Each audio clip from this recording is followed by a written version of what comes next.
The Autobiography of Benjamin Franklin by Benjamin Franklin. Number 1.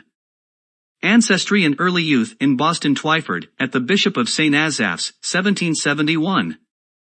Dear son, I have ever had pleasure in obtaining any little anecdotes of my ancestors. You may remember the inquiries I made among the remains of my relations when you were with me in England, and the journey I undertook for that purpose.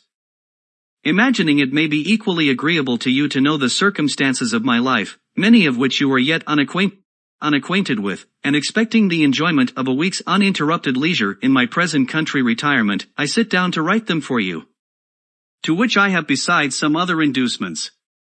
Having emerged from the poverty and obscurity in which I was born and bred, to a state of affluence and some degree of reputation in the world, and having gone so far through life with a considerable share of felicity, the conducing means I made use of, which with the blessing of God so well succeeded, my posterity may like to know, as they may find some of them suitable to their own situations, and therefore fit to be imitated. That felicity, when I reflected on it, has induced me sometimes to say, that were it offered to my choice, I should have no objection to a repetition of the same life from its beginning, only asking the advantages authors have in a second edition to correct some faults of the first.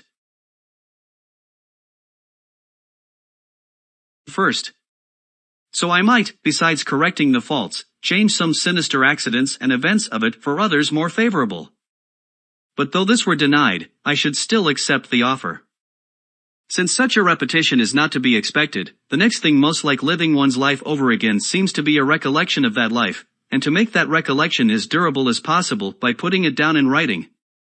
Hereby, too, I shall indulge the inclination so natural in old men, to be talking of themselves and their own past actions, and I shall indulge it without being tiresome to others, who, through respect to age, might conceive themselves obliged to give me a hearing, since this may be read or not as anyone pleases. And, lastly, I may as well confess it, since my denial of it will be believed by nobody, perhaps I shall a good deal gratify my own vanity. Indeed, I scarce ever heard or saw the introductory words, without vanity I may say, etc., but some vain thing immediately followed. Most people dislike vanity in others, whatever share they have of it themselves, but I give it fair quarter wherever I meet with it, being persuaded that it is often productive of good to the possessor, and to others that are within his sphere of action, and therefore, in many cases, it would not be altogether absurd if a man were to thank God for his vanity among the other comforts of life.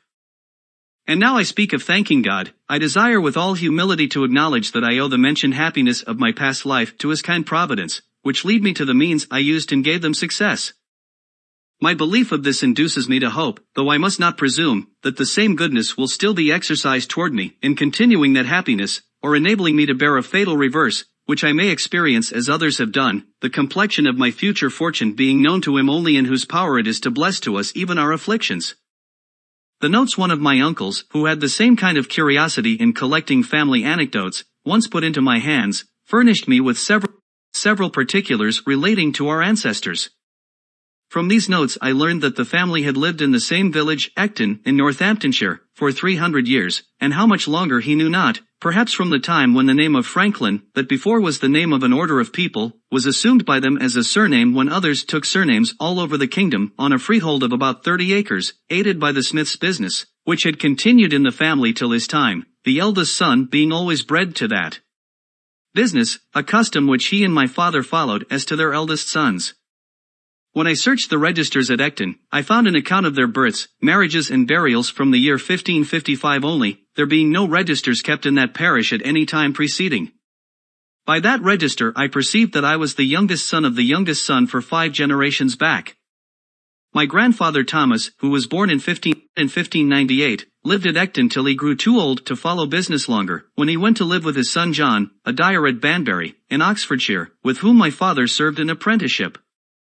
There my grandfather died, and lies buried.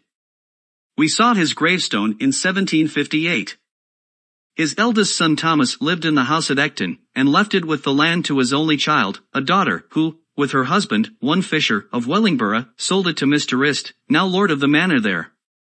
My grandfather had 4 sons that grew up, viz. Thomas, John, Benjamin, and Josiah. I will give you what account I can of them at this distance from my papers, and if these are not lost in my absence, you will among them find many more particulars. Thomas was bred a smith under his father, but, being ingenious, and encouraged in learning, as all my brothers were, by an Esquire Palmer, then the principal gentleman in that parish. He qualified himself for the business of scrivener, became a considerable man in the county, was a chief mover of all public-spirited undertakings for the county or town of Northampton, and his own village, of which many instances were related of him, and much taken notice of and patronized by the then Lord. Halifax. He died in 1702, January 6, Old Style, just 4 years to a day before I was born. The account we received of his life and character from some old people at Ecton, I remember, struck you as something extraordinary, from its similarity to what you knew of mine. Had he died on the same day, you said, one might have supposed it transmigration. John was bred a dyer, I believe of woolens. Benjamin was bred a silk dyer, serving an apprenticeship at London. He was an ingenious man. I remember him well, for when I was a boy he came over to my father in Boston, and lived in the house with us some years. He lived to a great age.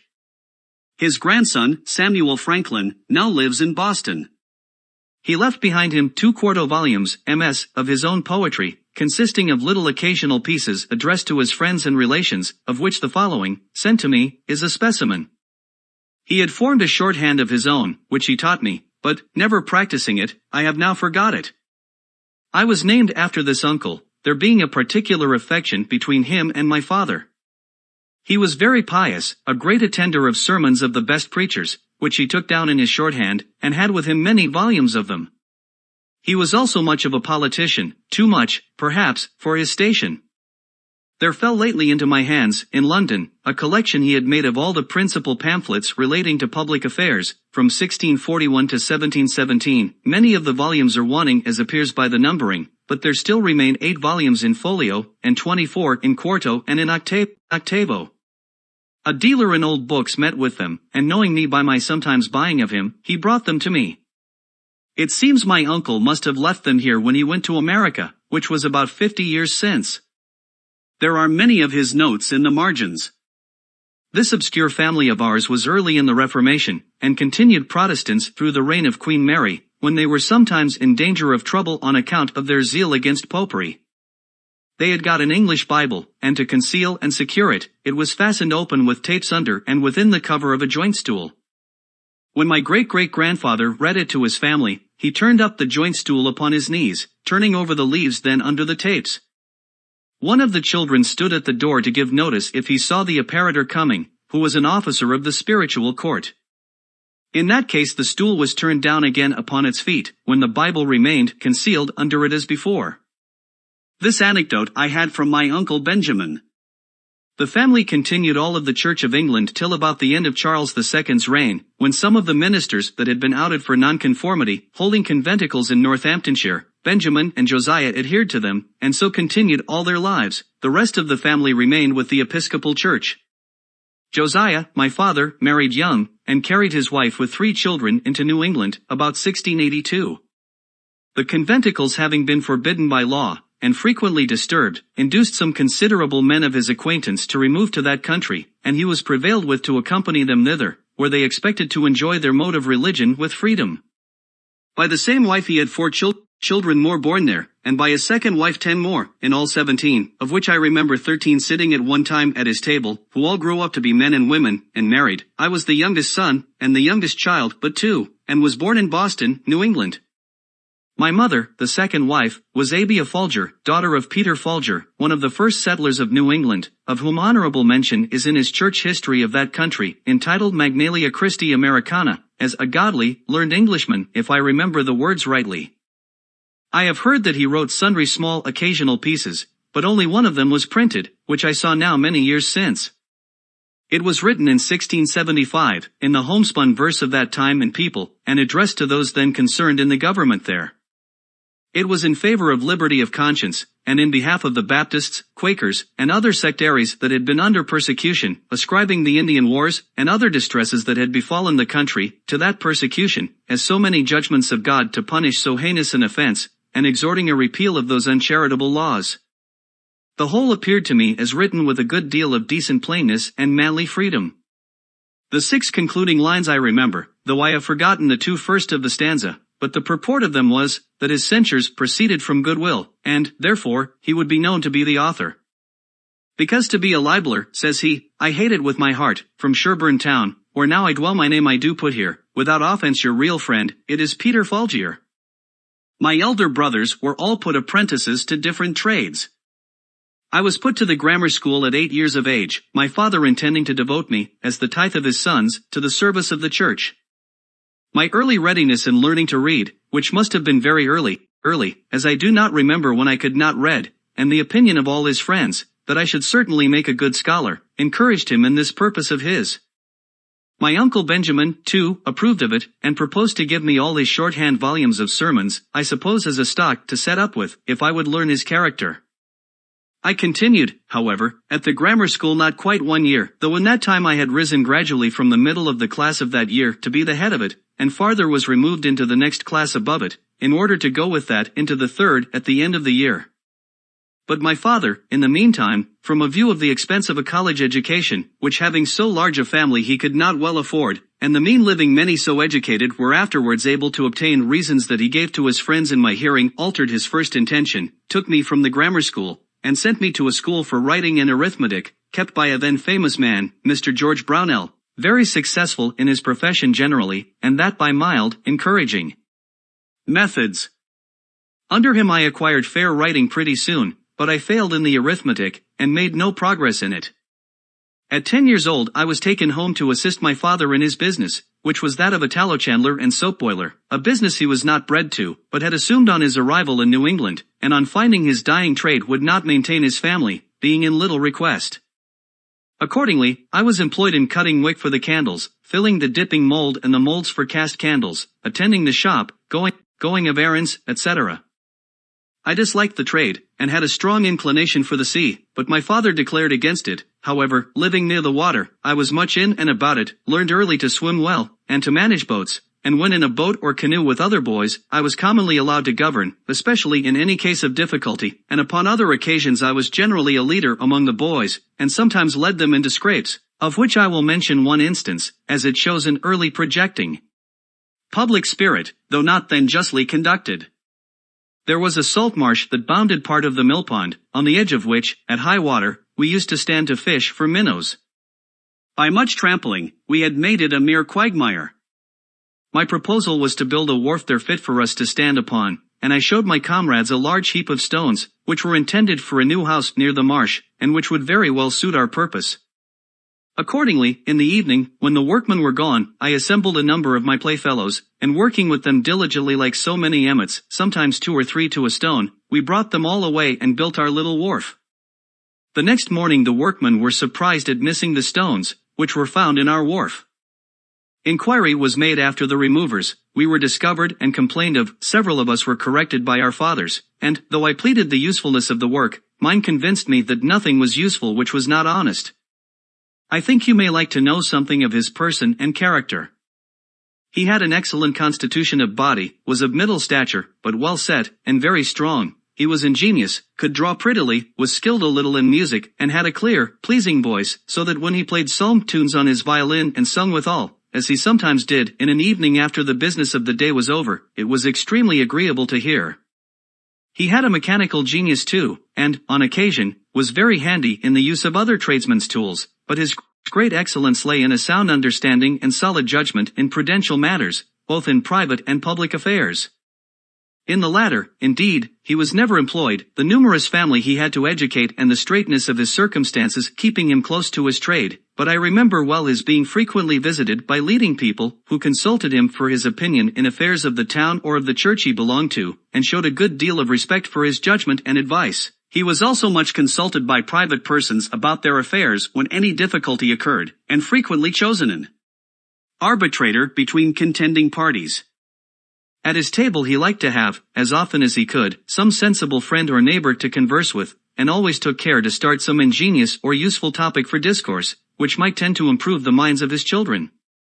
By this means he turned our attention to what was good, just, and prudent in the conduct of life, and little or no notice was ever taken of what related to the victuals on the table, whether it was well or ill-dressed, in or out of season, of good or bad flavor, preferable or inferior to this or that other thing of the kind, so that I was brought up in such a perfect inattention to those matters as to be quite indifferent what kind of food was set before me, and so unobservant of it, that to This day if I am asked I can scarce tell a few hours after dinner what I dined upon. This has been a convenience to me in traveling, where my companions have been sometimes very unhappy for want of a suitable gratification of their more delicate, because better instructed, tastes and appetites.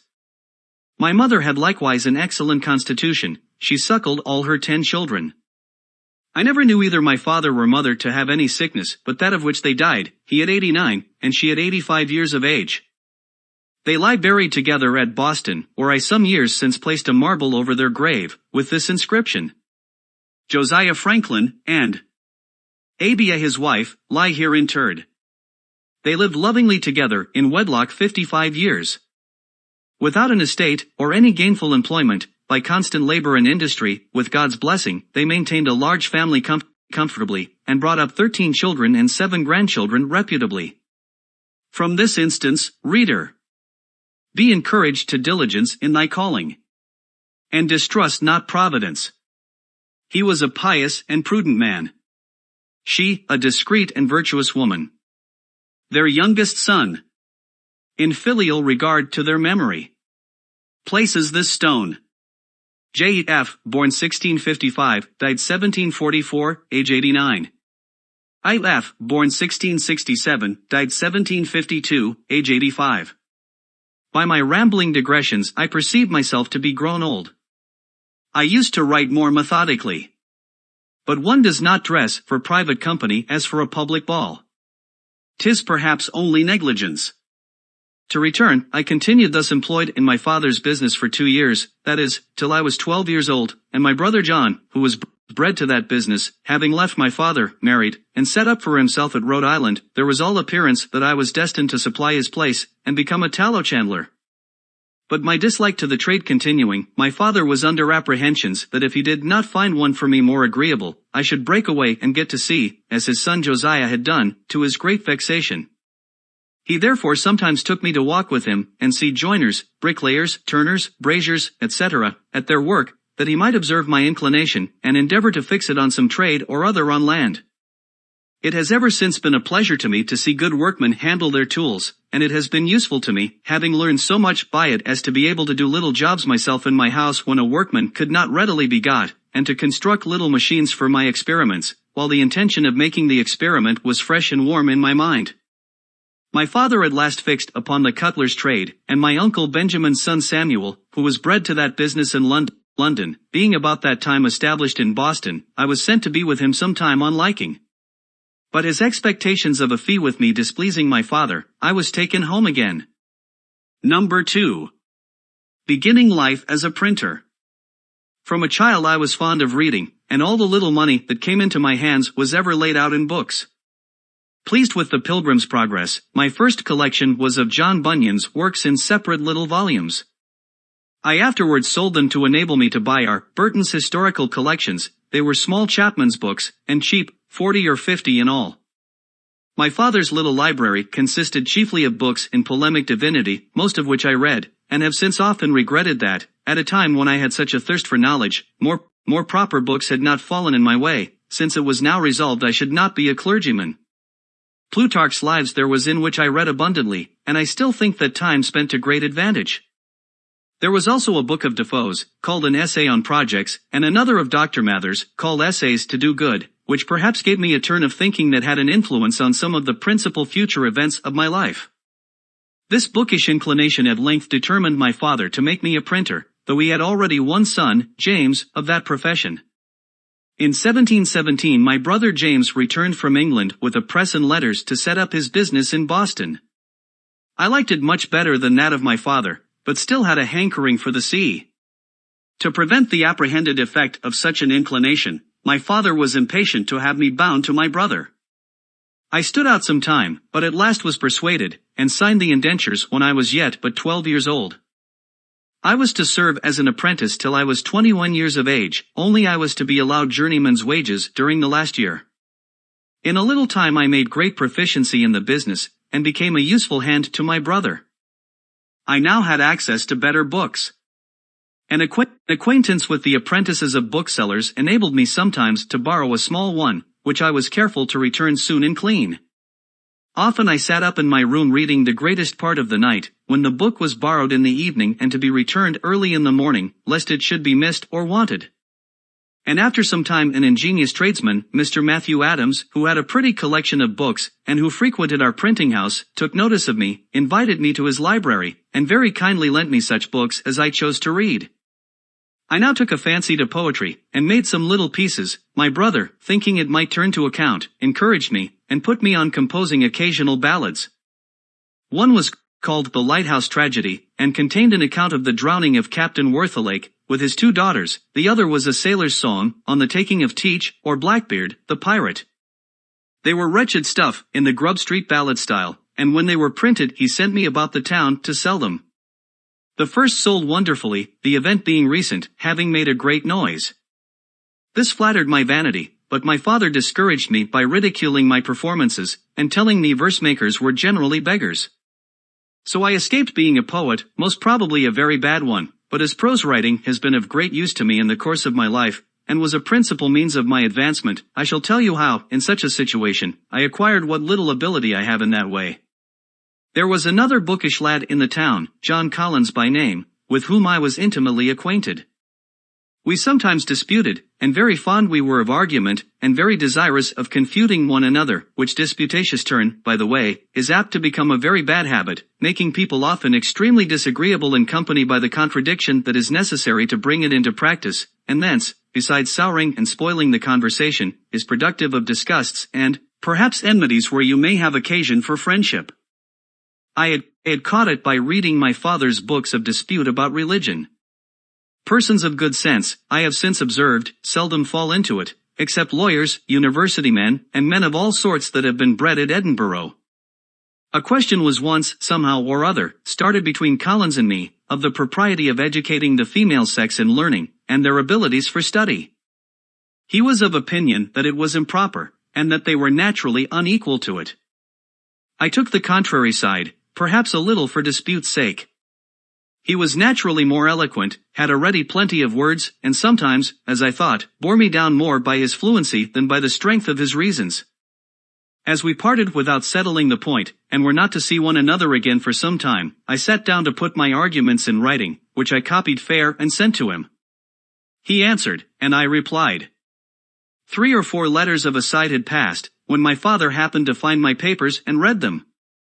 Without entering into the discussion, he took occasion to talk to me about the manner of my writing, observed that, though I had the advantage of my antagonist in correct spelling and pointing, which I owed to the printing house, I fell far short in elegance of expression, in method, and in perspicuity, of which he convinced me by several instances.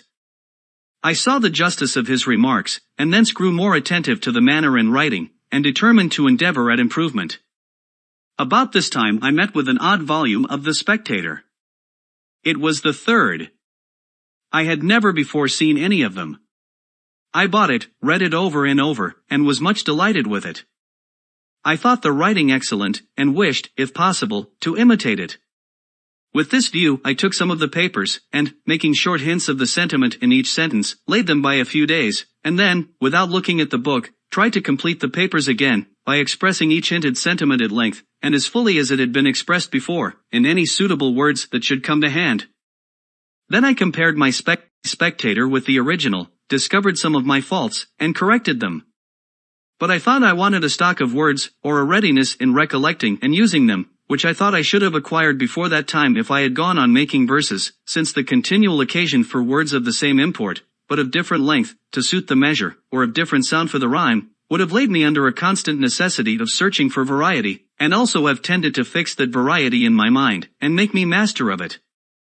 Therefore I took some of the tales and turned them into verse, and, after a time, when I had pretty well forgotten the prose, turned them back again. I also sometimes jumbled my collections of hints into confusion, and after some weeks endeavored to reduce them into the best order, before I began to form the full sentences and complete the paper. This was to teach me method in the arrangement of thoughts. By comparing my work afterwards with the original, I discovered many faults and amended them, but I sometimes had the pleasure of fancying that, in certain particulars of small import, I had been lucky enough to improve the method of the language, and this encouraged me to think I might possibly in time come to be a tolerable English writer, of which I was extremely ambitious. My time for these exercises and for reading was at night, after work, or before it began in the morning, or on Sundays, when I contrived to be in the printing house alone, evading as much as I could the common attendance on public worship which my father used to exact of me when I was under his care, and which indeed I still thought a duty, though I could not, as it seemed to me, afford time to practice it. When about 16 years of age I happened to meet with a book, written by one Tryon, recommending a vegetable diet. I determined to go into it. My brother, being yet unmarried, did not keep house, but boarded himself and his apprentices in another family. My refusing to eat flesh occasioned an inconveniency, and I was frequently chid for my singularity. I made myself acquainted with Tryon's manner of preparing some of his dishes, such as boiling potatoes or rice, making hasty pudding, and a few others, and then proposed to my brother, that if he would give me, weekly, half the money he paid for my board, I would board myself. He instantly agreed to it, and I presently found that I could save half what he paid me. This was an additional fund for buying books. But I had another advantage in it. My brother and the rest going from the printing house to their meals, I remained there alone, and, dispatching presently my light repast, which often was no more than a biscuit or a slice of bread, a handful of raisins or a tart from the pastry cook's, and a glass of water, had the rest of the time till their return for study, in which I made the greater progress, from that greater clearness of head and quicker apprehension which usually attend temperance in eating and drinking.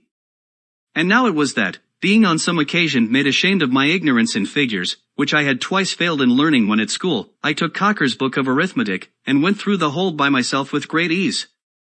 I also read Sellers and Shermy's books of navigation, and became acquainted with the little geometry they contain, but never proceeded far in that science. And I read about this time Locke on Human Understanding, and the Art of Thinking, by Messrs. Du Port-Royal. While I was intent on improving my language, I met with an English grammar, I think it was Greenwood's, at the end of which there were 2 little sketches of the arts of rhetoric and logic, the latter finishing with a specimen of a dispute in the Socratic method, and soon after I procured Xenophon's memorable Things of Socrates, wherein there are many instances of the same method. I was charmed with it, adopted it, dropped my abrupt contradiction and positive argumentation, and put on the humble inquirer and doubter. And being then, from reading Shaftesbury and Collins, become a real doubter in many points of our religious doctrine, I found this method safest for myself and very embarrassing to those against whom I used it, therefore I took a delight in it, practiced it continually, and grew very artful and expert in drawing people, even of superior knowledge, into concessions, the consequences of which they did not foresee, entangling them in difficulties out of which they could not extricate themselves. And so obtaining victories that neither myself nor my cause always deserved. I continued this method some few years, but gradually left it, retaining only the habit of expressing myself in terms of modest diffidence, never using, when I advanced anything that may possibly be disputed, the words certainly, undoubtedly, or any others that give the air of positiveness to an opinion, but rather say, I conceive or apprehend a thing to be so and so, it appears to me, or I should think it so or so, for such and such reasons, or I imagine it to be so, or it is so, if I am not mistaken. This habit, I believe, has been of great advantage to me when I have had occasion to inculcate my opinions, and persuade men into measures that I have been from time to time engaged in promoting, and, as the chief ends of conversation are to inform or to be informed, to please or to persuade, I wish well-meaning, sensible men would not lessen their power of doing good by a positive, assuming manner, that seldom fails to disgust, tends to create opposition, and to defeat every one of those purposes for which speech was given to us, to wit, giving or receiving information or pleasure. For, if you would inform, a positive and dogmatical manner in advancing your sentiments may provoke contradiction and prevent a candid attention. If you wish information and improvement from the knowledge of others, and yet at the same time express yourself as firmly fixed in your present opinions, modest, sensible men, who do not love disputation, will probably leave you undisturbed in the possession of your error. And by such a manner, you can seldom hope to recommend yourself in pleasing your hearers, or to persuade those whose concurrence you desire. Pope says, judiciously, men should be taught as if you taught them not, and things unknown proposed as things forgot, farther recommending to us to speak, though sure, with seeming diffidence. And he might have coupled with this line that which he has coupled with another, I think, less properly, for want of modesty is want of sense. If you ask, why less properly? I must repeat the lines, immodest words admit of no defense, for want of modesty is want of sense. Now, is not want of sense, where a man is so unfortunate as to want it, some apology for his want of modesty? And would not the line stand more justly thus? Immodest words admit but this defense, that want of modesty is want of sense. This, however, I should submit to better judgments. My brother had, in 1720 or 1721, begun to print a newspaper. It was the second that appeared in America, and was called the New England Courant. The only one before it was the Boston Newsletter. I remember his being dissuaded by some of his friends from the undertaking, as not likely to succeed, one newspaper being, in their judgment, enough for America. At this time, 1771, there are not less than 25. He went on, however, with the undertaking, and after having worked in composing the types and printing off the sheets, I was employed to carry the papers through the streets to the customers. He had some ingenious men among his friends, who amused themselves by writing little pieces for this paper, which gained it credit and made it more in demand, and these gentlemen often visited us. Hearing their conversations, and their accounts of the approbation their papers were received with, I was excited to try my hand among them, but, being still a boy, and suspecting that my brother would object to printing anything of mine in his paper if he knew it to be mine, I contrived to disguise my hand, and, writing an anonymous paper, I put it in at night under the door of the printing house. It was found in the morning, and communicated to his writing friends when they called in as usual. They read it, commented on it in my hearing, and I had the exquisite pleasure of finding it met with their approbation, and that, in their different guesses at the author, none were named but men of some character among us for learning and ingenuity. I suppose now that I was rather lucky in my judges, and that perhaps they were not really so very good ones as I then esteemed them. Encouraged, however, by this, I wrote and conveyed in the same way to the press several more papers which were equally approved, and I kept my secret till my small fund of sense for such performances was pretty well exhausted, and then I discovered it, when I began to be considered a little more by my brother's acquaintance, and in a manner that did not quite please him, as he thought, probably with reason, that it tended to make me too vain. And, perhaps, this might be one occasion of the differences that we began to have about this time. Though a brother, he considered himself as my master, and me as his apprentice, and, accordingly, expected the same services from me as he would from another, while I thought he demeaned me too much in some he required of me, who from a brother expected more indulgence. Our disputes were often brought before our father, and I fancy I was either generally in the right, or else a better pleader, because the judgment was generally in my favor. But my brother was passionate, and had often beaten me, which I took extremely amiss, and, thinking my apprenticeship very tedious, I was continually wishing for some opportunity of shortening it, which at length offered in a manner unexpected. One of the pieces in our newspaper on some political point, which I have now forgotten, gave offense to the assembly.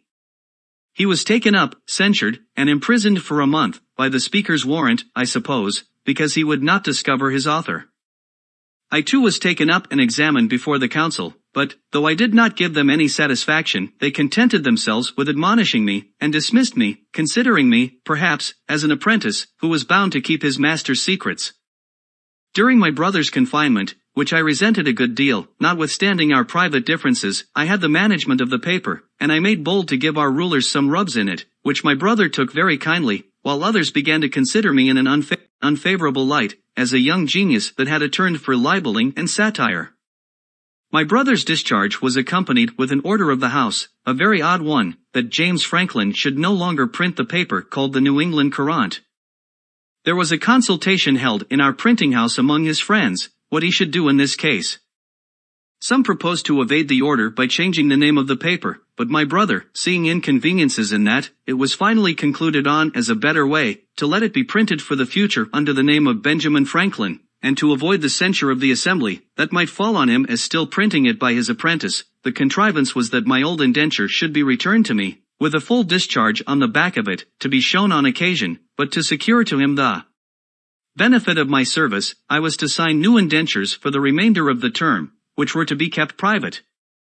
A very flimsy scheme it was, however, it was immediately executed, and the paper went on accordingly, under my name for several months. At length, a fresh difference arising between my brother and me, I took upon me to assert my freedom, presuming that he would not venture to produce the new indentures. It was not fair in me to take this advantage, and this I therefore reckon one of the first errata of my life, but the unfairness of it weighed little with me, when under the impressions of resentment for the blows his passion too often urged him to bestow upon me, though he was otherwise not an ill-natured man, perhaps I was too saucy and provoking.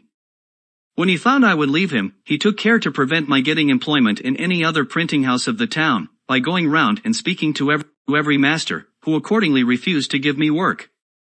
I then thought of going to New York, as the nearest place where there was a printer, and I was rather inclined to leave Boston when I reflected that I had already made myself a little obnoxious to the governing party, and, from the arbitrary proceedings of the Assembly in my brother's case, it was likely I might, if I stayed, soon bring myself into scrapes, and farther, that my indiscreet disputations about religion began to make me pointed at with horror by good people as an infidel or atheist.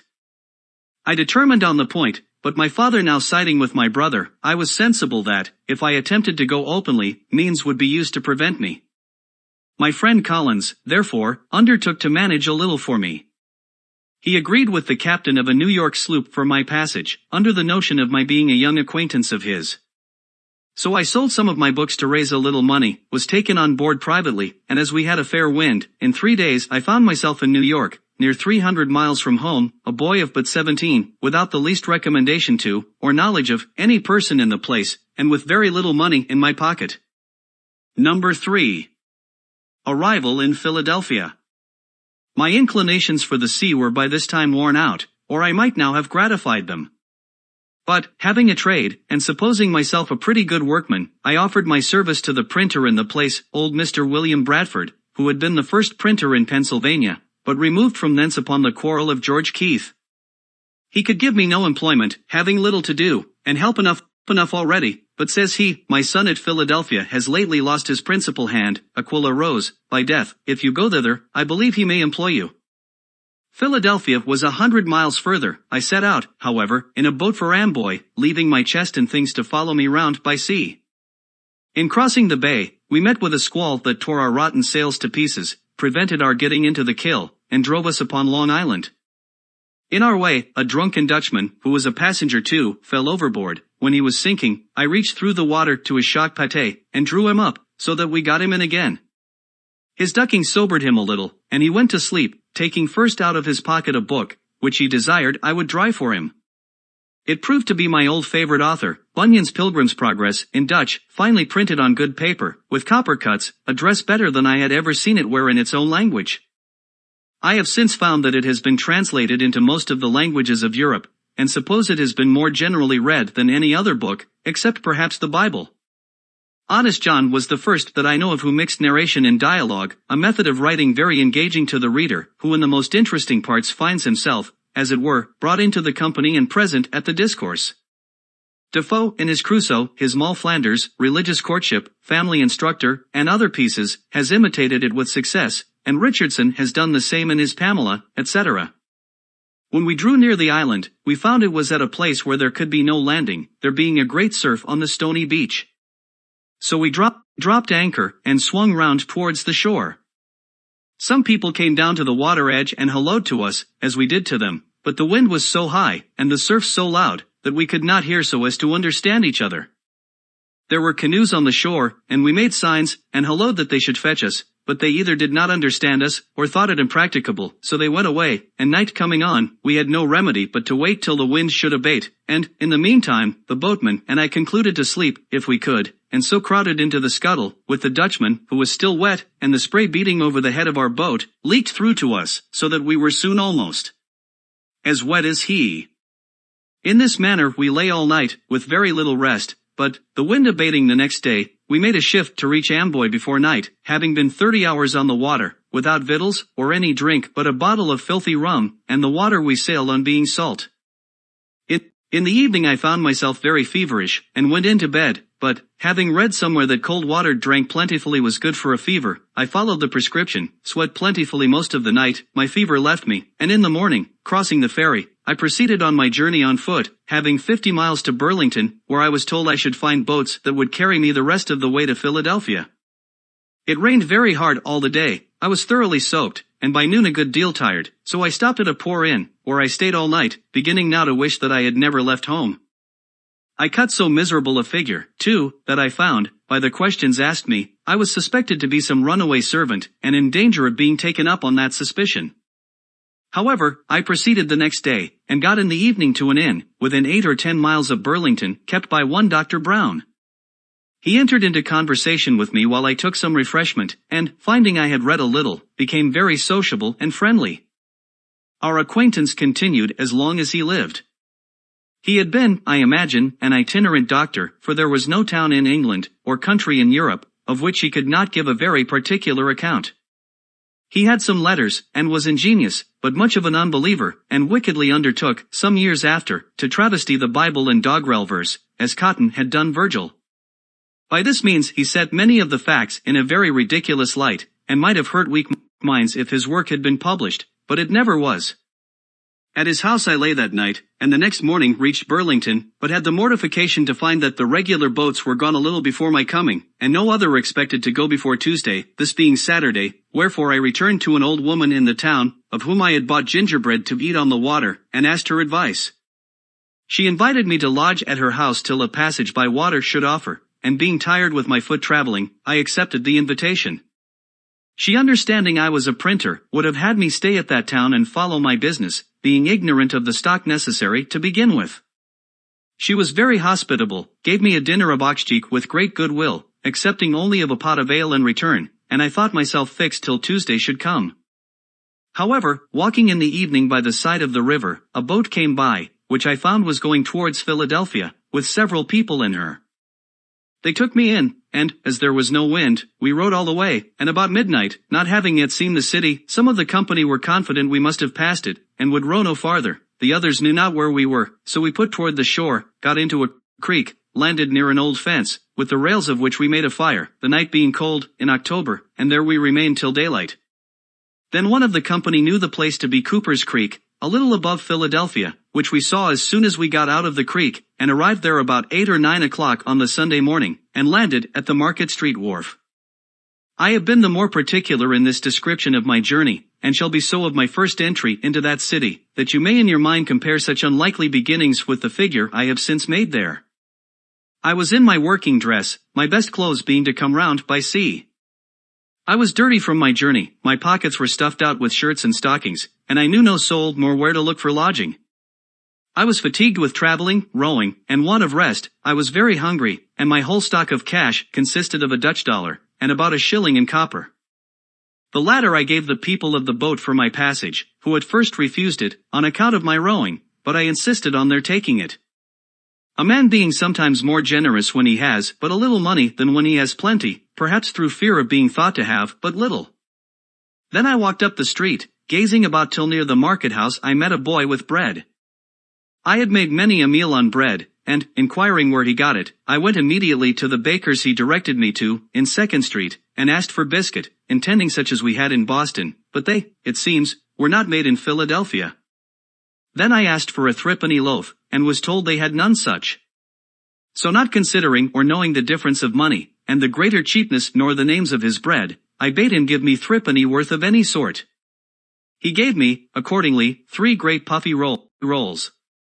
I was surprised at the quantity, but took it, and, having no room in my pockets, walked off with a roll under each arm, and eating the other. Thus I went up Market Street as far as 4th Street, passing by the door of Mr. Reed, my future wife's father, when she, standing at the door, saw me, and thought I made, as I certainly did, a most awkward, ridiculous appearance.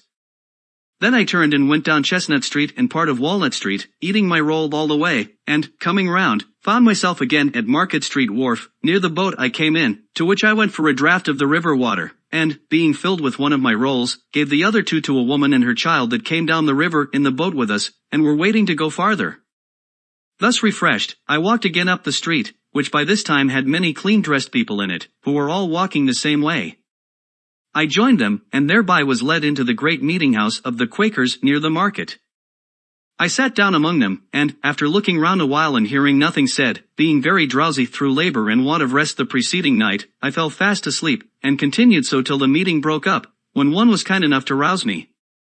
This was, therefore, the first house I was in, or slept in Philadelphia. walking down again toward the river, and, looking in the faces of people, I met a young Quaker man, whose countenance I liked, and, accosting him, requested he would tell me where a stranger could get lodging. We were then near the sign of the Three Mariners.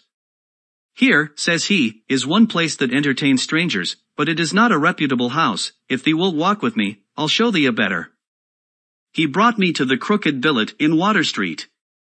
Here I got a dinner, and, while I was eating it, several sly questions were asked me, as it seemed to be suspected from my youth and appearance, that I might be some runaway. After dinner, my sleepiness returned, and being shown to a bed, I lay down without undressing, and slept till 6 in the evening, was called to supper, went to bed again very early, and slept soundly till next morning. Then I made myself as tidy as I could, and went to Andrew Bradford the printer's. I found in the shop the old man his father, whom I had seen at New York, and who, traveling on horseback, had got to Philadelphia before me. He introduced me to his son, who received me civilly, gave me a breakfast, but told me he did not at present want a hand, being lately supplied with one, but there was another printer in town, lately set up, one Keimer, who, perhaps, might employ me. If not, I should be welcome to lodge at his house, and he would give me a little work to do now and then till fuller business should offer. The old gentleman said he would go with me to the new printer, and when we found him, "Neighbor," says Bradford, "I have brought to see you a young man of your business, perhaps you may want such a one."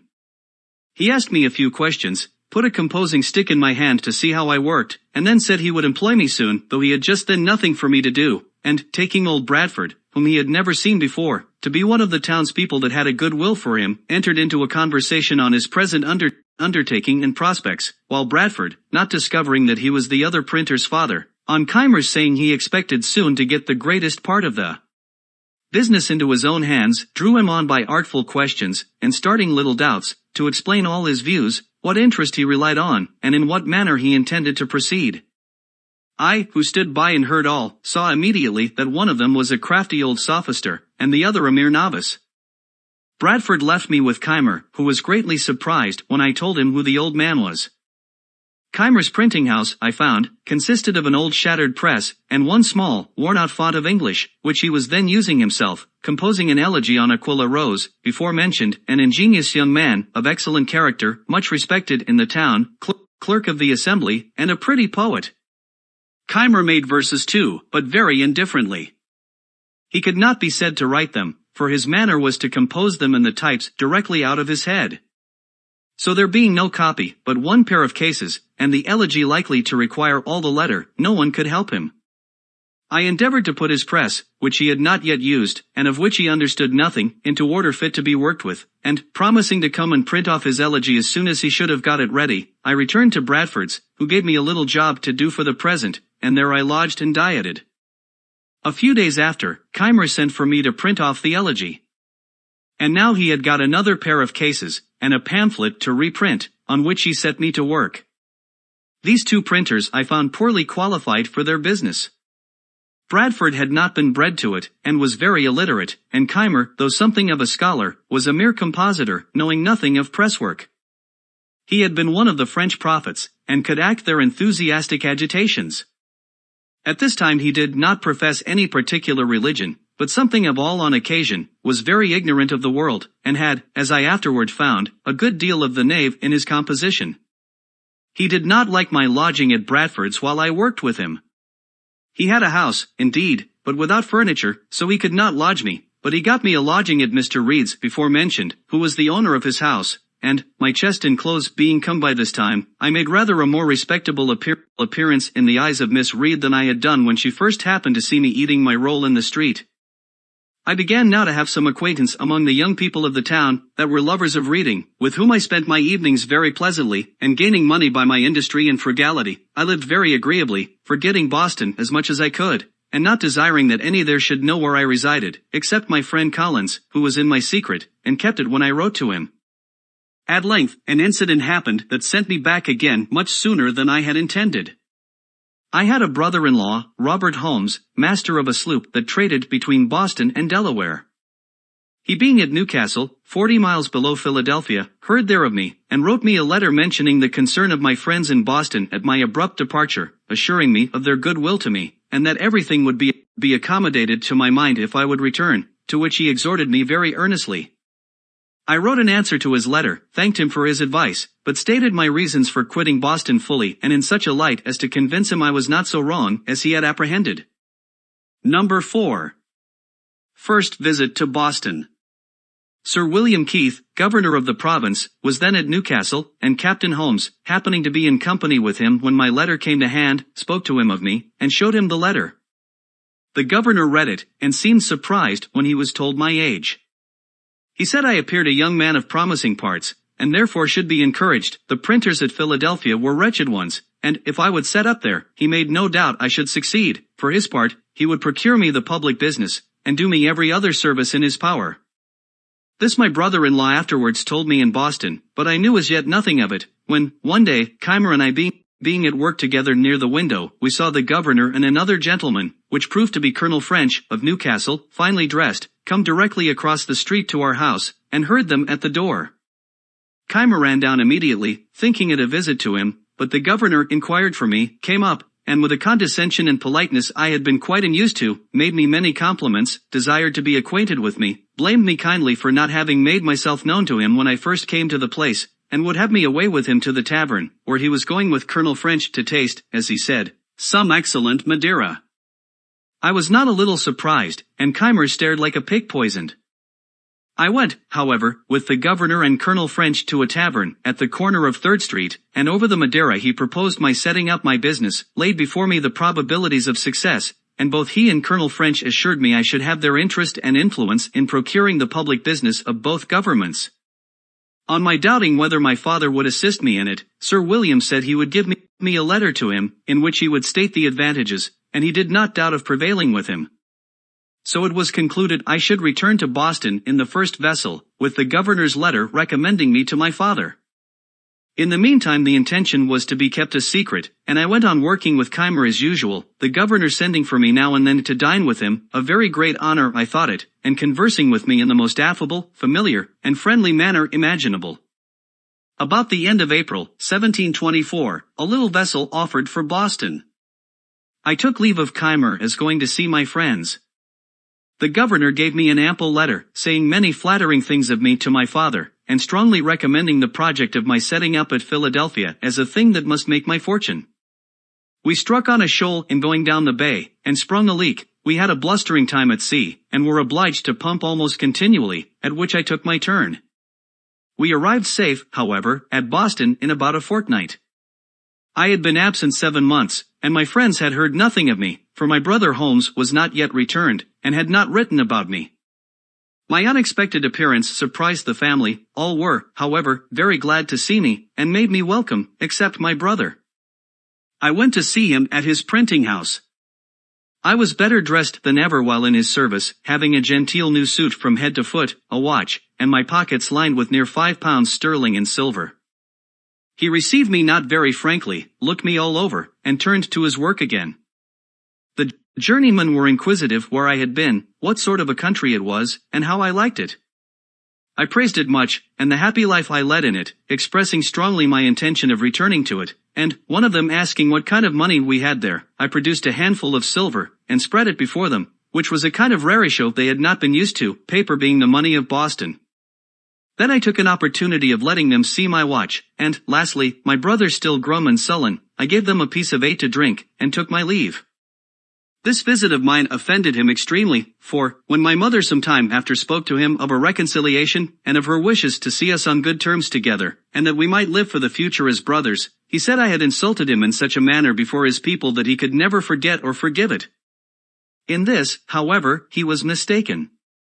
My father received the governor's letter with some apparent surprise, but said little of it to me for some days. When Captain Holmes, returning, he showed it to him, asked him if he knew Keith, and what kind of man he was, adding his opinion that he must be of small discretion to think of setting a boy up in business who wanted yet 3 years of being at man's estate.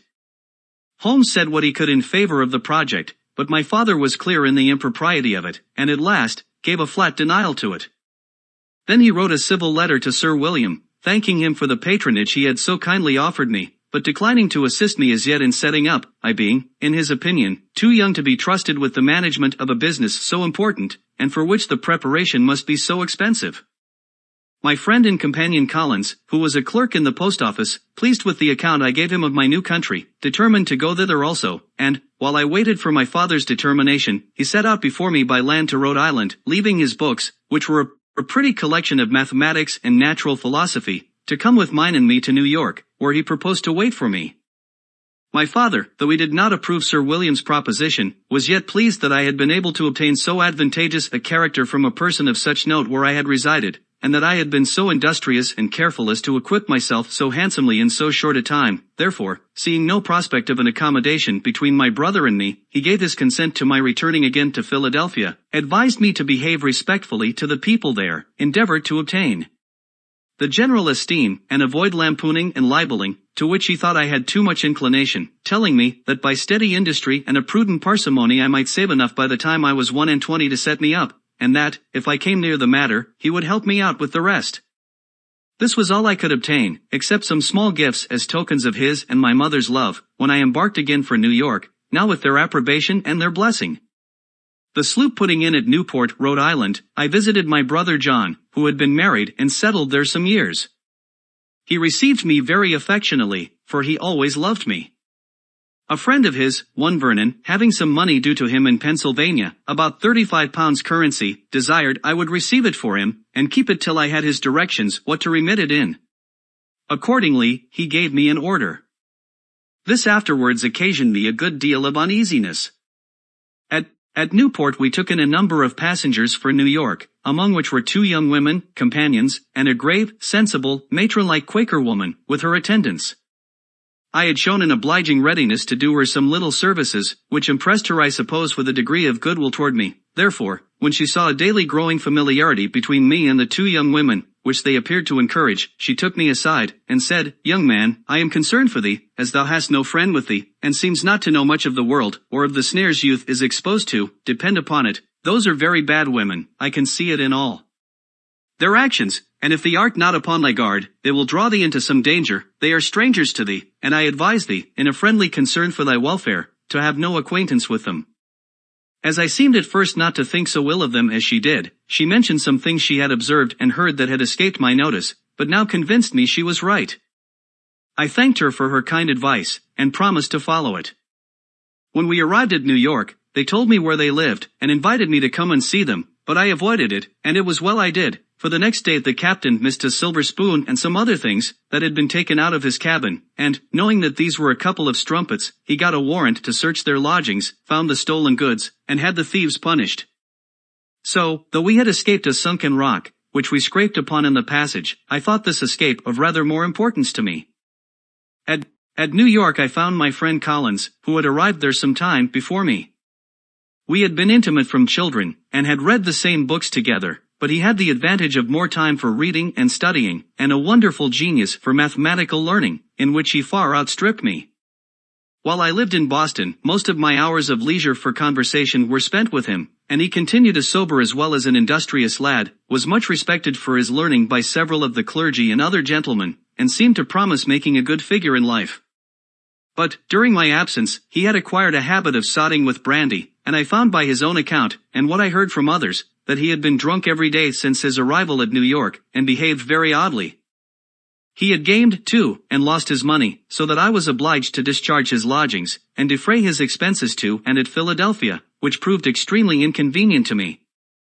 The then governor of New York, Burnet, son of Bishop Burnet, hearing from the captain that a young man, one of his passengers, had a great many books, desired he would bring me to see him. I waited upon him accordingly, and should have taken Collins with me but that he was not sober.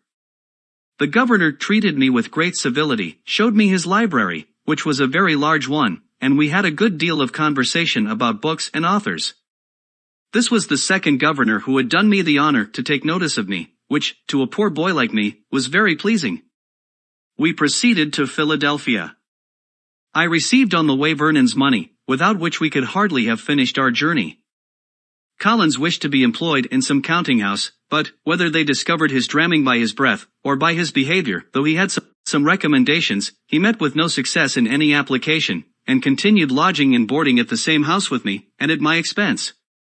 Knowing I had that money of Vernon's, he was continually borrowing of me, still promising repayment as soon as he should be in business. At length he had got so much of it that I was distressed to think what I should do in case of being called on to remit it. His drinking continued, about which we sometimes quarreled, for, when a little intoxicated, he was very fractious. Once, in a boat on the Delaware with some other young men, he refused to row in his turn. "I will be rowed home," says he. "We will not row you," says I. "You must, or stay all night on the water," says he, "just as you please." The others said, "Let us row, what signifies it?" But, my mind being soured with his other conduct, I continued to refuse. So he swore he would make me row, or throw me overboard, and coming along, stepping on the thwarts, toward me, when he came up and struck at me, I clapped my hand under his crutch, and, rising, pitched him head foremost into the river. I knew he was a good swimmer, and so was under little concern about him, but before he could get round to lay hold of the boat, we had with a few strokes pulled her out of his reach, and ever when he drew near the boat, we asked if he would row, striking a few strokes to slide her away from him. He was ready to die with vexation, and obstinately would not promise to row. However, seeing him at last beginning to tire, we lifted him in and brought him home dripping wet in the evening. We hardly exchanged a civil word afterwards, and a West India captain, who had a commission to procure a tutor for the sons of a gentleman at Barbados, happening to meet with him, agreed to carry him thither. He left me then, promising to remit me the first money he should receive in order to discharge the debt, but I never heard of him after. The breaking into this money of Vernon's was one of the first great errata of my life, and this affair showed that my father was not much out in his judgment when he supposed me too young to manage business of importance. But Sir William, on reading his letter, said he was too prudent. There was great difference in persons, and discretion did not always accompany years, nor was youth always without it. And since he will not set you up, says he, I will do it myself. Give me an inventory of the things necessary to be had from England, and I will send for them. You shall repay me when you are able. I am resolved to have a good printer here, and I am sure you must succeed. This was spoken with such an appearance of cordiality, that I had not the least doubt of his meaning what he said. I had hitherto kept the proposition of my setting up, a secret in Philadelphia, and I still kept it.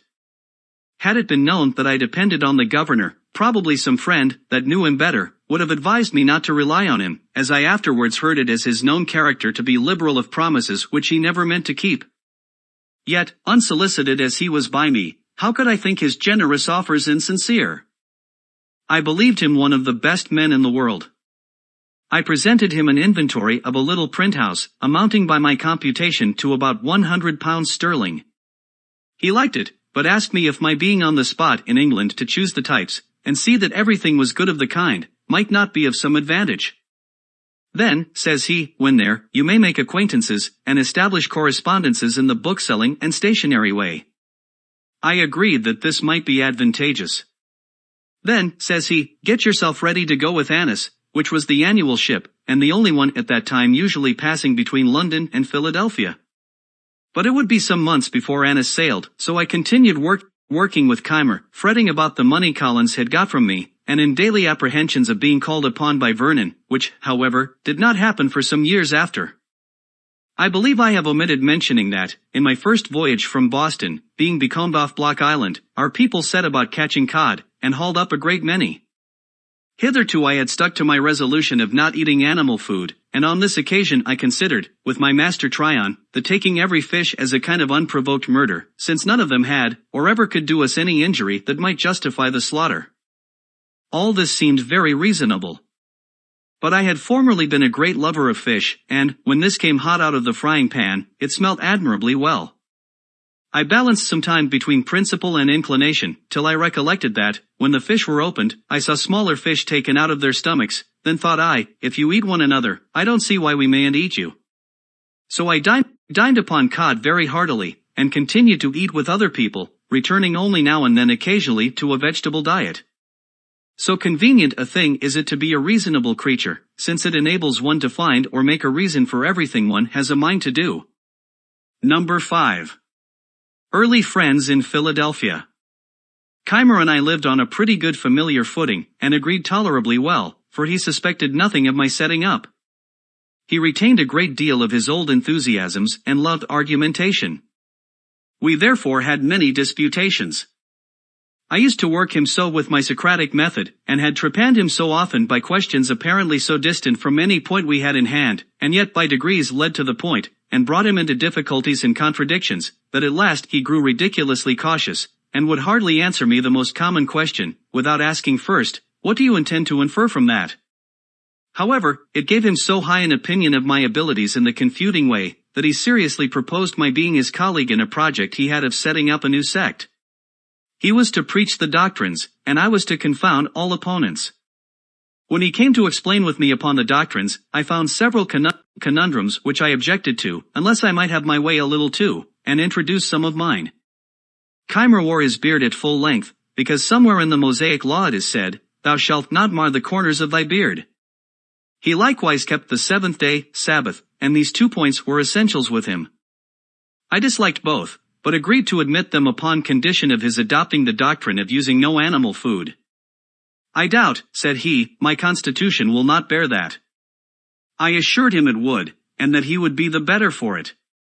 He was usually a great glutton, and I promised myself some diversion in half-starving him.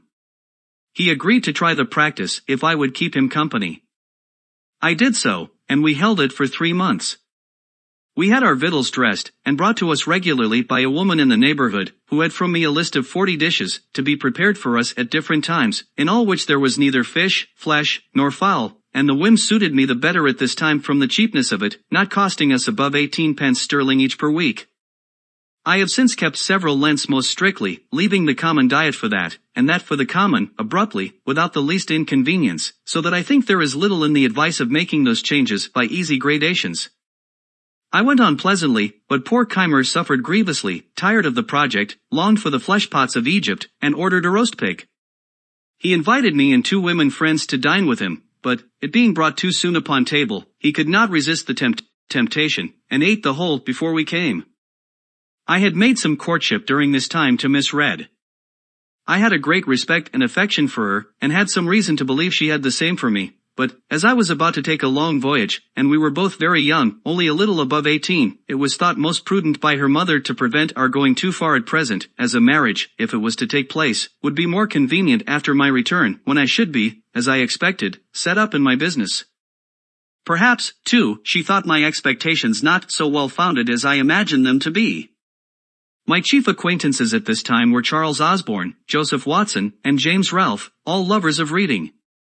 The 2 first were clerks to an eminent scrivener or conveyancer in the town, Charles Brockton, the other was clerk to a merchant.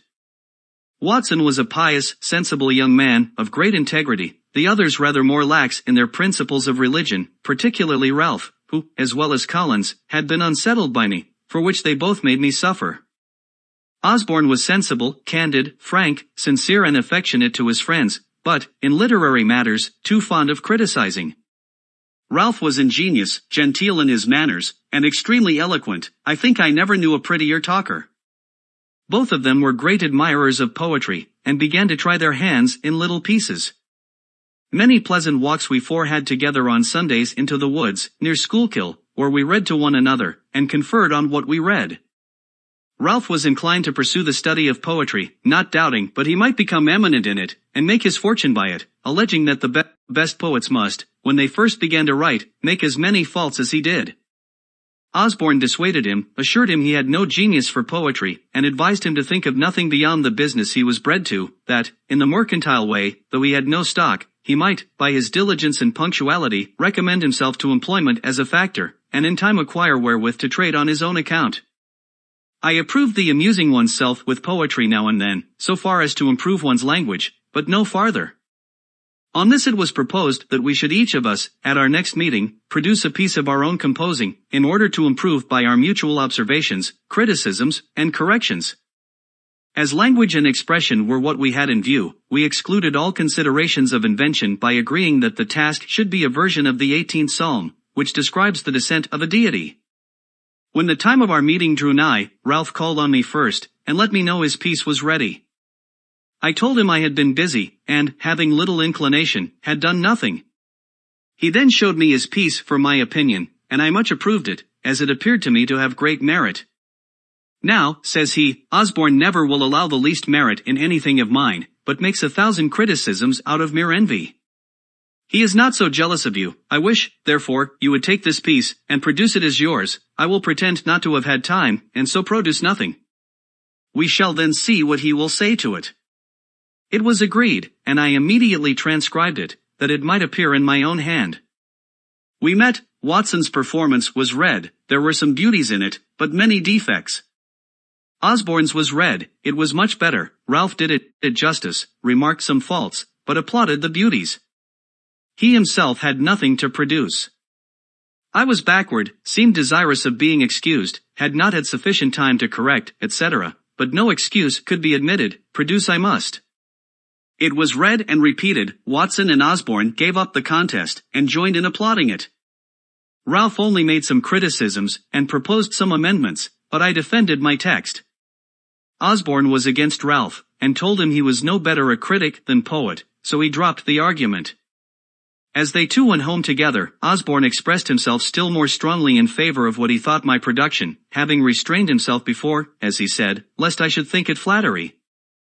But who would have imagined, said he, that Franklin had been capable of such a performance, such painting, such force, such fire? He has even improved the original. In his common conversation he seems to have no choice of words, he hesitates and blunders, and yet, good God!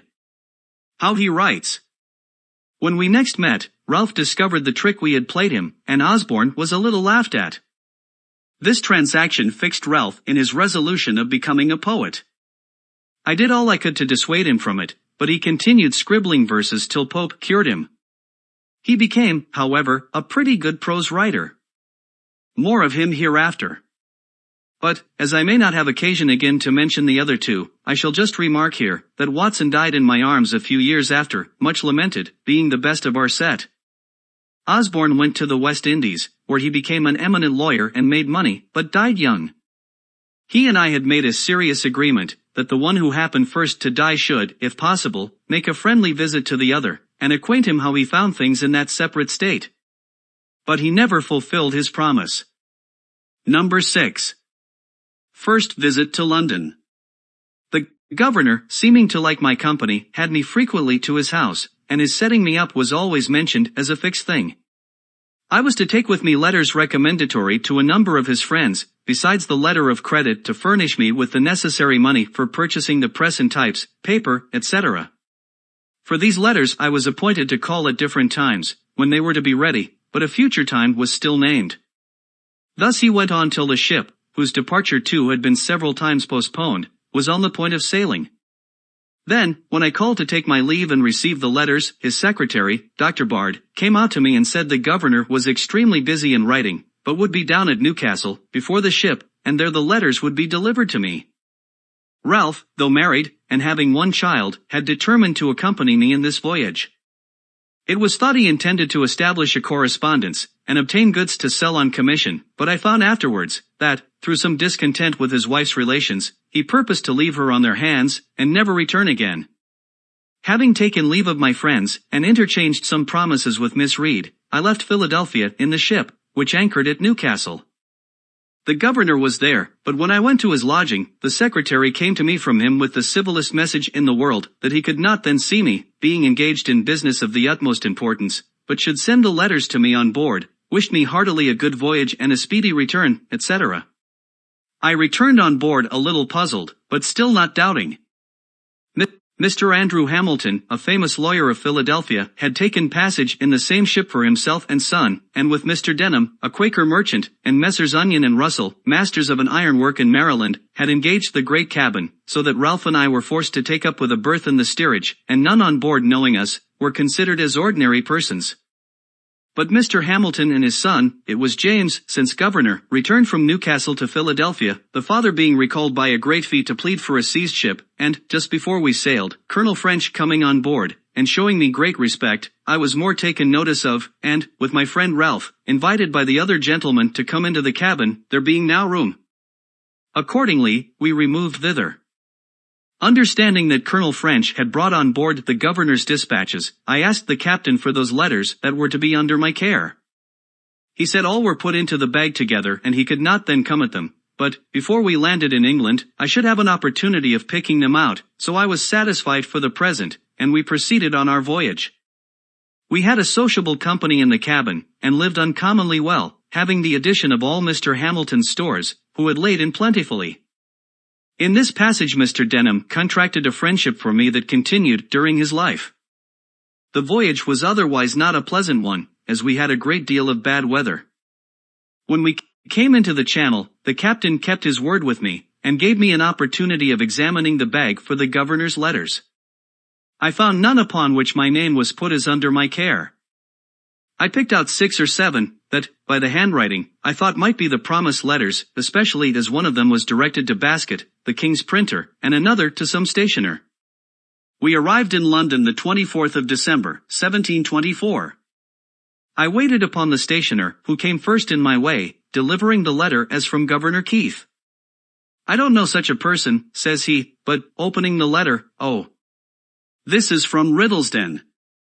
I have lately found him to be a complete rascal, and I will have nothing to do with him, nor receive any letters from him." So, putting the letter into my hand, he turned on his heel and left me to serve some customer. I was surprised to find these were not the governor's letters, and, after recollecting and comparing circumstances, I began to doubt his sincerity. I found my friend Denham, and opened the whole affair to him. He let me into Keith's character, told me there was not the least probability that he had written any letters for me, that no one, who knew him, had the smallest dependence on him, and he laughed at the notion of the governor's giving me a letter of credit, having, as he said, no credit to give. On my expressing some concern about what I should do, he advised me to endeavor getting some employment in the way of my business. "Among the printers here," said he, "you will improve yourself, and when you return to America, you will set up to greater advantage." We both of us happened to know, as well as the stationer, that Riddlesden, the attorney, was a very knave. He had half ruined Miss Reed's father by persuading him to be bound for him. By this letter it appeared there was a secret scheme on foot to the prejudice of Hamilton, supposed to be then coming over with us, and that Keith was concerned in it with Riddlesden. Denham, who was a friend of Hamilton's, thought he ought to be acquainted with it, so, when he arrived in England, which was soon after, partly from resentment and ill will to Keith and Riddlesden, and partly from good will to him, I waited on him, and gave him the letter. He thanked me cordially, the information being of importance to him, and from that time he became my friend, greatly to my advantage afterwards on many occasions. But what shall we think of a governor's playing such pitiful tricks, and imposing so grossly on a poor ignorant boy? It was a habit he had acquired. He wished to please everybody, and, having little to give, he gave expectations. He was otherwise an ingenious, sensible man, a pretty good writer, and a good governor for the people, though not for his constituents, the proprietaries, whose instructions he sometimes disregarded. Several of our best laws were of his planning and passed during his administration. Ralph and I were inseparable companions. We took lodgings together in Little Britain at 3 shillings and 6 a week, as much as we could then afford. He found some relations, but they were poor, and unable to assist him. He now let me know his intentions of remaining in London, and that he never meant to return to Philadelphia. He had brought no money with him, the whole he could muster having been expended in paying his passage. I had 15 pistoles, so he borrowed occasionally of me to subsist, while he was looking out for business. He first endeavored to get into the playhouse, believing himself qualified for an actor, but Wilkes, to whom he applied, advised him candidly not to think of that employment, as it was impossible he should succeed in it. Then he proposed to Roberts, a publisher in Paternoster Row, to write for him a weekly paper like The Spectator, on certain conditions, which Roberts did not approve. Then he endeavored to get employment as a hackney writer, to copy for the stationers and lawyers about the Temple, but could find no vacancy. I immediately got into work at Palmer's, then a famous printing house in Bartholomew Close, and here I continued near a year. I was pretty diligent, but spent with Ralph a good deal of my earnings in going to plays and other places of amusement. We had together consumed all my pistoles, and now just rubbed on from hand to mouth. He seemed quite to forget his wife and child, and I, by degrees, my engagements with Miss Red, to whom I never wrote more than one letter, and that was to let her know I was not likely soon to return. This was another of the great errata of my life, which I should wish to correct if I were to live it over again. In fact, by our expenses, I was constantly kept unable to pay my passage. At Palmer's I was employed in composing for the 2nd edition of Wollaston's Religion of Nature. Some of his reasonings not appearing to me well-founded, I wrote a little metaphysical piece in which I made remarks on them. It was entitled A Dissertation on Liberty and Necessity, Pleasure and Pain. I inscribed it to my friend Ralph. I printed a small number. It occasioned my being more considered by Mr. Palmer as a young man of some ingenuity, though he seriously expostulated with me upon the principles of my pamphlet, which to him appeared abominable. My printing this pamphlet was another erratum. While I lodged in Little Britain, I made an acquaintance with one Wilcox, a bookseller, whose shop was at the next door. He had an immense collection of second-hand books. Circulating libraries were not then in use, but we agreed that, on certain reasonable terms, which I have now forgotten, I might take, read, and return any of his books. This I esteemed a great advantage, and I made as much use of it as I could. My pamphlet by some means falling into the hands of one Lyons, a surgeon, author of a book entitled The Infallibility of Human Judgment, it occasioned an acquaintance between us. He took great notice of me, called on me often to converse on those subjects, carried me to the Horns, a pale alehouse in Lane, Cheapside, and introduced me to Dr. Mandeville, author of the Fable of the Bees, who had a club there, of which he was the soul, being a most facetious, entertaining companion. Lyons, too, introduced me to Dr. Pemberton, at Batson's Coffee House, who promised to give me an opportunity, sometime or other, of seeing Sir Isaac Newton, of which I was extremely desirous, but this never happened. I had brought over a few curiosities, among which the principal was a purse made of the asbestos, which purifies by fire. Sir Hans Sloane heard of it, came to see me, and invited me to his house in Bloomsbury Square, where he showed me all his curiosities, and persuaded me to let him add that to the number, for which he paid me handsomely. In our house there lodged a young woman, a milliner, who, I think, had a shop in the cloisters. She had been genteelly bred, was sensible and lively, and of most pleasing conversation. Ralph read plays to her in the evenings, they grew intimate, she took another lodging, and he followed her. They lived together some time, but, he being still out of business, and her income not sufficient to maintain them with her child, he took a resolution of going from London, to try for a country school, which he thought himself well qualified to undertake, as he wrote an excellent hand, and was a master of arithmetic and accounts. This, however, he deemed a business below him, and confident of future better fortune, when he should be unwilling to have it known that he once was so meanly employed, he changed his name, and did me the honor to assume mine, for I soon after had a letter from him, acquainting me that he was settled in a small village, in Berkshire, I think it was, where he taught reading and writing to 10 or a dozen boys, at 6 each per week, recommending Mrs. T to my care, and desiring me to write to him, directing for Mr. Franklin, schoolmaster, at such a place. He continued to write frequently, sending me large specimens of an epic poem which he was then composing, and desiring my remarks and corrections. These I gave him from time to time, but endeavored rather to discourage his proceeding. One of Young's satires was then just published. I copied and sent him a great part of it, which set in a strong light the folly of pursuing the muses with any hope of advancement by them. All was in vain, sheets of the poem continued to come by every post. In the meantime, Mrs. T, having on his account lost her friends in business, was often in distresses, and used to send for me and borrow what I could spare to help her out of them.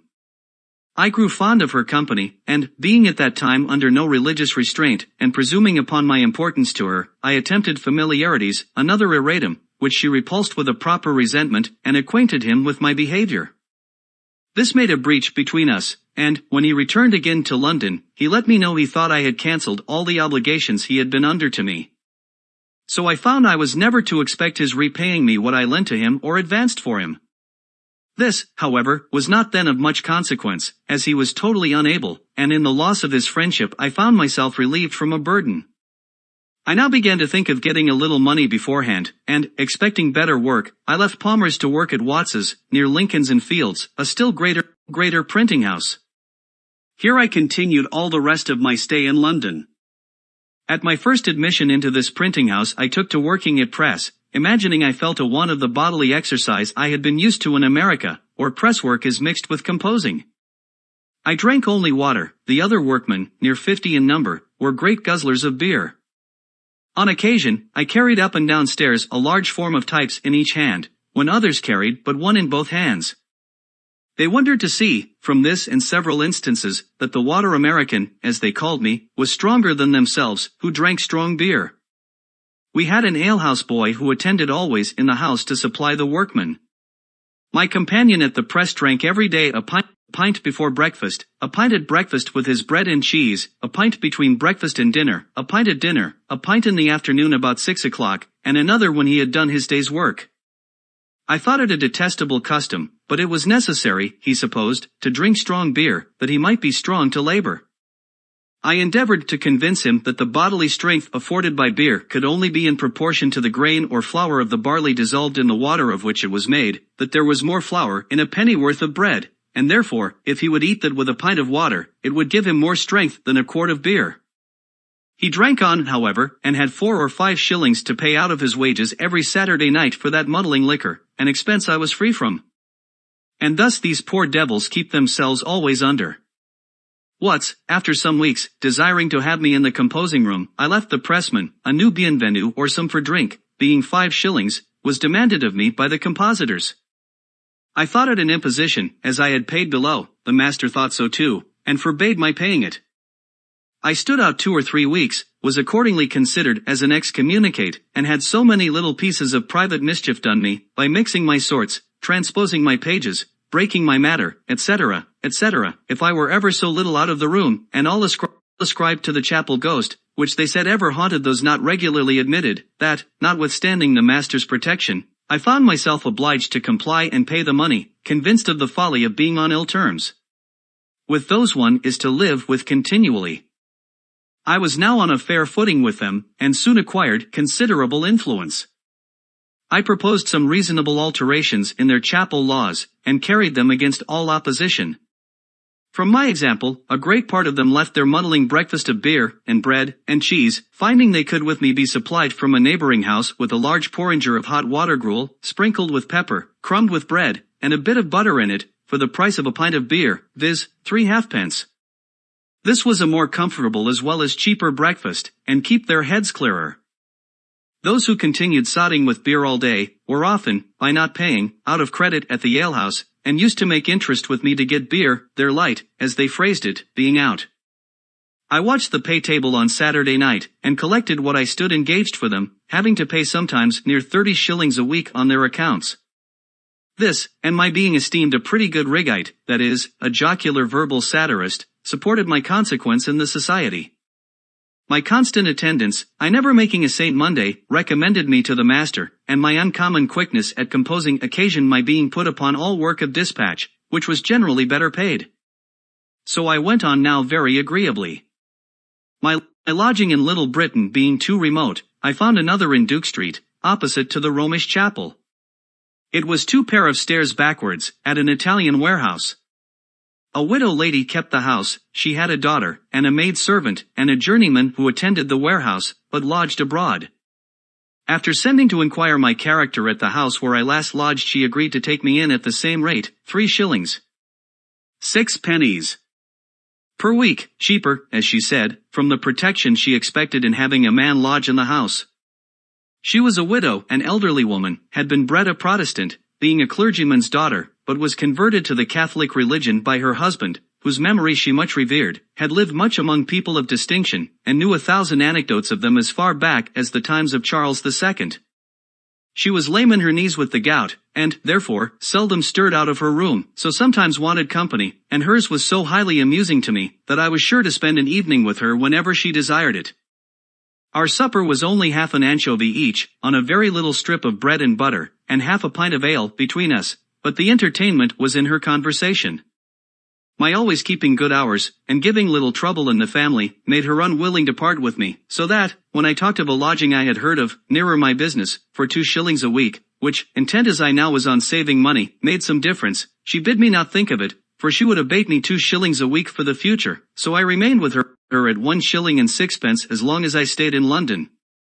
In a garret of her house there lived a maiden lady of 70, in the most retired manner, of whom my landlady gave me this account, that she was a Roman Catholic, had been sent abroad when young, and lodged in a nunnery with an intent of becoming a nun, but, the country not agreeing with her, she returned to England, where, there being no nunnery, she had vowed to lead the life of a nun, as near as might be done in those circumstances.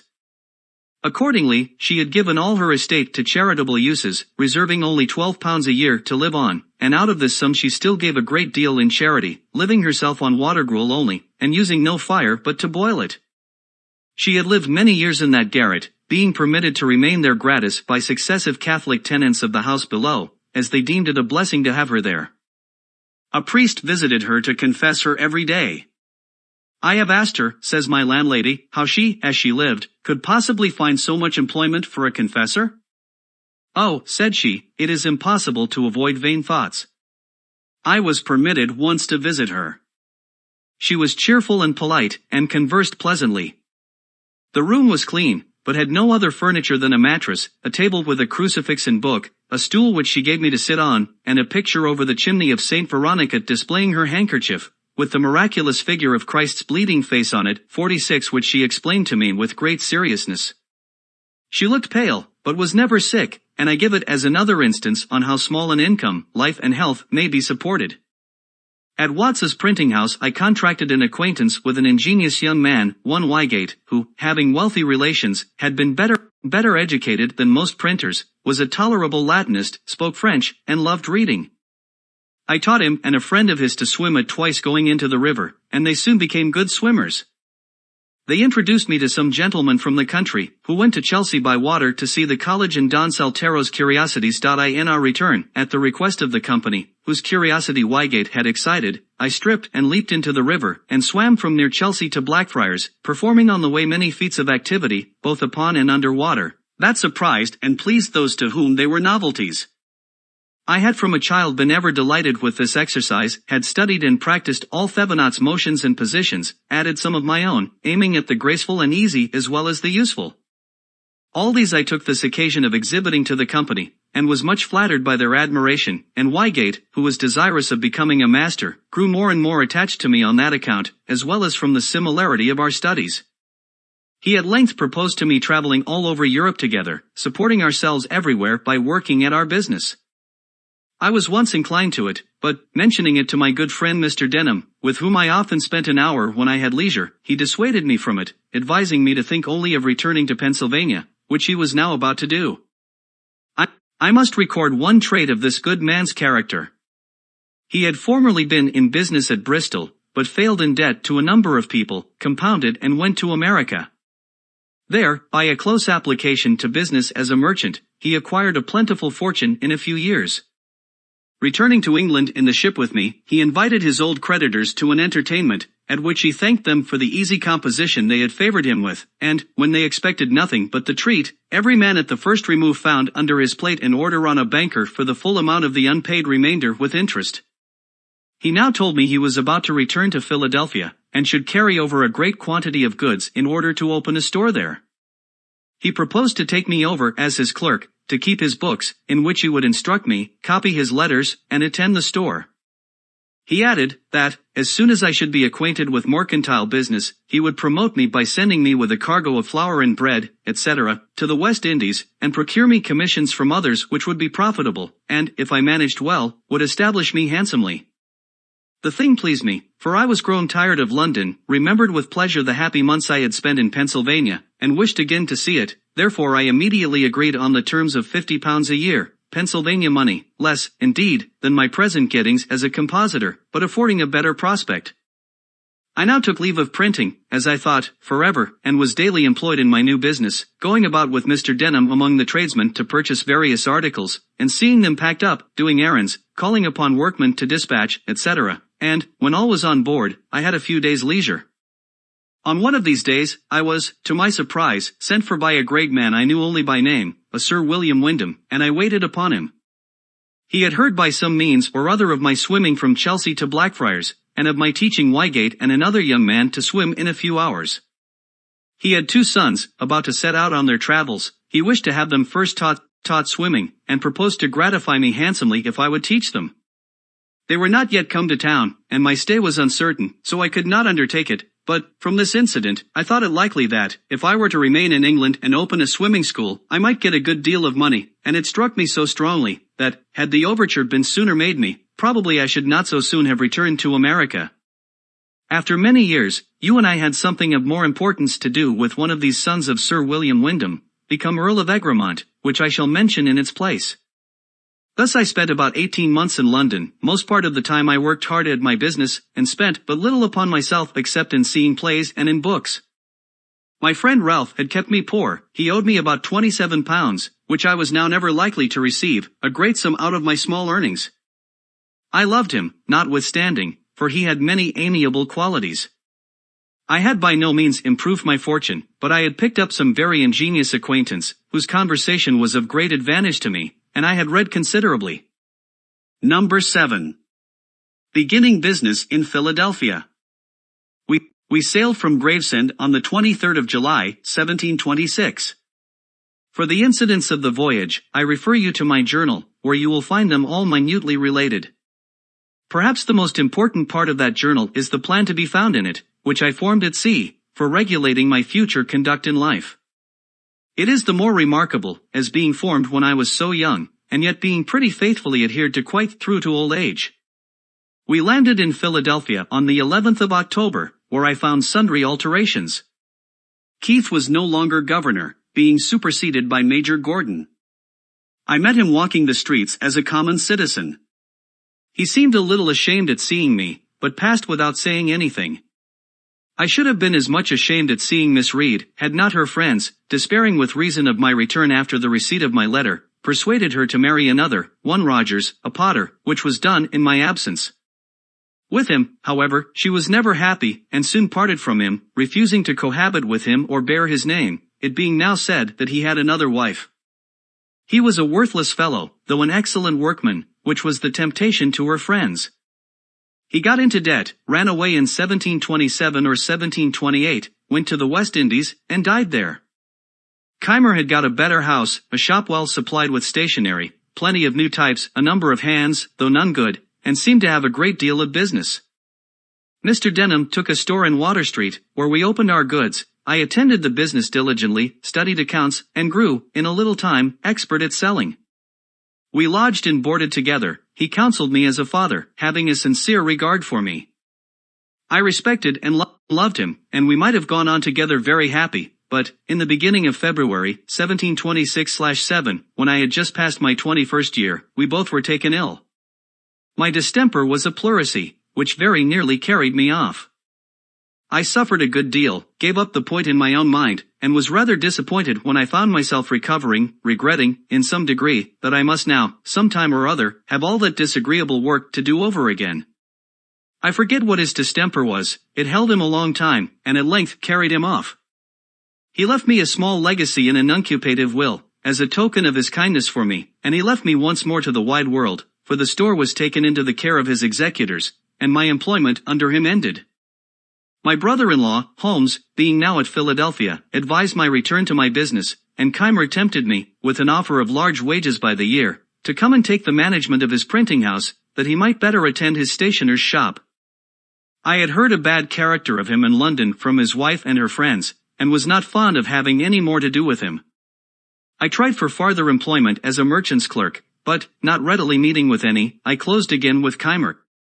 I found in his house these hands, Hugh Meredith, a Welsh Pennsylvanian, 30 years of age, bred to country work, honest, sensible, had a great deal of solid observation, was something of a reader, but given to drink.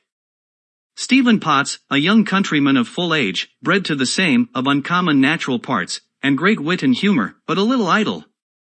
These he had agreed with at extreme low wages per week to be raised a shilling every 3 months, as they would deserve by improving in their business, and the expectation of these high wages, to come on hereafter, was what he had drawn them in with.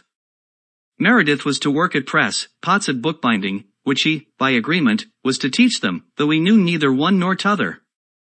John, a wild Irishman, brought up to no business, whose service, for 4 years, Keimer had purchased from the captain of a ship, he, too, was to be made a pressman. George Webb, an Oxford scholar, whose time for 4 years he had likewise bought, intending him for a compositor, of whom more presently, and David Harry, a country boy, whom he had taken apprentice. I soon perceived that the intention of engaging me at wages so much higher than he had been used to give, was, to have these raw, cheap hands formed through me, and, as soon as I had instructed them, then they being all articled to him, he should be able to do without me. I went on, however, very cheerfully, put his printing house in order, which had been in great confusion, and brought his hands by degrees to mind their business and to do it better. It was an odd thing to find an Oxford scholar in the situation of a bought servant. He was not more than 18 years of age, and gave me this account of himself, that he was born in Gloucester, educated at a grammar school there, had been distinguished among the scholars for some apparent superiority in performing his part, when they exhibited plays, belonged to the Witty Club there, and had written some pieces in prose and verse, which were printed in the Gloucester newspapers. Thence he was sent to Oxford, where he continued about a year, but not well satisfied, wishing, of all things, to see London, and become a player. At length, receiving his quarterly allowance of 15 guineas, instead of discharging his debts he walked out of town, hid his gown in a furze bush, and footed it to London, where, having no friend to advise him, he fell into bad company, soon spent his guineas, found no means of being introduced among the players, grew necessitous, pawned his clothes, and wanted bread. Walking the street very hungry, and not knowing what to do with himself, a crimp's bill was put into his hand, offering immediate entertainment and encouragement to such as would bind themselves to serve in America. He went directly, signed the indentures, was put into the ship, and came over, never writing a line to acquaint his friends what was become of him. He was lively, witty, good-natured, and a pleasant companion, but idle, thoughtless, and imprudent to the last degree. John, the Irishman, soon ran away. With the rest I began to live very agreeably, for they all respected me the more, as they found Keimer incapable of instructing them, and that from me they learned something daily. We never worked on Saturday, that being Keimer's Sabbath, so I had 2 days for reading. My acquaintance with ingenious people in the town increased. Keimer himself treated me with great civility and apparent regard, and nothing now made me uneasy but my debt to Vernon, which I was yet unable to pay, being hitherto but a poor economist.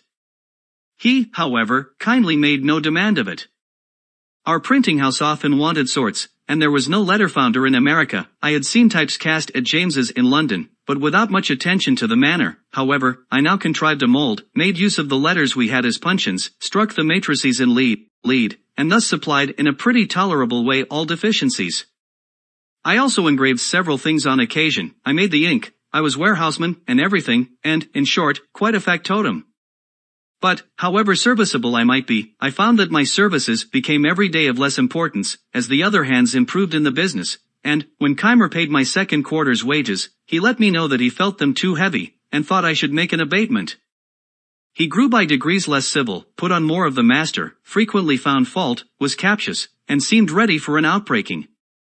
I went on, nevertheless, with a good deal of patience, thinking that his encumbered circumstances were partly the cause.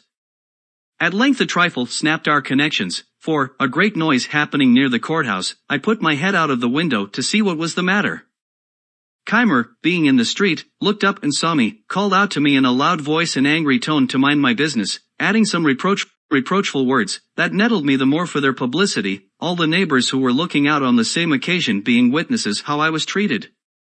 He came up immediately into the printing house, continued the quarrel, high words passed on both sides. He gave me the quarter's warning we had stipulated, expressing a wish that he had not been obliged to so long a warning. I told him his wish was unnecessary, for I would leave him that instant, and so, taking my hat, walked out of doors, desiring Meredith, whom I saw below, to take care of some things I left, and bring them to my lodgings. Meredith came accordingly in the evening, when we talked my affair over. He had conceived a great regard for me, and was very unwilling that I should leave the house while he remained in it. He dissuaded me from returning to my native country, which I began to think of. He reminded me that Keimer was in debt for all he possessed, that his creditors began to be uneasy, that he kept his shop miserably, sold often without profit for ready money, and often trusted without keeping accounts, that he must therefore fail, which would make a vacancy I might profit of. I objected my want of money. He then let me know that his father had a high opinion of me, and, from some discourse that had passed between them, he was sure would advance money to set us up, if I would enter into partnership with him. My time, says he, will be out with Keimer in the spring. By that time we may have our press and types in from London. I am sensible I am no workman. If you like it, your skill in the business shall be set against the stock I furnish, and we will share the profits equally. The proposal was agreeable, and I consented. His father was in town and approved of it, the more as he saw I had great influence with his son, had prevailed on him to abstain long from dram drinking, and he hoped might break him of that wretched habit entirely, when we came to be so closely connected. I gave an inventory to the father, who carried it to a merchant. The things were sent for. The secret was to be kept till they should arrive, and in the meantime I was to get work, if I could, at the other printing house. But I found no vacancy there, and so remained idle a few days, when Keimer, on a prospect of being employed to print some paper money in New Jersey, which would require cuts in various types that I only could supply, and apprehending Bradford might engage me and get the job from him, sent me a very civil message, that old friends should not part for a few words, the effect of sudden passion, and wishing me to return. Meredith persuaded me to comply, as it would give more opportunity for his improvement under my daily instructions, so I returned, and we went on more smoothly than for some time before. The New Jersey job was obtained. I contrived a copperplate press for it, the first that had been seen in the country. I cut several ornaments and checks for the bills. We went together to Burlington, where I executed the whole to satisfaction, and he received so large a sum for the work as to be enabled thereby to keep his head much longer above water. At Burlington I made an acquaintance with many principal people of the province. Several of them had been appointed by the Assembly a committee to attend the press, and take care that no more bills were printed than the law directed. They were therefore, by turns, constantly with us, and generally he who attended, brought with him a friend or two for company. My mind having been much more improved by reading than Keimer's, I suppose it was for that reason my conversation seemed to be more valued. They had me to their houses, introduced me to their friends, and showed me much civility, while he, though the master, was a little neglected.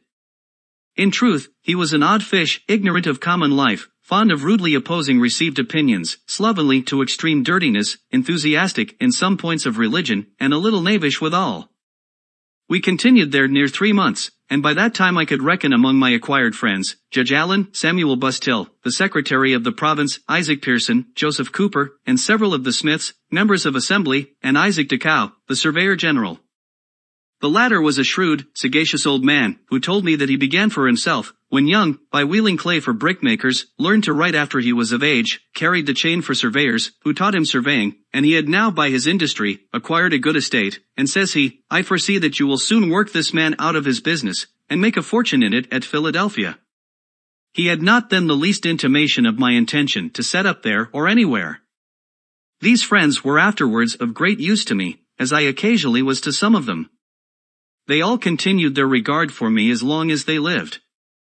Before I enter upon my public appearance in business, it may be well to let you know the then state of my mind with regard to my principles and morals, that you may see how far those influenced the future events of my life. My parents had early given me religious impressions, and brought me through my childhood piously in the dissenting way. But I was scarce 15 when, after doubting by turns of several points, as I found them disputed in the different books I read, I began to doubt of revelation itself. Some books against deism fell into my hands. They were said to be the substance of sermons preached at Boyle's lectures. It happened that they wrought an effect on me quite contrary to what was intended by them, for the arguments of the deists, which were quoted to be refuted, appeared to me much stronger than the refutations. In short, I soon became a thorough deist. My arguments perverted some others, particularly Collins and Ralph, but each of them having afterwards wronged me greatly without the least compunction, and recollecting Keith's conduct towards me, who was another freethinker, and my own towards Vernon and Miss Read, which at times gave me great trouble, I began to suspect that this doctrine, though it might be true, was not very useful. My London pamphlet, which had for its motto these lines of Dryden, whatever is right. Though purblind man sees but a part o' the chain, the nearest link. His eyes not carrying to the equal beam. That poises all above, and from the attributes of God, his infinite wisdom, goodness and power, concluded that nothing could possibly be wrong in the world, and that vice and virtue were empty distinctions, no such things existing, appeared now not so clever a performance as I once thought it, and I doubted whether some error had not insinuated itself unperceived into my argument, so as to infect all that followed, as is common in metaphysical reasonings. I grew convinced that truth, sincerity and integrity in dealings between man and man were of the utmost importance to the felicity of life, and I formed written resolutions, which still remain in my journal book, to practice them ever while I lived. Revelation had indeed no weight with me, as such, but I entertained an opinion that, though certain actions might not be bad because they were forbidden by it, or good because it commanded them, yet probably these actions might be forbidden because they were bad for us, or commanded because they were beneficial to us, in their own natures, all the circumstances of things considered. And this persuasion, with the kind hand of Providence, or some guardian angel, or accidental favorable circumstances and situations, or altogether, preserved me, through this dangerous time of youth, and the hazardous situations I was sometimes in among strangers, remote from the eye and advice of my father, without any wilful gross immorality or injustice, that might have been expected from my want of religion. I say wilful, because the instances I have mentioned had something of necessity in them, from my youth, inexperience, and the knavery of others. I had therefore a tolerable character to begin the world with, I valued it properly, and determined to preserve it. We had not been long returned to Philadelphia before the new types arrived from London.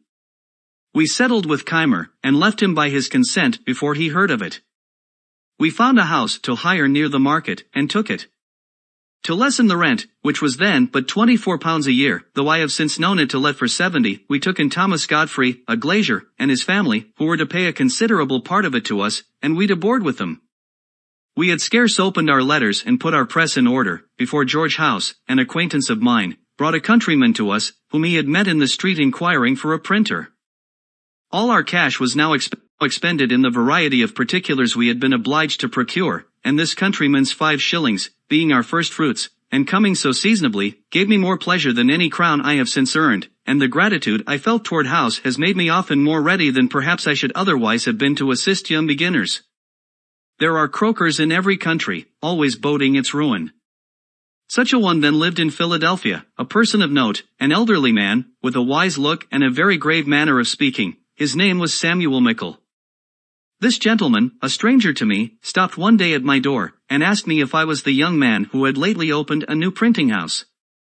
Being answered in the affirmative, he said he was sorry for me, because it was an expensive undertaking, and the expense would be lost, for Philadelphia was a sinking place, the people already half bankrupts, or near being so, all appearances to the contrary, such as new buildings and the rise of rents, being to a certain knowledge fallacious, for they were, in fact, among the things that would soon ruin us.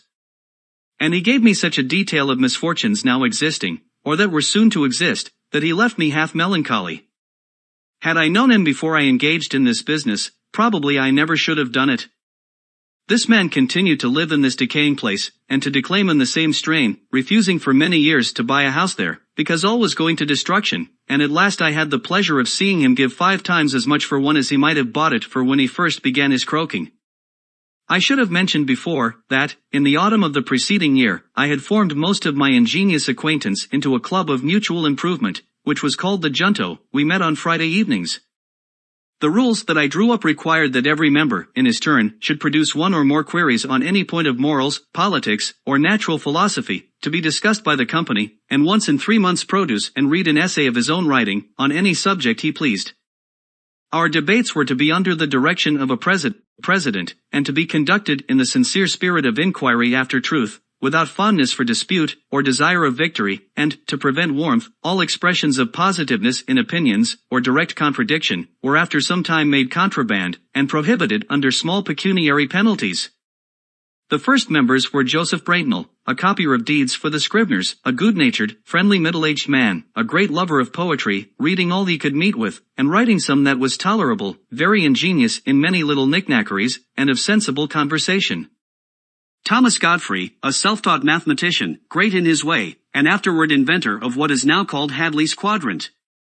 But he knew little out of his way, and was not a pleasing companion, as, like most great mathematicians I have met with, he expected universal precision in everything said, or was forever denying or distinguishing upon trifles, to the disturbance of all conversation.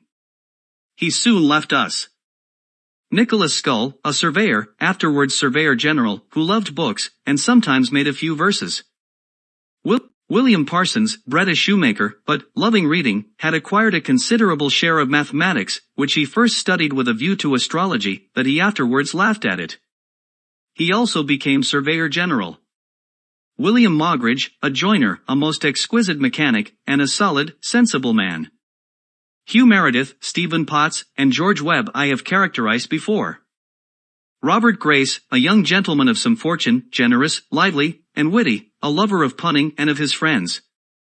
And William Coleman, then a merchant's clerk, about my age, who had the coolest, clearest head, the best heart, and the exactest morals of almost any man I ever met with. He became afterwards a merchant of great note, and one of our provincial judges.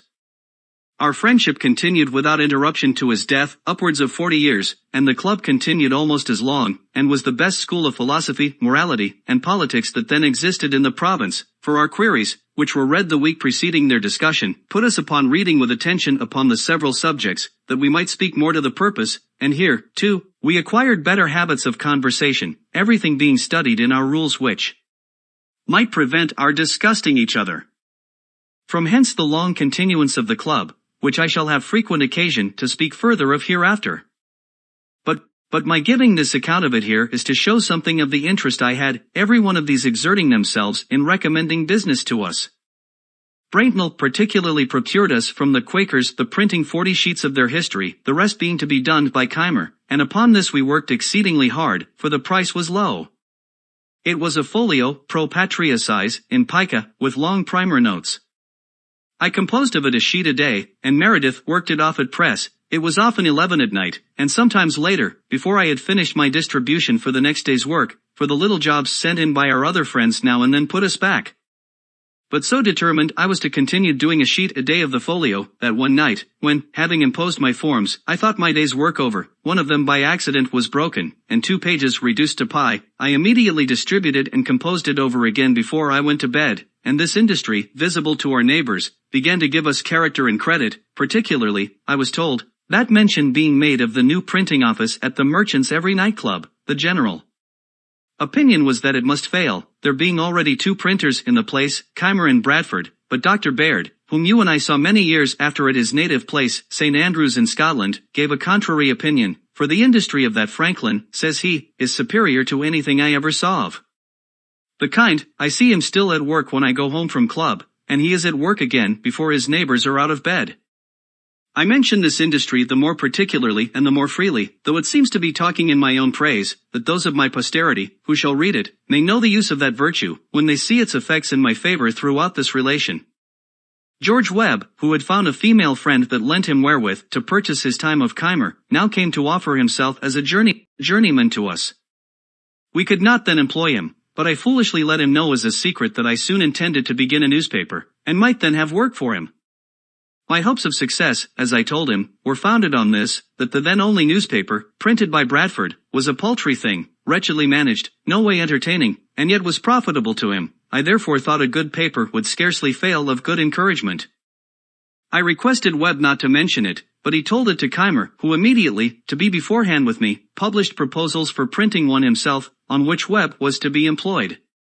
I resented this, and, to counteract them, as I could not yet begin our paper, I wrote several pieces of entertainment for Bradford's paper, under the title of The Busybody, which Braintnell continued some months. By this means the attention of the public was fixed on that paper, and Keimer's proposals, which we burlesqued and ridiculed, were disregarded. He began his paper, however, and, after carrying it on 3/4 of a year, with at most only 90 subscribers, he offered it to me for a trifle, and I, having been ready some time to go on with it, took it in hand directly, and it proved in a few years extremely profitable to me. I perceive that I am apt to speak in the singular number, though our partnership still continued. The reason may be that, in fact, the whole management of the business lay upon me. Meredith was no compositor, a poor pressman, and seldom sober. My friends lamented my connection with him, but I was to make the best of it. Our first papers made a quite different appearance from any before in the province, a better type, and better printed, but some spirited remarks of my writing, on the dispute then going on between Governor Burnett and the Massachusetts Assembly, struck the principal people, occasioned the paper and the manager of it to be much talked of, and in a few weeks brought them all to be our subscribers. Their example was followed by many, and our number went on growing continually.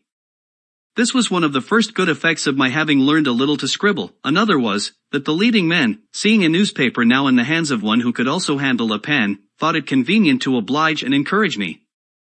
Bradford still printed the votes, and laws, and other public business. He had printed an address of the House to the governor, in a coarse, blundering manner. We reprinted it elegantly and correctly, and sent one to every member. They were sensible of the difference. It strengthened the hands of our friends in the House, and they voted us their printers for the year ensuing. Among my friends in the House I must not forget Mr. Hamilton, before mentioned, who was then returned from England, and had a seat in it. He interested himself for me strongly in that instance, as he did in many others afterward, continuing his patronage till his death. Mr. Vernon, about this time, put me in mind of the debt I owed him, but did not press me.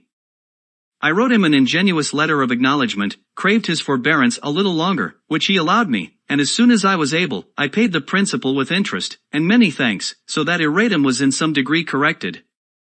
But now another difficulty came upon me which I had never the least reason to expect. Mr. Meredith's father, who was to have paid for our printing house, according to the expectations given me, was able to advance only £100 currency, which had been paid, and 100 more was due to the merchant, who grew impatient, and sued us all. We gave bail, but saw that, if the money could not be raised in time, the suit must soon come to a judgment and execution, and our hopeful prospects must, with us, be ruined, as the press and letters must be sold for payment, perhaps at half price. In this distress 2 true friends, whose kindness I have never forgotten, nor ever shall forget while I can remember anything, came to me separately, unknown to each other, and, without any application from me, offering each of them to advance me all the money that should be necessary to enable me to take the whole business upon myself, if that should be practicable, but they did not like my continuing the partnership with Meredith, who, as they said, was often seen drunk in the streets, and playing at low games in alehouses, much to our discredit. These 2 friends were William Coleman and Robert Grace. I told them I could not propose a separation while any prospect remained of the Merediths fulfilling their part of our agreement, because I thought myself under great obligations to them for what they had done, and would do if they could, but, if they finally failed in their performance, and our partnership must be dissolved, I should then think myself at liberty to accept the assistance of my friends. Thus the matter rested for some time, when I said to my partner, "Perhaps your father is dissatisfied at the part you have undertaken in this affair of ours, and is unwilling to advance for you and me what he would for you alone. If that is the case, tell me, and I will resign the whole to you, and go about my business." "No," said he, "my father has really been disappointed, and is really unable, and I am unwilling to distress him farther. I see this is a business I am not fit for. I was bred a farmer, and it was a folly in me to come to town, and put myself, at 30 years of age, an apprentice to learn a new trade. Many of our Welsh people are going to settle in North Carolina, where land is cheap. I am inclined to go with them, and follow my old employment. You may find friends to assist you. If you will take the debts of the company upon you, return to my father the £100 he has advanced, pay my little personal debts, and give me £30 and a new saddle, I will relinquish the partnership, and leave the whole in your hands." I agreed to this proposal. It was drawn up in writing, signed, and sealed immediately. I gave him what he demanded, and he went soon after to Carolina, from whence he sent me next year 2 long letters, containing the best account that had been given of that country, the climate, the soil, husbandry, etc., for in those matters he was very judicious. I printed them in the papers, and they gave great satisfaction to the public. As soon as he was gone, I recurred to my 2 friends, and because I would not give an unkind preference to either, I took half of what each had offered, and I wanted of one, and half of the other, paid off the company's debts, and went on with the business in my own name, advertising that the partnership was dissolved. I think this was in or about the year 1729. Number 8. Business success and first public service. About this time there was a cry among the people for more paper money, only £15,000 being extant in the province, and that's soon to be sunk. The wealthy inhabitants opposed any addition, being against all paper currency, from an apprehension that it would depreciate, as it had done in New England, to the prejudice of all creditors. We had discussed this point in our junto, where I was on the side of an addition, being persuaded that the first small sum struck in 1723 had done much good by increasing the trade, employment, and number of inhabitants in the province, since I now saw all the old houses inhabited, and many new ones building, whereas I remembered well, that when I first walked about the streets of Philadelphia, eating my roll, I saw most of the houses in Walnut Street, between Second and Front Streets, with bills on their doors, to be let, and many likewise in Chestnut Street and other streets, which made me then think the inhabitants of the city were deserting it one after another.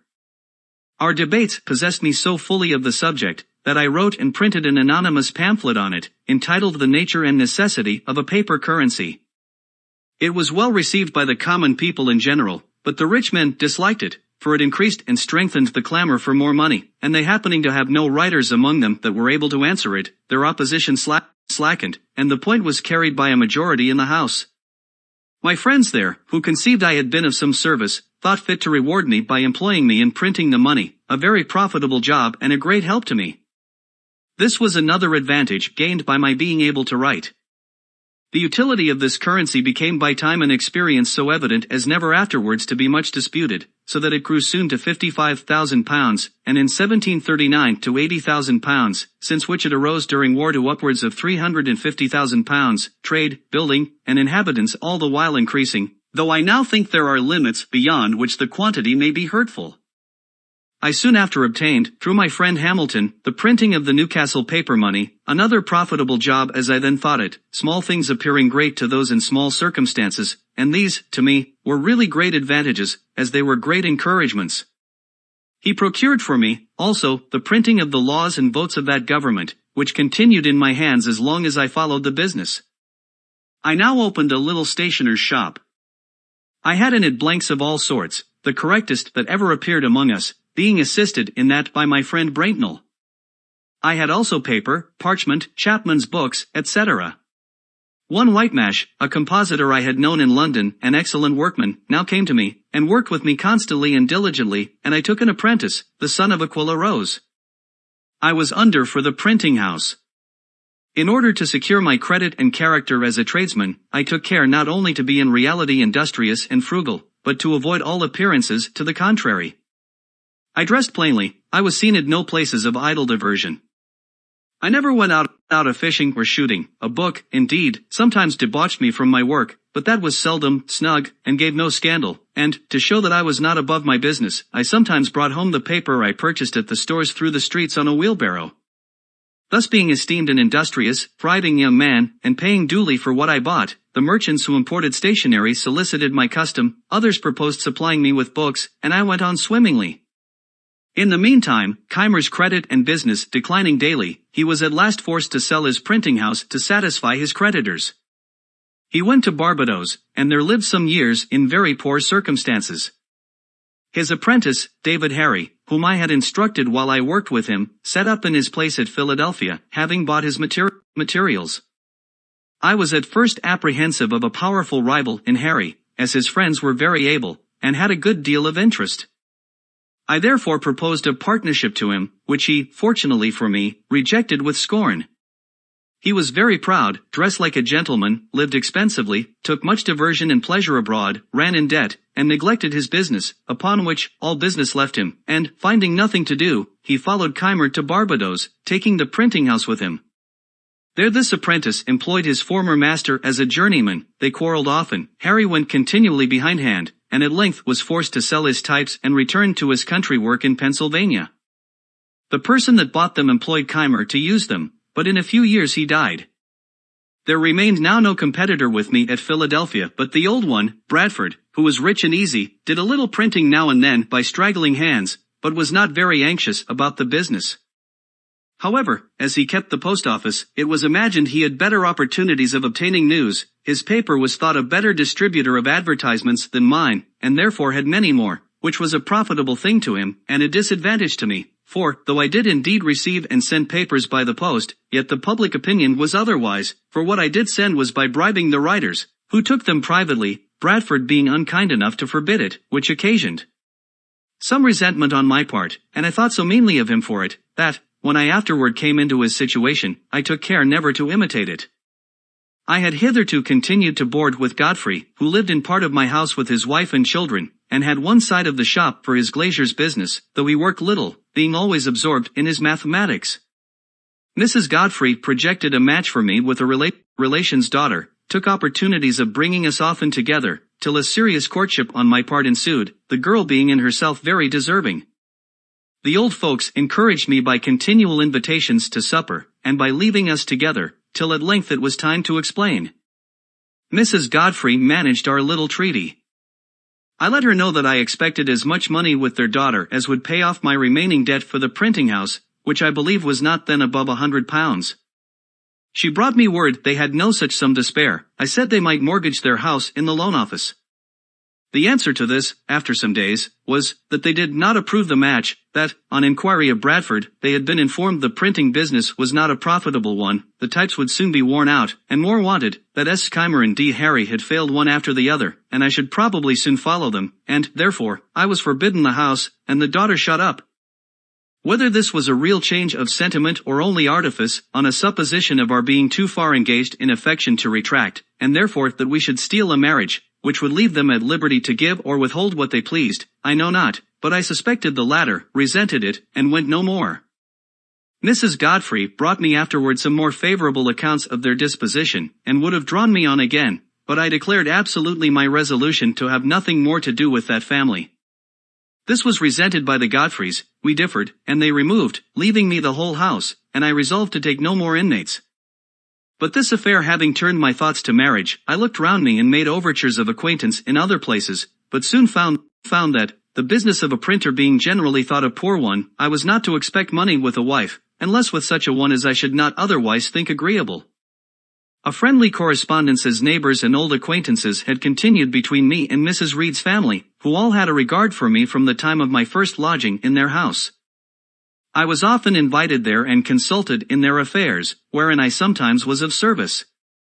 I pitied poor Miss Reed's unfortunate situation, who was generally dejected, seldom cheerful, and avoided company. I considered my giddiness and inconstancy when in London as in a great degree the cause of her unhappiness, though the mother was good enough to think the fault more her own than mine, as she had prevented our marrying before I went thither, and persuaded the other match in my absence. Our mutual affection was revived, but there were now great objections to our union. The match was indeed looked upon as invalid, a preceding wife being said to be living in England, but this could not easily be proved, because of the distance, and, though there was a report of his death, it was not certain. Then, though it should be true, he had left many debts, which his successor might be called upon to pay. We ventured, however, over all these difficulties, and I took her to wife, September 1st, 1730. None of the inconveniences happened that we had apprehended. She proved a good and faithful helpmate, assisted me much by attending the shop, we throve together, and have ever mutually endeavored to make each other happy. Thus I corrected that great erratum as well as I could. About this time, our club meeting, not at a tavern, but in a little room of Mr. Grace's, set apart for that purpose, a proposition was made by me, that, since our books were often referred to in our disquisitions upon the queries, it might be convenient to us to have them all together where we met, that upon occasion they might be consulted, and by thus clubbing our books to a common library, we should, while we like to keep them together, have each of us the advantage of using the books of all the other members, which would be nearly as beneficial as if each owned the whole. It was liked and agreed to, and we filled one end of the room with such books as we could best spare. The number was not so great as we expected, and though they had been of great use, yet some inconveniences occurring for want of due care of them, the collection, after about a year, was separated, and each took his books home again. And now I set on foot my first project of a public nature, that for a subscription library. I drew up the proposals, got them put into form by our great scrivener, Brockton, and, by the help of my friends in the junto, procured 50 subscribers of 40 shillings each to begin with, and 10 shillings a year for 50 years, the term our company was to continue. We afterwards obtained a charter, the company being increased to 100. This was the mother of all the North American subscription libraries, now so numerous. It has become a great thing itself, and continually increasing. These libraries have improved the general conversation of the Americans, made the common tradesmen and farmers as intelligent as most gentlemen from other countries, and perhaps have contributed in some degree to the stand so generally made throughout the colonies in defense of their privileges. MEM. Thus far was written with the intention expressed in the beginning and therefore contains several little family anecdotes of no importance to others. What follows was written many years after in compliance with the advice contained in these letters, and accordingly intended for the public. The affairs of the Revolution occasioned the interruption. Continuation of the account of my life, begun at Passy, near Paris, 1784. It is some time since I received the above letters, but I have been too busy till now to think of complying with the request they contain. It might, too, be much better done if I were at home among my papers, which would aid my memory, and help to ascertain dates, but my return being uncertain, and having just now a little leisure, I will endeavor to recollect and write what I can. If I live to get home, it may there be corrected and improved. Not having any copy here of what is already written, I know not whether an account is given of the means I used to establish the Philadelphia Public Library, which, from a small beginning, is now become so considerable, though I remember to have come down to near the time of that transaction, 1730. I will therefore begin here with an account of it, which may be struck out if found to have been already given. At the time I established myself in Pennsylvania, there was not a good bookseller's shop in any of the colonies to the southward of Boston. In New York and Philadelphia the printers were indeed stationers, they sold only paper, etc., almanacs, ballads, and a few common school books. Those who loved reading were obliged to send for their books from England. The members of the junto had each a few. We had left the alehouse, where we first met, and hired a room to hold our club in. I proposed that we should all of us bring our books to that room, where they would not only be ready to consult in our conferences, but become a common benefit, each of us being at liberty to borrow such as he wished to read at home. This was accordingly done, and for some time contented us. Finding the advantage of this little collection, I proposed to render the benefit from books more common, by commencing a public subscription library. I drew a sketch of the plan and rules that would be necessary, and got a skillful conveyancer, Mr. Charles Brockton, to put the whole in form of articles of agreement to be subscribed, by which each subscriber engaged to pay a certain sum down for the first purchase of books, and an annual contribution for increasing them. So few were the readers at that time in Philadelphia, and the majority of us so poor, that I was not able, with great industry, to find more than 50 persons, mostly young tradesmen, willing to pay down for this purpose 40 shillings each, and 10 shillings per annum. On this little fund we began. The books were imported, the library was open one day in the week for lending to the subscribers, on their promissory notes to pay double the value if not duly returned. The institution soon manifested its utility, was imitated by other towns, and in other provinces. The libraries were augmented by donations, reading became fashionable, and our people, having no public amusements to divert their attention from study, became better acquainted with books, and in a few years were observed by strangers to be better instructed and more intelligent than people of the same rank generally are in other countries. When we were about to sign the above-mentioned articles, which were to be binding on us, our heirs, etc., for 50 years, Mr. Brockton, the scrivener, said to us, "You are young men, but it is scarcely probable that any of you will live to see the expiration of the term fixed in the instrument. A number of us, however, are yet living, but the instrument was after a few years rendered null by a charter that incorporated and gave perpetuity to the company." The objections and reluctances I met with in soliciting the subscriptions made me soon feel the impropriety of presenting oneself as the proposer of any useful project that might be supposed to raise one's reputation in the smallest degree above that of one's neighbors, when one has need of their assistance to accomplish that project. I therefore put myself as much as I could out of sight, and stated it as a scheme of a number of friends, who had requested me to go about and propose it to such as they thought lovers of reading. In this way my affair went on more smoothly, and I ever after practiced it on such occasions, and, from my frequent successes, can heartily recommend it. The present little sacrifice of your vanity will afterwards be amply repaid. If it remains a while uncertain to whom the merit belongs, someone more vain than yourself will be encouraged to claim it, and then even envy will be disposed to do you justice by plucking those assumed feathers, and restoring them to their right owner. This library afforded me the means of improvement by constant study, for which I set apart an hour or two each day, and thus repaired in some degree the loss of the learned education my father once intended for me. Reading was the only amusement I allowed myself. I spent no time in taverns, games, or frolics of any kind, and my industry in my business continued as indefatigable as it was necessary. I was indebted for my printing house, I had a young family coming on to be educated, and I had to contend with for business 2 printers, who were established in the place before me. My circumstances, however, grew daily easier. My original habits of frugality continuing, and my father having, among his instructions to me when a boy, frequently repeated a proverb of Solomon, "Sayest thou a man diligent in his calling, he shall stand before kings, he shall not stand before mean men," I from thence considered industry as a means of obtaining wealth and distinction, which encouraged me, though I did not think that I should ever literally stand before kings, which, however, has since happened, for I have stood before 5. And even had the honor of sitting down with one, the King of Denmark, to dinner. We have an English proverb that says, "He that would thrive, must ask his wife." It was lucky for me that I had one as much disposed to industry and frugality as myself. She assisted me cheerfully in my business, folding and stitching pamphlets, tending shop, purchasing old linen rags for the papermakers, etc., etc. We kept no idle servants, our table was plain and simple, our furniture of the cheapest. For instance, my breakfast was a long time bread and milk, no tea, and I ate it out of a 2-penny earthen porringer, with a pewter spoon.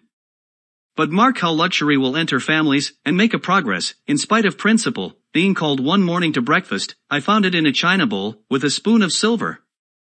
They had been bought for me without my knowledge by my wife, and had cost her the enormous sum of 23 shillings, for which she had no other excuse or apology to make, but that she thought her husband deserved a silver spoon and china bowl as well as any of his neighbors. This was the first appearance of plate and china in our house, which afterward, in a course of years, as our wealth increased, augmented gradually to several £100 in value. I had been religiously educated as a Presbyterian, and though some of the dogmas of that persuasion, such as the eternal decrees of God, election, reprobation, etc., appeared to me unintelligible, others doubtful, and I early absented myself from the public assemblies of the sect, Sunday being my studying day. I never was without some religious principles. I never doubted, for instance, the existence of the deity, that he made the world, and governed it by his providence, that the most acceptable service of God was the doing good to man, that our souls are immortal, and that all crime will be punished, and virtue rewarded either here or hereafter. These I esteemed the essentials of every religion, and, being to be found in all the religions we had in our country, I respected them all, though with different degrees of respect, as I found them more or less mixed with other articles, which, without any tendency to inspire, promote, or confirm morality, served principally to divide us, and make us unfriendly to one another. This respect to all, with an opinion that the worst had some good effects, induced me to avoid all discourse that might tend to lessen the good opinion another might have of his own religion, and as our province increased in people, and new places of worship were continually wanted, and generally erected by voluntary contribution, my mite for such purpose, whatever might be the sect, was never refused. Though I seldom attended any public worship, I had still an opinion of its propriety, and of its utility when rightly conducted, and I regularly paid my annual subscription for the support of the only Presbyterian minister or meeting we had in Philadelphia. He used to visit me sometimes as a friend, and admonished me to attend his administrations, and I was now and then prevailed on to do so, once for 5 Sundays successively. Had he been in my opinion a good preacher, perhaps I might have continued, notwithstanding the occasion I had for the Sunday's leisure in my course of study. But his discourses were chiefly either polemic arguments, or explications of the peculiar doctrines of our sect, and were all to me very dry, uninteresting, and unedifying, since not a single moral principle was inculcated or enforced, their aim seeming to be rather to make us Presbyterians than good citizens. At length he took for his text that verse of the 4th chapter of Philippians, finally, brethren, whatsoever things are true, honest, just, pure, lovely, or of good report, if there be any virtue, or any praise, think on these things. And I imagined, in a sermon on such a text, we could not miss of having some morality. But he confined himself to 5 points only, as meant by the apostle, viz., 1. Keeping holy the Sabbath day. 2. Being diligent in reading the Holy Scriptures. 3. Attending duly the public worship. 4. Partaking of the sacrament. 5. Paying a due respect to God's ministers. These might be all good things, but, as they were not the kind of good things that I expected from that text, I despaired of ever meeting with them from any other, was disgusted, and attended his preaching no more. I had some years before composed a little liturgy, or form of prayer, for my own private use, viz., in 1728, entitled, Articles of Belief and Acts of Religion. I returned to the use of this, and went no more to the public assemblies. My conduct might be blamable, but I leave it, without attempting further to excuse it, my present purpose being to relate facts, and not to make apologies for them. Number 9. Plan for attaining moral perfection. It was about this time I conceived the bold and arduous project of arriving at moral perfection. I wished to live without committing any fault at any time. I would conquer all that either natural inclination, custom, or company might lead me into. As I knew, or thought I knew, what was right and wrong, I did not see why I might not always do the one and avoid the other. But I soon found I had undertaken a task of more difficulty than I had imagined. While my care was employed in guarding against one fault, I was often surprised by another. Habit took the advantage of inattention. Inclination was sometimes too strong for reason. I concluded, at length, that the mere speculative conviction that it was our interest to be completely virtuous was not sufficient to prevent our slipping, and that the contrary habits must be broken, and good ones acquired and established, before we can have any dependence on a steady, uniform rectitude of conduct. For this purpose I therefore contrived the following method. In the various enumerations of the moral virtues I had met with in my reading, I found the catalogue more or less numerous, as different writers included more or fewer ideas under the same name. Temperance, for example, was by some confined to eating and drinking, while by others it was extended to mean the moderating every other pleasure, appetite, inclination, or passion, bodily or mental, even to our avarice and ambition. I proposed to myself, for the sake of clearness, to use rather more names, with fewer ideas annexed to each, than a few names with more ideas, and I included under 13 names of virtues all that at that time occurred to me as necessary or desirable, and annexed to each a short precept, which fully expressed the extent I gave to its meaning. These names of virtues, with their precepts, were 1. Temperance. Eat not to dullness, drink not to elevation. 2. Silence. Speak not but what may benefit others or yourself, avoid trifling conversation. 3. Order. Let all your things have their places, let each part of your business have its time. 4. Resolution. Resolve to perform what you ought, perform without fail what you resolve. 5. Frugality. Make no expense but to do good to others or yourself, i.e., waste nothing. 6. Industry. Lose no time, be always employed in something useful, cut off all unnecessary actions. 7. Sincerity. Use no hurtful deceit, think innocently and justly, and, if you speak, speak accordingly. 8. Justice. Wrong none by doing injuries, or omitting the benefits that are your duty. 9. Moderation. Avoid extremes, forbear resenting injuries so much as you think they deserve. 10. Cleanliness. Tolerate no uncleanliness in body, clothes, or habitation. 11. Tranquility. Be not disturbed at trifles, or at accidents common or unavoidable. 12. Chastity. 13. Humility. Imitate Jesus and Socrates. My intention being to acquire the habitude of all these virtues, I judged it would be well not to distract my attention by attempting the whole at once, but to fix it on one of them at a time, and, when I should be master of that, then to proceed to another, and so on, till I should have gone through the 13, and, as the previous acquisition of some might facilitate the acquisition of certain others, I arranged them with that view, as they stand above. Temperance first, as it tends to procure that coolness and clearness of head, which is so necessary where constant vigilance was to be kept up, and guard maintained against the unremitting attraction of ancient habits, and the force of perpetual temptations. This being acquired and established, silence would be more easy, and my desire being to gain knowledge at the same time that I improved in virtue, and considering that in conversation it was obtained rather by the use of the ears than of the tongue, and therefore wishing to break a habit I was getting into of prattling, punning, and joking, which only made me acceptable to trifling company, I gave silence the second place. This and the next order I expected would allow me more time for attending to my project and my studies. Resolution, once become habitual, would keep me firm in my endeavors to obtain all the subsequent virtues, frugality and industry freeing me from my remaining debt, and producing affluence and independence, would make more easy the practice of sincerity and justice, etc., etc. Conceiving then, that, agreeably to the advice of Pythagoras in his golden verses, daily examination would be necessary, I contrived the following method for conducting that examination. I made a little book, in which I allotted a page for each of the virtues. I ruled each page with red ink, so as to have 7 columns, one for each day of the week, marking each column with a letter for the day. I crossed these columns with 13 red lines, marking the beginning of each line with the first letter of one of the virtues, on which line, and in its proper column, I might mark, by a little black spot, every fault I found upon examination to have been committed respecting that virtue upon that day. I determined to give a week's strict attention to each of the virtues successively. Thus, in the first week, my great guard was to avoid every the least offense against temperance, leaving the other virtues to their ordinary chance, only marking every evening the faults of the day. Thus, if in the first week I could keep my first line, marked T, clear of spots, I supposed the habit of that virtue so much strengthened, and its opposite weakened, that I might venture extending my attention to include the next, and for the following week keep both lines clear of spots.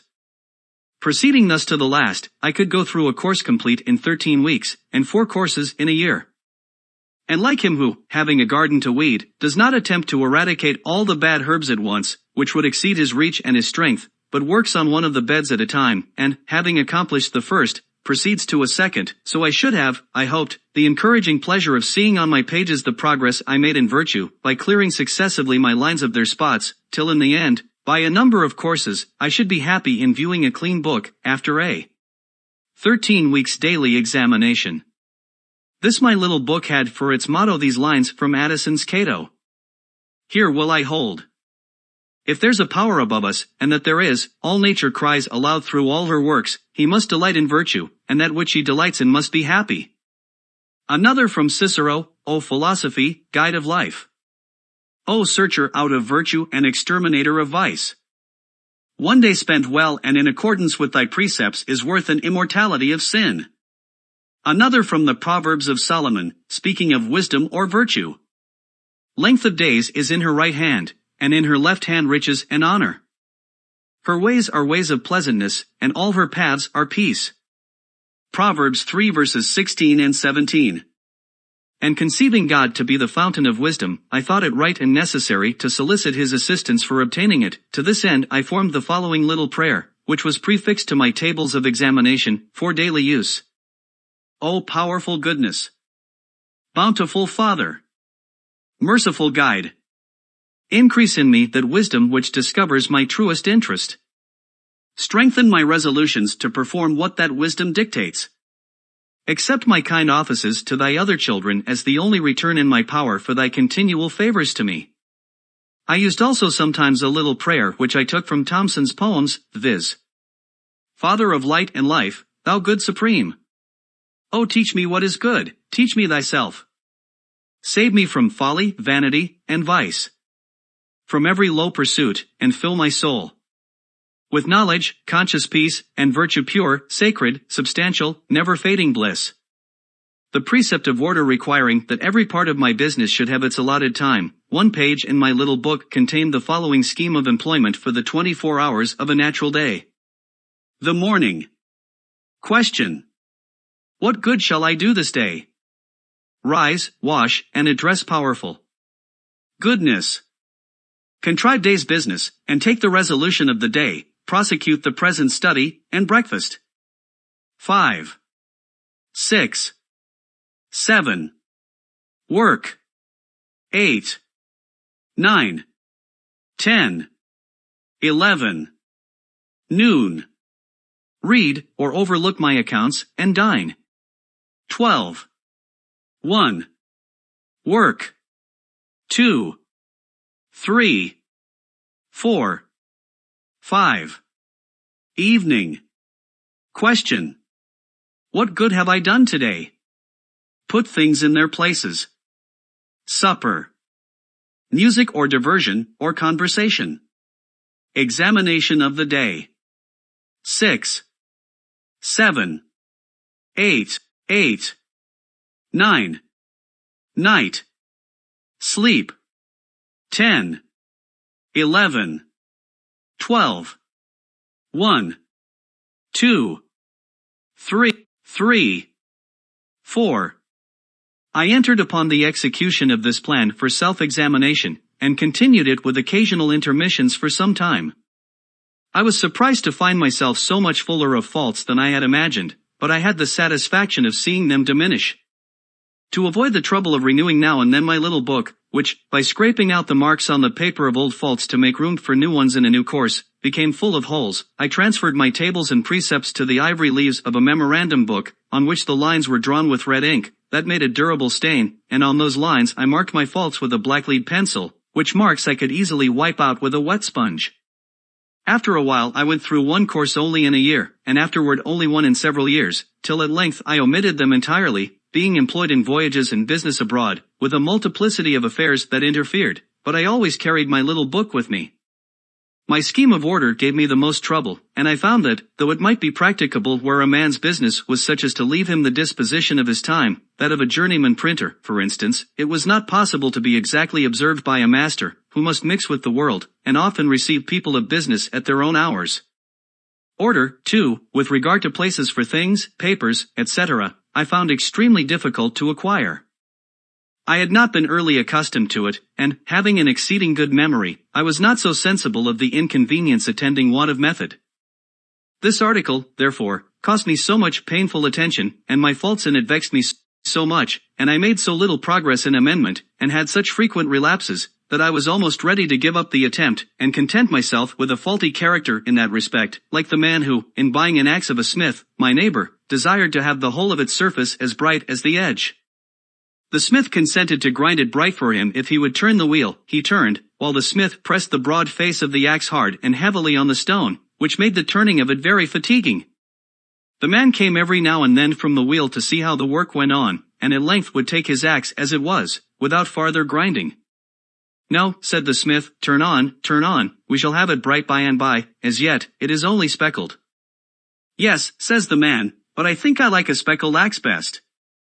And I believe this may have been the case with many who, having, for want of some such means as I employed, found the difficulty of obtaining good and breaking bad habits in other points of vice and virtue, have given up the struggle, and concluded that the speckled axe was best, for something, that pretended to be reason, was every now and then suggesting to me that such extreme nicety as I exacted of myself might be a kind of foppery in morals, which, if it were known, would make me ridiculous, that a perfect character might be attended with the inconvenience of being envied and hated, and that a benevolent man should allow a few faults in himself, to keep his friends in countenance.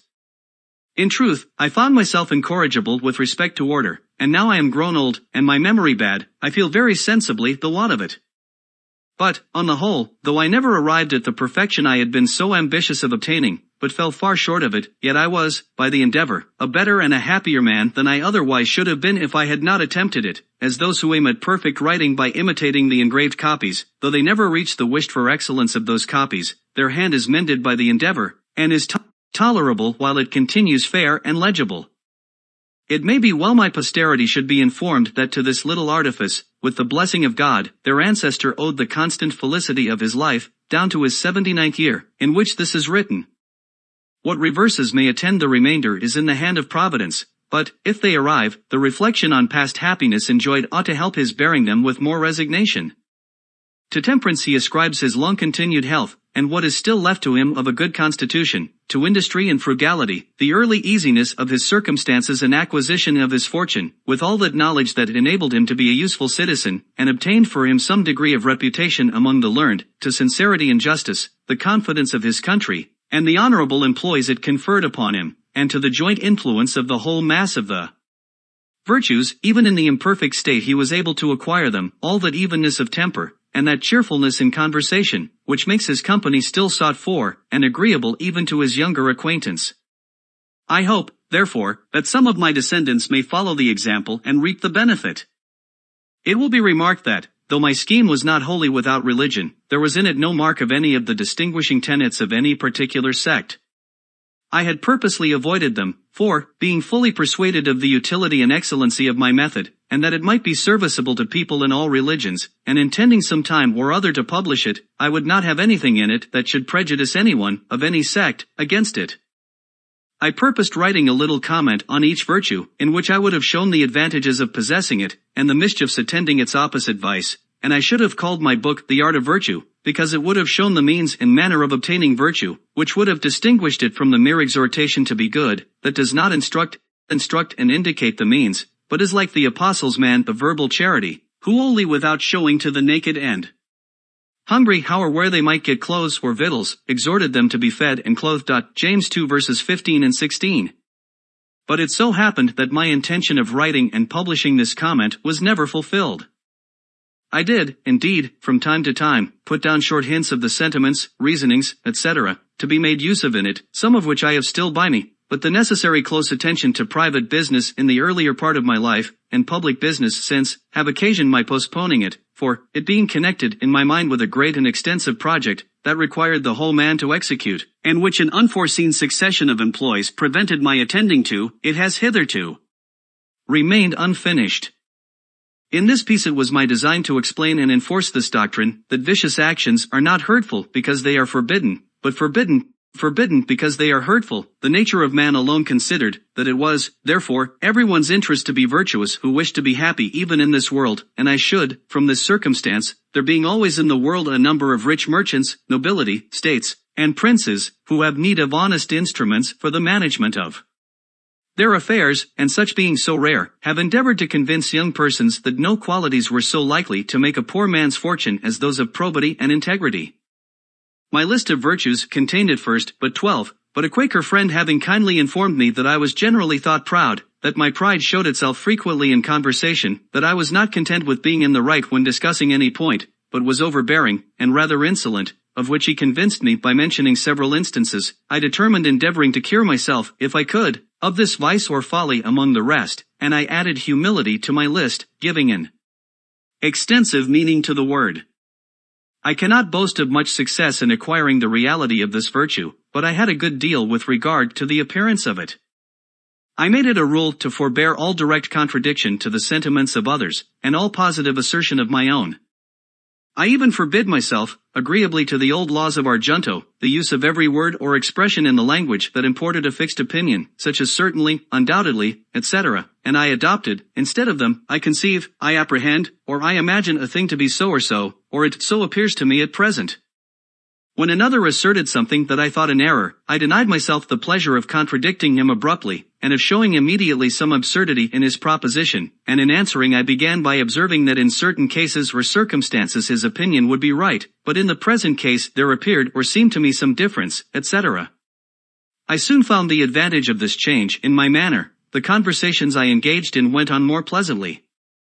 The modest way in which I proposed my opinions procured them a readier reception and less contradiction. I had less mortification when I was found to be in the wrong, and I more easily prevailed with others to give up their mistakes and join with me when I happened to be in the right. And this mode, which I at first put on with some violence to natural inclination, became at length so easy, and so habitual to me, that perhaps for these 50 years past no one has ever heard a dogmatical expression escape me.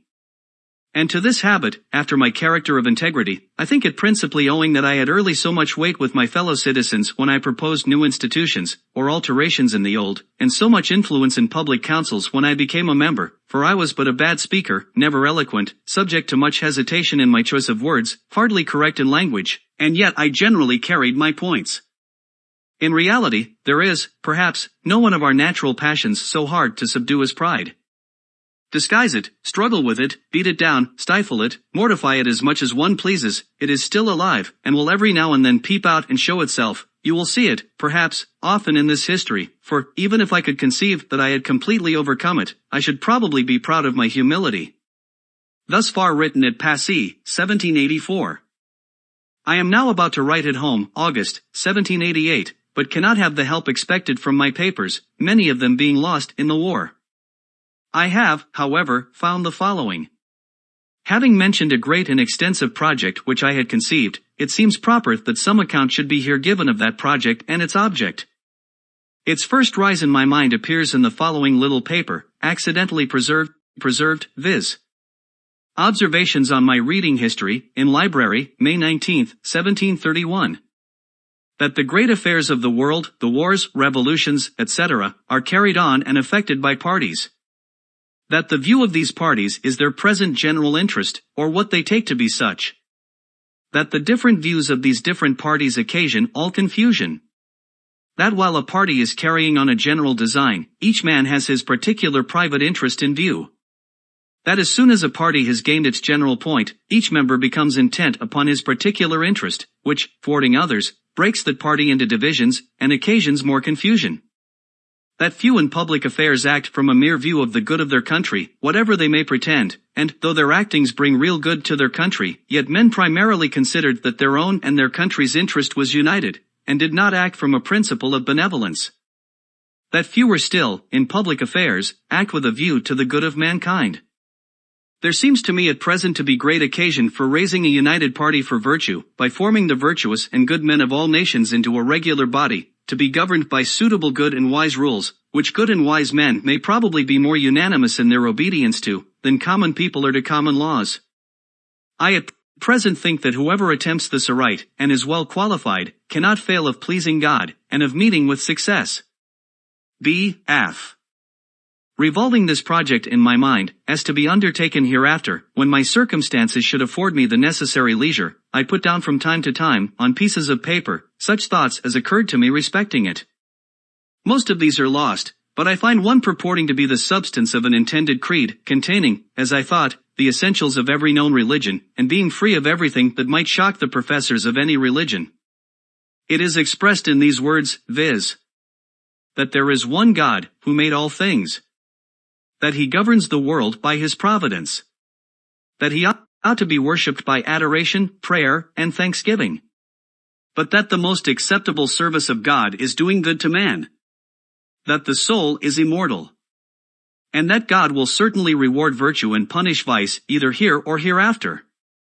My ideas at that time were, that the sect should be begun and spread at first among young and single men only, that each person to be initiated should not only declare his assent to such creed, but should have exercised himself with the 13 weeks examination and practice of the virtues, as in the before-mentioned model, that the existence of such a society should be kept a secret, till it was become considerable, to prevent solicitations for the admission of improper persons, but that the members should each of them search among his acquaintance for ingenuous, well-disposed youths, to whom, with prudent caution, the scheme should be gradually communicated, that the members should engage to afford their advice, assistance, and support to each other in promoting one another's interests, business, and advancement in life, that, for distinction, we should be called the Society of the Free and Easy, free, as being, by the general practice and habit of the virtues, free from the dominion of vice, and particularly by the practice of industry and frugality, free from debt, which exposes a man to confinement, and a species of slavery to his creditors.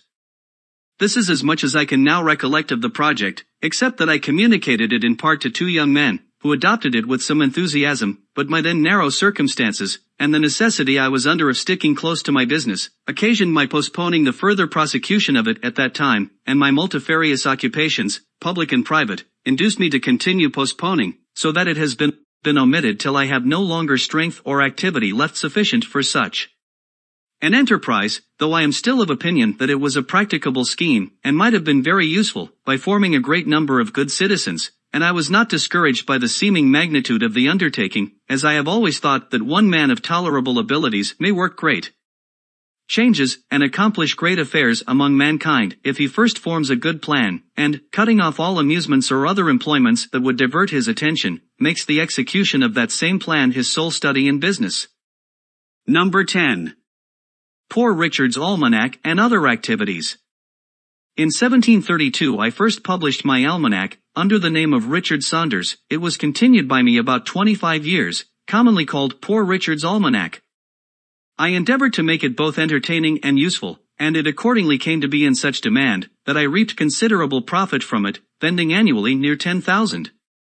And observing that it was generally read, scarce any neighborhood in the province being without it, I considered it as a proper vehicle for conveying instruction among the common people, who bought scarcely any other books. I therefore filled all the little spaces that occurred between the remarkable days in the calendar with proverbial sentences, chiefly such as inculcated industry and frugality, as the means of procuring wealth, and thereby securing virtue, it being more difficult for a man in want, to act always honestly, as, to use here one of those proverbs, it is hard for an empty sack to stand upright. These proverbs, which contain the wisdom of many ages and nations, I assembled and formed into a connected discourse prefixed to the Almanac of 1757, as the harangue of a wise old man to the people attending an auction. The bringing all these scattered counsels thus into a focus enabled them to make greater impression. The piece, being universally approved, was copied in all the newspapers of the continent, reprinted in Britain on a broadside, to be stuck up in houses. 2 translations were made of it in French, and great numbers bought by the clergy and gentry, to distribute gratis among their poor parishioners and tenants. In Pennsylvania, as it discouraged useless expense in foreign superfluities, some thought it had its share of influence in producing that growing plenty of money which was observable for several years after its publication. I considered my newspaper, also, as another means of communicating instruction, and in that view frequently reprinted in it extracts from The Spectator, and other moral writers, and sometimes published little pieces of my own, which had been first composed for reading in Argento. Of these are a Socratic dialogue, tending to prove that, whatever might be his parts and abilities, a vicious man could not properly be called a man of sense, and a discourse on self-denial, showing that virtue was not secure till its practice became a habitude, and was free from the opposition of contrary inclinations. These may be found in the papers about the beginning of 1735. In the conduct of my newspaper, I carefully excluded all libeling and personal abuse, which has of late years become so disgraceful to our country. Whenever I was solicited to insert anything of that kind, and the writers pleaded, as they generally did, the liberty of the press, and that a newspaper was like a stagecoach, in which anyone who would pay had a right to a place, my answer was, that I would print the piece separately if desired, and the author might have as many copies as he pleased to distribute himself, but that I would not take upon me to spread his detraction, and that, having contracted with my subscribers to furnish them with what might be either useful or entertaining, I could not fill their papers with private altercation, in which they had no concern, without doing them manifest injustice.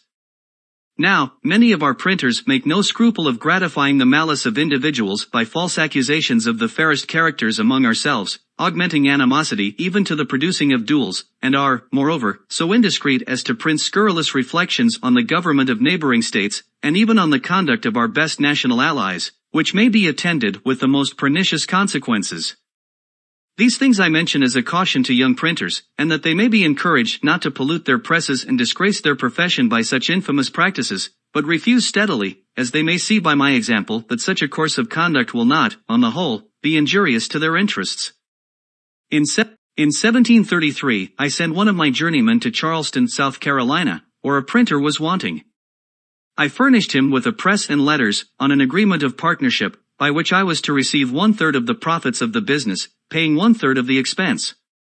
He was a man of learning, and honest but ignorant in matters of account, and, though he sometimes made me remittances, I could get no account from him, nor any satisfactory state of our partnership while he lived.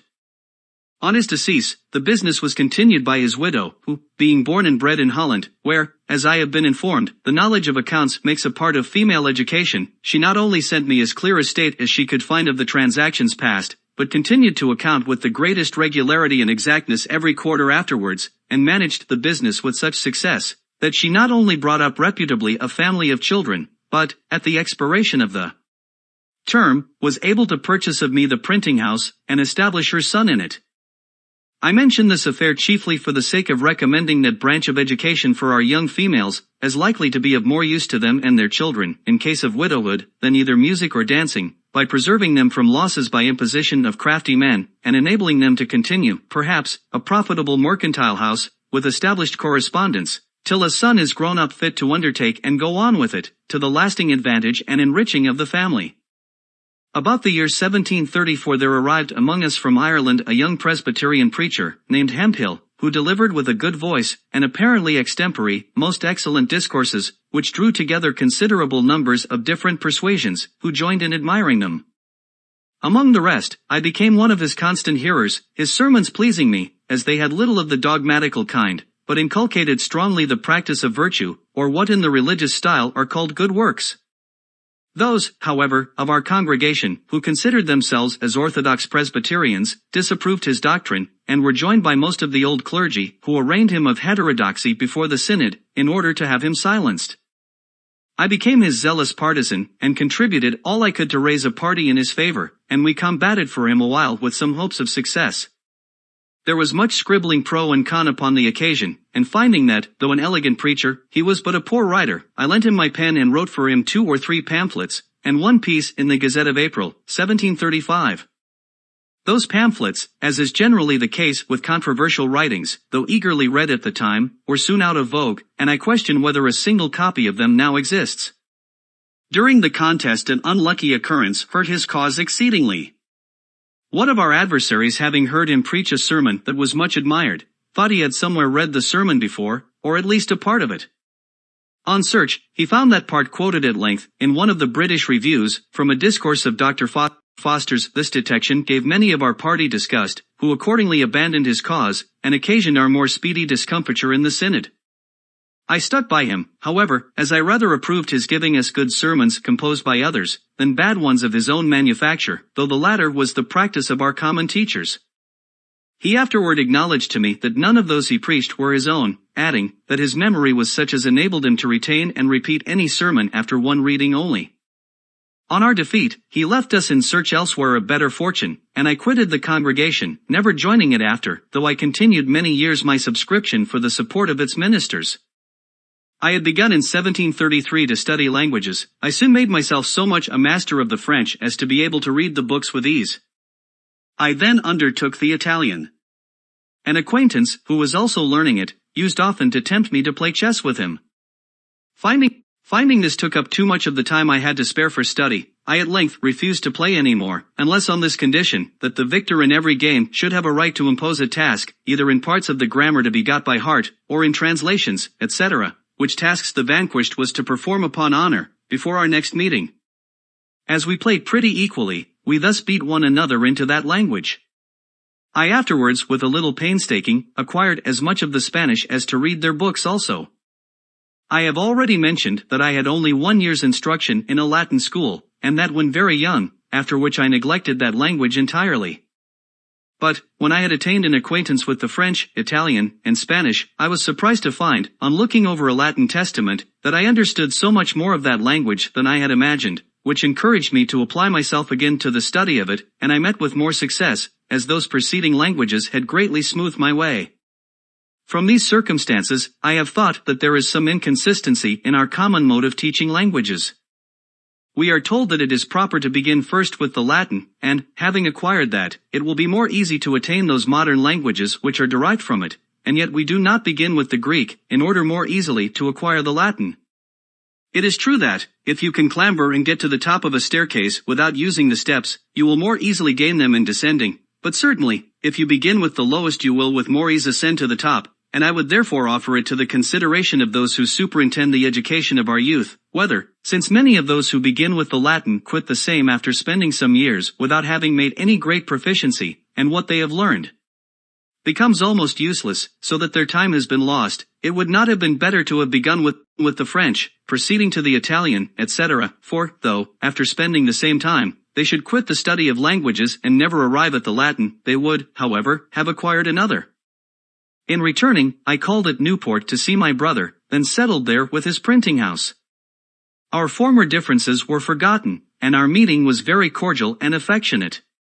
He was fast declining in his health, and requested of me that, in case of his death, which he apprehended not far distant, I would take home his son, then but 10 years of age, and bring him up to the printing business. This I accordingly performed, sending him a few years to school before I took him into the office. His mother carried on the business till he was grown up, when I assisted him with an assortment of new types, those of his father being in a manner worn out. Thus it was that I made my brother ample amends for the service I had deprived him of by leaving him so early. In 1736 I lost one of my sons, a fine boy of 4 years old, by the smallpox, taken in the common way. I long regretted bitterly, and still regret that I had not given it to him by inoculation. This I mention for the sake of parents who omit that operation, on the supposition that they should never forgive themselves if a child died under it, my example showing that the regret may be the same either way, and that, therefore, the safer should be chosen. Our club, the Junto, was found so useful, and afforded such satisfaction to the members, that several were desirous of introducing their friends, which could not well be done without exceeding what we had settled as a convenient number, viz., 12. We had from the beginning made it a rule to keep our institution a secret, which was pretty well observed. The intention was to avoid applications of improper persons for admittance, some of whom, perhaps, we might find it difficult to refuse. I was one of those who were against any addition to our number, but, instead of it, made in writing a proposal, that every member separately should endeavor to form a subordinate club, with the same rules respecting queries, etc., and without informing them of the connection with the Junto. The advantages proposed were, the improvement of so many more young citizens by the use of our institutions, our better acquaintance with the general sentiments of the inhabitants on any occasion, as the Junto member might propose what queries we should desire, and was to report to the Junto what passed in his separate club, the promotion of our particular interests in business by more extensive recommendation, and the increase of our influence in public affairs, and our power of doing good by spreading through the several clubs the sentiments of the junto. The project was approved, and every member undertook to form his club, but they did not all succeed. 5 or 6 only were completed, which were called by different names, as the Vine, the Union, the Band, etc. They were useful to themselves, and afforded us a good deal of amusement, information, and instruction, besides answering, in some considerable degree, our views of influencing the public opinion on particular occasions, of which I shall give some instances in course of time as they happened. My first promotion was my being chosen, in 1736, clerk of the General Assembly. The choice was made that year without opposition, but the year following, when I was again proposed, the choice, like that of the members, being annual, a new member made a long speech against me, in order to favor some other candidate. I was, however, chosen, which was the more agreeable to me, as, besides the pay for the immediate service as clerk, the place gave me a better opportunity of keeping up an interest among the members, which secured to me the business of printing the votes, laws, paper money, and other occasional jobs for the public that, on the whole, were very profitable. I therefore did not like the opposition of this new member, who was a gentleman of fortune and education, with talents that were likely to give him, in time, great influence in the House, which, indeed, afterwards happened. I did not, however, aim at gaining his favor by paying any servile respect to him, but, after some time, took this other method. Having heard that he had in his library a certain very scarce and curious book, I wrote a note to him, expressing my desire of perusing that book, and requesting he would do me the favor of lending it to me for a few days. He sent it immediately, and I returned it in about a week with another note, expressing strongly my sense of the favor. When we next met in the house, he spoke to me, which he had never done before, and with great civility, and he ever after manifested a readiness to serve me on all occasions, so that we became great friends, and our friendship continued to his death. This is another instance of the truth of an old maxim I had learned, which says, "He that has once done you a kindness will be more ready to do you another, than he whom you yourself have obliged." And it shows how much more profitable it is prudently to remove, than to resent, return, and continue inimical proceedings. In 1737, Colonel Spotswood, late governor of Virginia, and then postmaster general, being dissatisfied with the conduct of his deputy at Philadelphia, respecting some negligence in rendering, and inexactitude of his accounts, took from him the commission and offered it to me. I accepted it readily, and found it of great advantage, for, though the salary was small, it facilitated the correspondence that improved my newspaper, increased the number demanded, as well as the advertisements to be inserted, so that it came to afford me a considerable income. My old competitor's newspaper declined proportionally, and I was satisfied without retaliating his refusal, while postmaster, to permit my papers being carried by the writers. Thus he suffered greatly from his neglect in due accounting, and I mention it as a lesson to those young men who may be employed in managing affairs for others, that they should always render accounts, and make remittances, with great clearness and punctuality. The character of observing such a conduct is the most powerful of all recommendations to new employments and increase of business. Number 11. Interest in public affairs. I began now to turn my thoughts a little to public affairs, beginning, however, with small matters. The city watch was one of the first things that I conceived to want regulation. It was managed by the constables of the respective wards in turn. The constable warned a number of housekeepers to attend him for the night. Those who chose never to attend, paid him 6 shillings a year to be excused, which was supposed to be for hiring substitutes, but was, in reality, much more than was necessary for that purpose, and made the constableship a place of profit, and the constable, for a little drink, often got such ragamuffins about him as a watch, that respectable housekeepers did not choose to mix with. Walking the rounds, too, was often neglected, and most of the night spent in tippling. I thereupon wrote a paper to be read in junto, representing these irregularities, but insisting more particularly on the inequality of this 6-shilling tax of the constables, respecting the circumstances of those who paid it, since a poor widow housekeeper, all whose property to be guarded by the watch did not perhaps exceed the value of £50, paid as much as the wealthiest merchant, who had thousands of pounds worth of goods in his stores. On the whole, I proposed as a more effectual watch, the hiring of proper men to serve constantly in that business, and as a more equitable way of supporting the charge, the levying a tax that should be proportioned to the property. This idea, being approved by the junto, was communicated to the other clubs, but as arising in each of them, and though the plan was not immediately carried into execution, yet, by preparing the minds of people for the change, it paved the way for the law obtained a few years after, when the members of our clubs were grown into more influence. About this time I wrote a paper, first to be read in junto, but it was afterward published, on the different accidents and carelessnesses by which houses were set on fire, with cautions against them, and means proposed of avoiding them. This was much spoken of as a useful piece, and gave rise to a project, which soon followed it, of forming a company for the more ready extinguishing of fires, and mutual assistance in removing and securing of goods when in danger.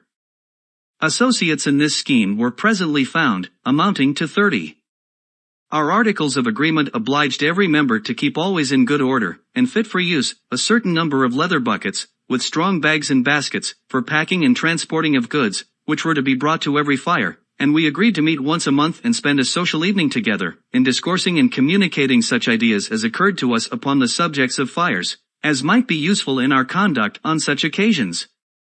The utility of this institution soon appeared, and many more desiring to be admitted than we thought convenient for one company, they were advised to form another, which was accordingly done, and this went on, one new company being formed after another, till they became so numerous as to include most of the inhabitants who were men of property, and now, at the time of my writing this, though upward of 50 years since its establishment, that which I first formed, called the Union Fire Company, still subsists and flourishes, though the first members are all deceased but myself and one, who is older by a year than I am. The small fines that have been paid by members for absence at the monthly meetings have been applied to the purchase of fire engines, ladders, firehooks, and other useful implements for each company, so that I question whether there is a city in the world better provided with the means of putting a stop to beginning conflagrations, and, in fact, since these institutions, the city has never lost by fire more than 1 or 2 houses at a time, and the flames have often been extinguished before the house in which they began has been half consumed. In 1739 arrived among us from Ireland the Reverend Mr. Whitefield, who had made himself remarkable there as an itinerant preacher. He was at first permitted to preach in some of our churches, but the clergy, taking a dislike to him, soon refused him their pulpits, and he was obliged to preach in the fields. The multitudes of all sects and denominations that attended his sermons were enormous, and it was matter of speculation to me, who was one of the number, to observe the extraordinary influence of his oratory on his hearers, and how much they admired and respected him, notwithstanding his common abuse of them, by assuring them they were naturally half beasts and half devils. It was wonderful to see the change soon made in the manners of our inhabitants. From being thoughtless or indifferent about religion, it seemed as if all the world were growing religious, so that one could not walk through the town in an evening without hearing psalms sung in different families of every street. And it being found inconvenient to assemble in the open air, subject to its inclemencies, the building of a house to meet in was no sooner proposed, and persons appointed to receive contributions, but sufficient sums were soon received to procure the ground and erect the building, which was 100 feet long and 70 broad, about the size of Westminster Hall, and the work was carried on with such spirit as to be finished in a much shorter time than could have been expected. Both house and ground were vested in trustees, expressly for the use of any preacher of any religious persuasion who might desire to say something to the people at Philadelphia, the design in building not being to accommodate any particular sect, but the inhabitants in general, so that even if the Mufti of Constantinople were to send a missionary to preach Mohammedanism to us, he would find a pulpit at his service. Mr. Whitefield, in leaving us, went preaching all the way through the colonies to Georgia. The settlement of that province had lately been begun, but, instead of being made with hardy, industrious husbandmen, accustomed to labor, the only people fit for such an enterprise, it was with families of broken shopkeepers and other insolvent debtors, many of indolent and idle habits, taken out of the jails, who, being set down in the woods, unqualified for clearing land, and unable to endure the hardships of a new settlement, perished in numbers, leaving many helpless children unprovided. 4. The sight of their miserable situation inspired the benevolent heart of Mr. Whitefield with the idea of building an orphan house there, in which they might be supported and educated. Returning northward, he preached up this charity, and made large collections, for his eloquence had a wonderful power over the hearts and purses of his hearers, of which I myself was an instance.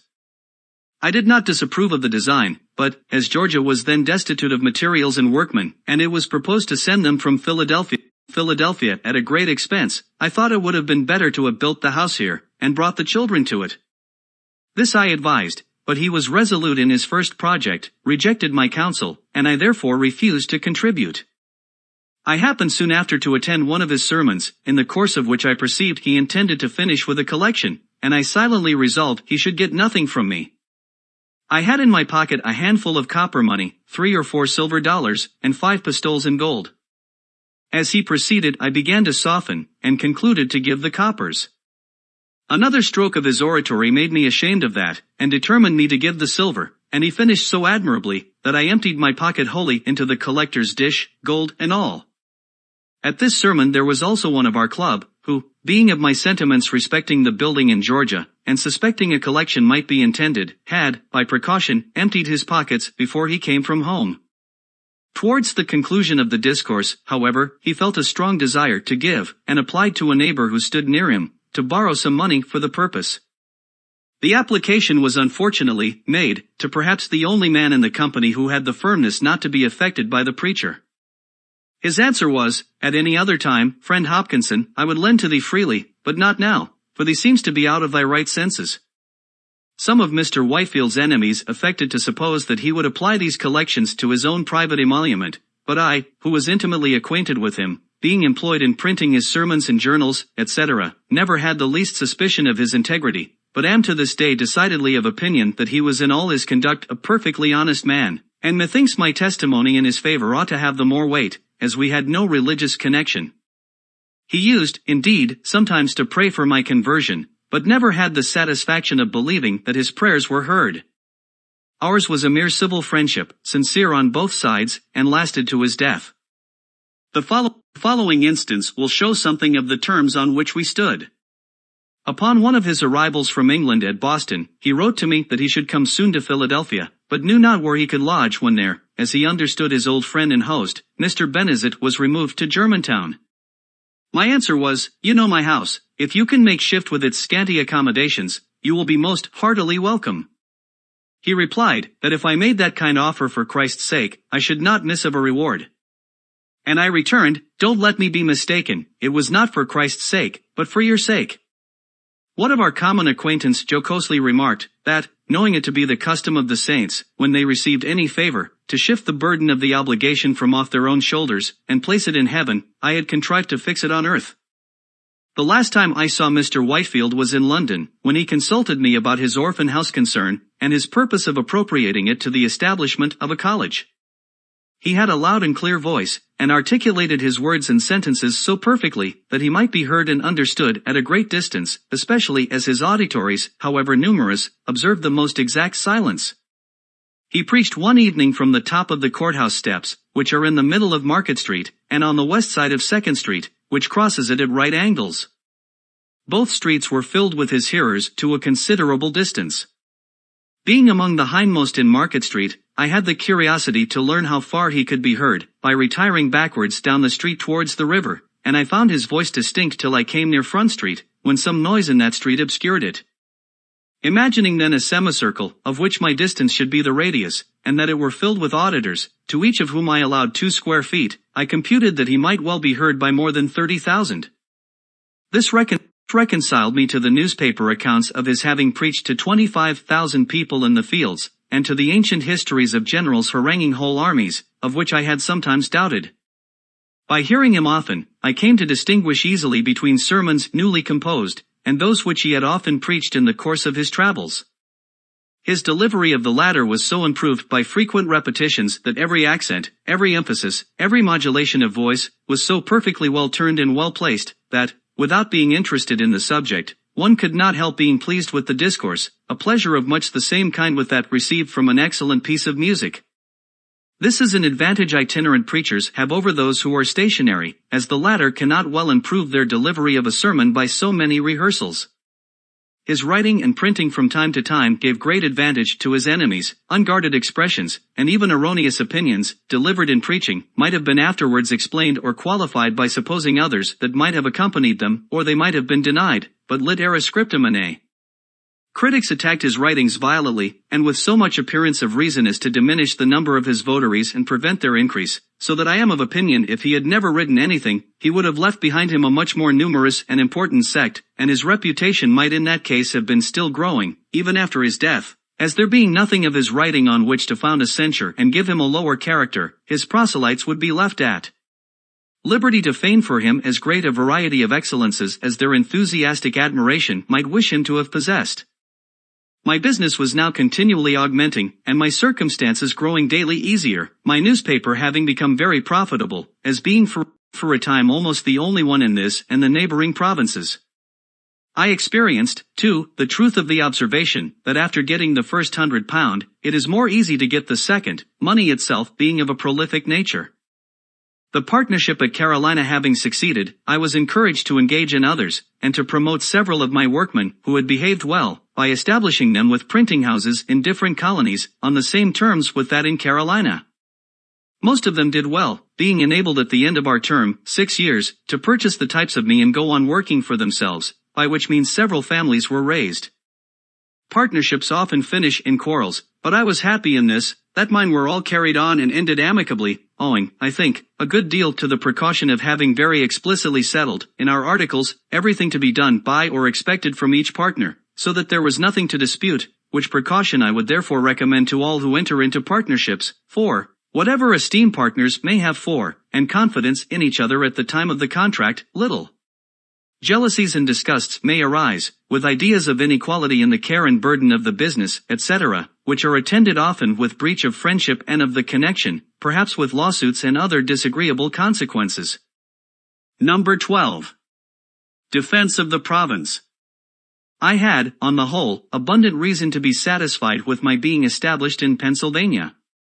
There were, however, 2 things that I regretted, there being no provision for defense, nor for a complete education of youth, no militia, nor any college.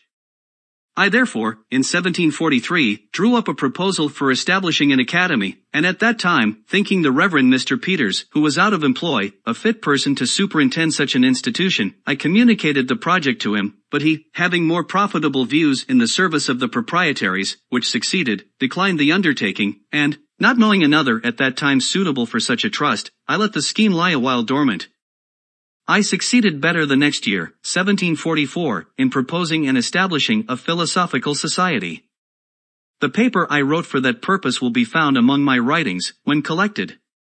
With respect to defense, Spain having been several years at war against Great Britain, and being at length joined by France, which brought us into great danger, and the labored and long continued endeavor of our governor, Thomas, to prevail with our Quaker assembly to pass a militia law, and make other provisions for the security of the province, having proved abortive, I determined to try what might be done by a voluntary association of the people.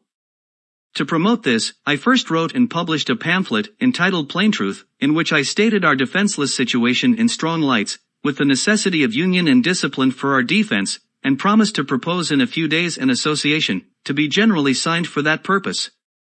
The pamphlet had a sudden and surprising effect. I was called upon for the instrument of association, and having settled the draft of it with a few friends, I appointed a meeting of the citizens in the large building before mentioned.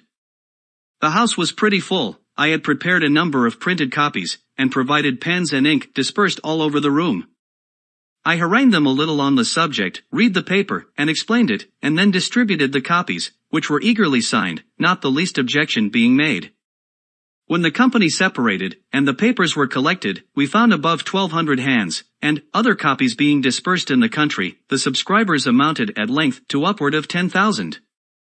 These all furnished themselves as soon as they could with arms, formed themselves into companies and regiments, chose their own officers, and met every week to be instructed in the manual exercise, and other parts of military discipline.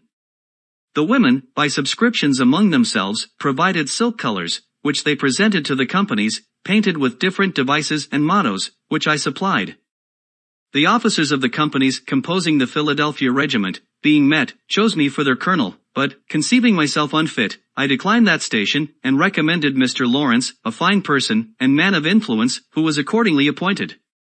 I then proposed a lottery to defray the expense of building a battery below the town, and furnishing it with cannon. It filled expeditiously, and the battery was soon erected, the merlons being framed of logs and filled with earth. We bought some old cannon from Boston, but, these not being sufficient, we wrote to England for more, soliciting, at the same time, our proprietaries for some assistance, though without much expectation of obtaining it. Meanwhile, Colonel Lawrence, William Allen, Abram Taylor, Esq., and myself were sent to New York by the Associators, commissioned to borrow some cannon of Governor Clinton. He at first refused us peremptorily, but at dinner with his council, where there was great drinking of Madeira wine, as the custom of that place then was, he softened by degrees, and said he would lend us 6. After a few more bumpers he advanced to 10, and at length he very good-naturedly conceded 18. They were fine cannon, 18-pounders, with their carriages, which we soon transported and mounted on our battery, where the Associators kept a nightly guard while the war lasted, and among the rest I regularly took my turn of duty there as a common soldier. My activity in these operations was agreeable to the governor and council. They took me into confidence, and I was consulted by them in every measure wherein their concurrence was thought useful to the association. Calling in the aid of religion, I proposed to them the proclaiming of fast, to promote reformation, and implore the blessing of heaven on our undertaking. They embraced the motion, but, as it was the first fast ever thought of in the province, the secretary had no precedent from which to draw the proclamation. My education in New England, where a fast is proclaimed every year, was here of some advantage. I drew it in the accustomed style. It was translated into German, printed in both languages, and divulged through the province. This gave the clergy of the different sects an opportunity of influencing their congregations to join in the association, and it would probably have been general among all but Quakers if the peace had not soon intervened. It was thought by some of my friends that, by my activity in these affairs, I should offend that sect, and thereby lose my interest in the assembly of the province, where they formed a great majority. A young gentleman who had likewise some friends in the house, and wished to succeed me as their clerk, acquainted me that it was decided to displace me at the next election, and he, therefore, in good will, advised me to resign, as more consistent with my honor than being turned out. My answer to him was, that I had read or heard of some public man who made it a rule never to ask for an office, and never to refuse one when offered to him. I approve, says I, of his rule, and will practice it with a small addition. I shall never ask, never refuse, nor ever resign an office. If they will have my office of clerk to dispose of to another, they shall take it from me. I will not, by giving it up, lose my right of some time or other making reprisals on my adversaries. I heard, however, no more of this. I was chosen again unanimously as usual at the next election. Possibly, as they disliked my late intimacy with the members of council, who had joined the governors in all the disputes about military preparations, with which the house had long been harassed, they might have been pleased if I would voluntarily have left them, but they did not care to displace me on account merely of my zeal for the association, and they could not well give another reason. Indeed, I had some cause to believe that the defense of the country was not disagreeable to any of them, provided they were not required to assist in it. And I found that a much greater number of them than I could have imagined, though against offensive war, were clearly for the defensive. Many pamphlets pro and con were published on the subject, and some by good Quakers, in favor of defense, which I believe convinced most of their younger people. A transaction in our fire company gave me some insight into their prevailing sentiments. It had been proposed that we should encourage the scheme for building a battery by laying out the present stock, then about £60, in tickets of the lottery. By our rules, no money could be disposed of till the next meeting after the proposal. The company consisted of 30 members, of which 22 were Quakers, and 8 only of other persuasions. We 8 punctually attended the meeting, but, though we thought that some of the Quakers would join us, we were by no means sure of a majority. Only one Quaker, Mr. James Morris, appeared to oppose the measure. He expressed much sorrow that it had ever been proposed, as he said friends were all against it, and it would create such discord as might break up the company. We told him that we saw no reason for that. We were the minority, and if friends were against the measure, and outvoted us, we must and should, agreeably to the usage of all societies, submit. When the hour for business arrived, it was moved to put the vote. He allowed we might then do it by the rules, but, as he could assure us that a number of members intended to be present for the purpose of opposing it, it would be but candid to allow a little time for their appearing. While we were disputing this, a waiter came to tell me 2 gentlemen below desired to speak with me. I went down, and found they were 2 of our Quaker members. They told me there were 8 of them assembled at a tavern just by, that they were determined to come and vote with us if there should be occasion, which they hoped would not be the case, and desired we would not call for their assistance if we could do without it, as their voting for such a measure might embroil them with their elders and friends. Being thus secure of a majority, I went up, and after a little seeming hesitation, agreed to a delay of another hour. This Mr. Morris allowed to be extremely fair. Not one of his opposing friends appeared, at which he expressed great surprise, and, at the expiration of the hour, we carried the resolution 8-1, and as, of the 22 Quakers, 8 were ready to vote with us, and 13, by their absence, manifested that they were not inclined to oppose the measure. I afterward estimated the proportion of Quakers sincerely against defense as 1-21 only, for these were all regular members of that society, and in good reputation among them, and had due notice of what was proposed at that meeting. The honorable and learned Mr. Logan, who had always been of that sect, was one who wrote an address to them, declaring his approbation of defensive war, and supporting his opinion by many strong arguments. He put into my hands £60 to be laid out in lottery tickets for the battery, with directions to apply what prizes might be drawn wholly to that service. He told me the following anecdote of his old master, William Penn, respecting defense. He came over from England, when a young man, with that proprietary, and as his secretary. It was wartime, and their ship was chased by an armed vessel, supposed to be an enemy. Their captain prepared for defense, but told William Penn, and his company of Quakers, that he did not expect their assistance, and they might retire into the cabin, which they did, except James Logan, who chose to stay upon deck, and was quartered to a gun. The supposed enemy proved a friend, so there was no fighting. But when the secretary went down to communicate the intelligence, William Penn rebuked him severely for staying upon deck, and undertaking to assist in defending the vessel, contrary to the principles of friends, especially as it had not been required by the captain. This reproof, being before all the company, piqued the secretary, who answered, I being thy servant, why did thee not order me to come down? But thee was willing enough that I should stay and help to fight the ship when thee thought there was danger.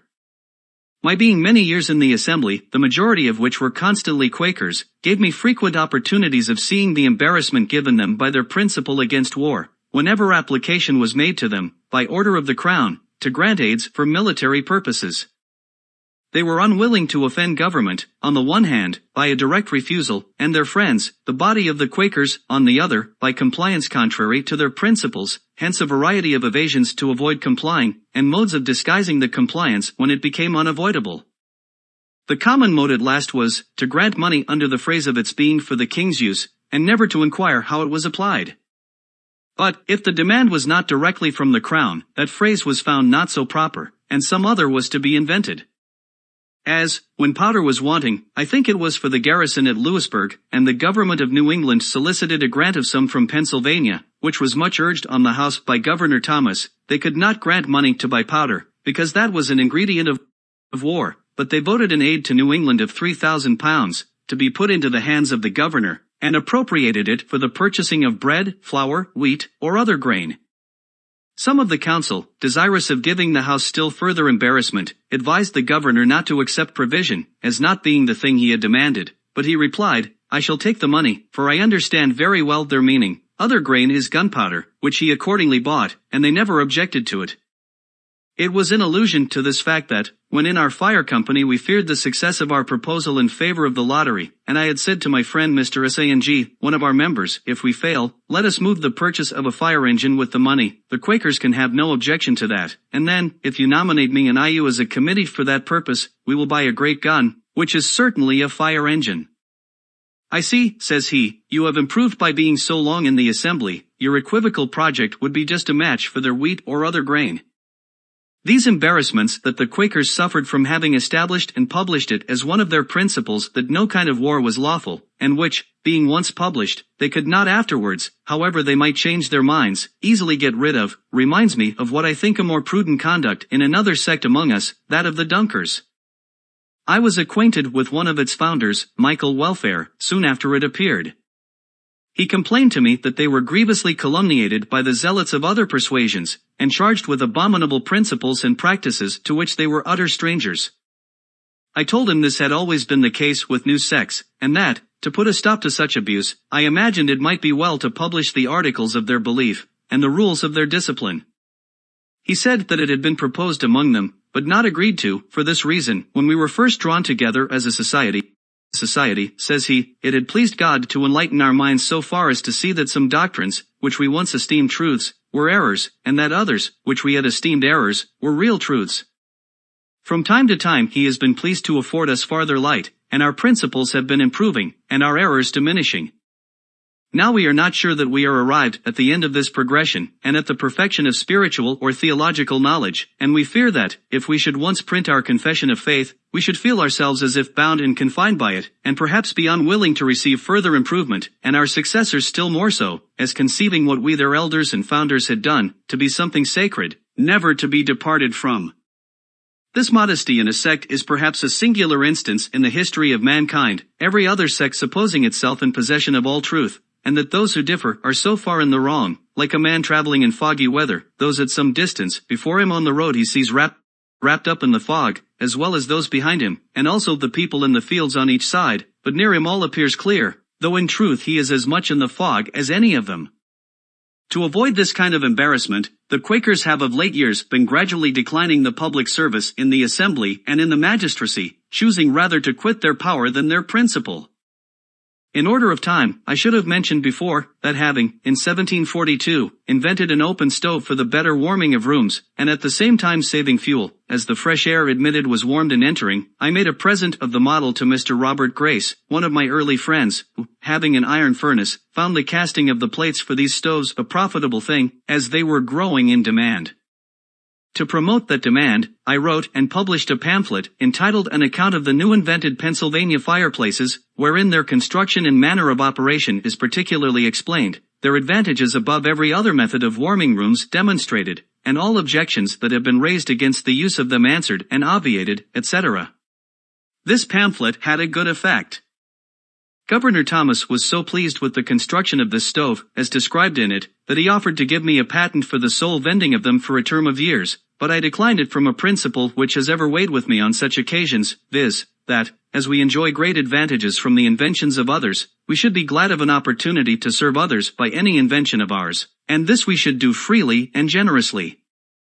An ironmonger in London, however, assuming a good deal of my pamphlet, and working it up into his own, and making some small changes in the machine, which rather hurt its operation, got a patent for it there, and made, as I was told, a little fortune by it. And this is not the only instance of patents taken out for my inventions by others, though not always with the same success, which I never contested, as having no desire of profiting by patents myself, and hating disputes.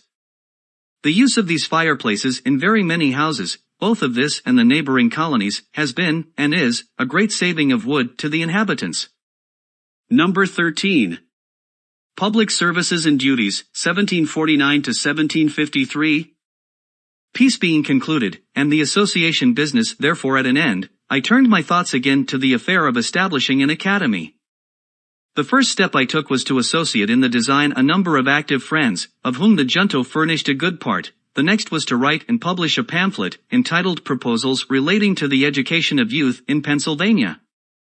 This I distributed among the principal inhabitants gratis, and as soon as I could suppose their minds a little prepared by the perusal of it, I set on foot a subscription for opening and supporting an academy. It was to be paid in quotas yearly for 5 years. By so dividing it, I judged the subscription might be larger, and I believe it was so, amounting to no less, if I remember right, than £5,000.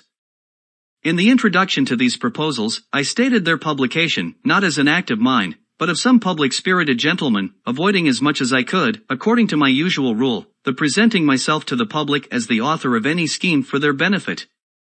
The subscribers, to carry the project into immediate execution, chose out of their number 24 trustees, and appointed Mr. Francis, then Attorney General, and myself to draw up constitutions for the government of the Academy, which being done and signed, a house was hired, masters engaged, and the schools opened, I think, in the same year, 1749.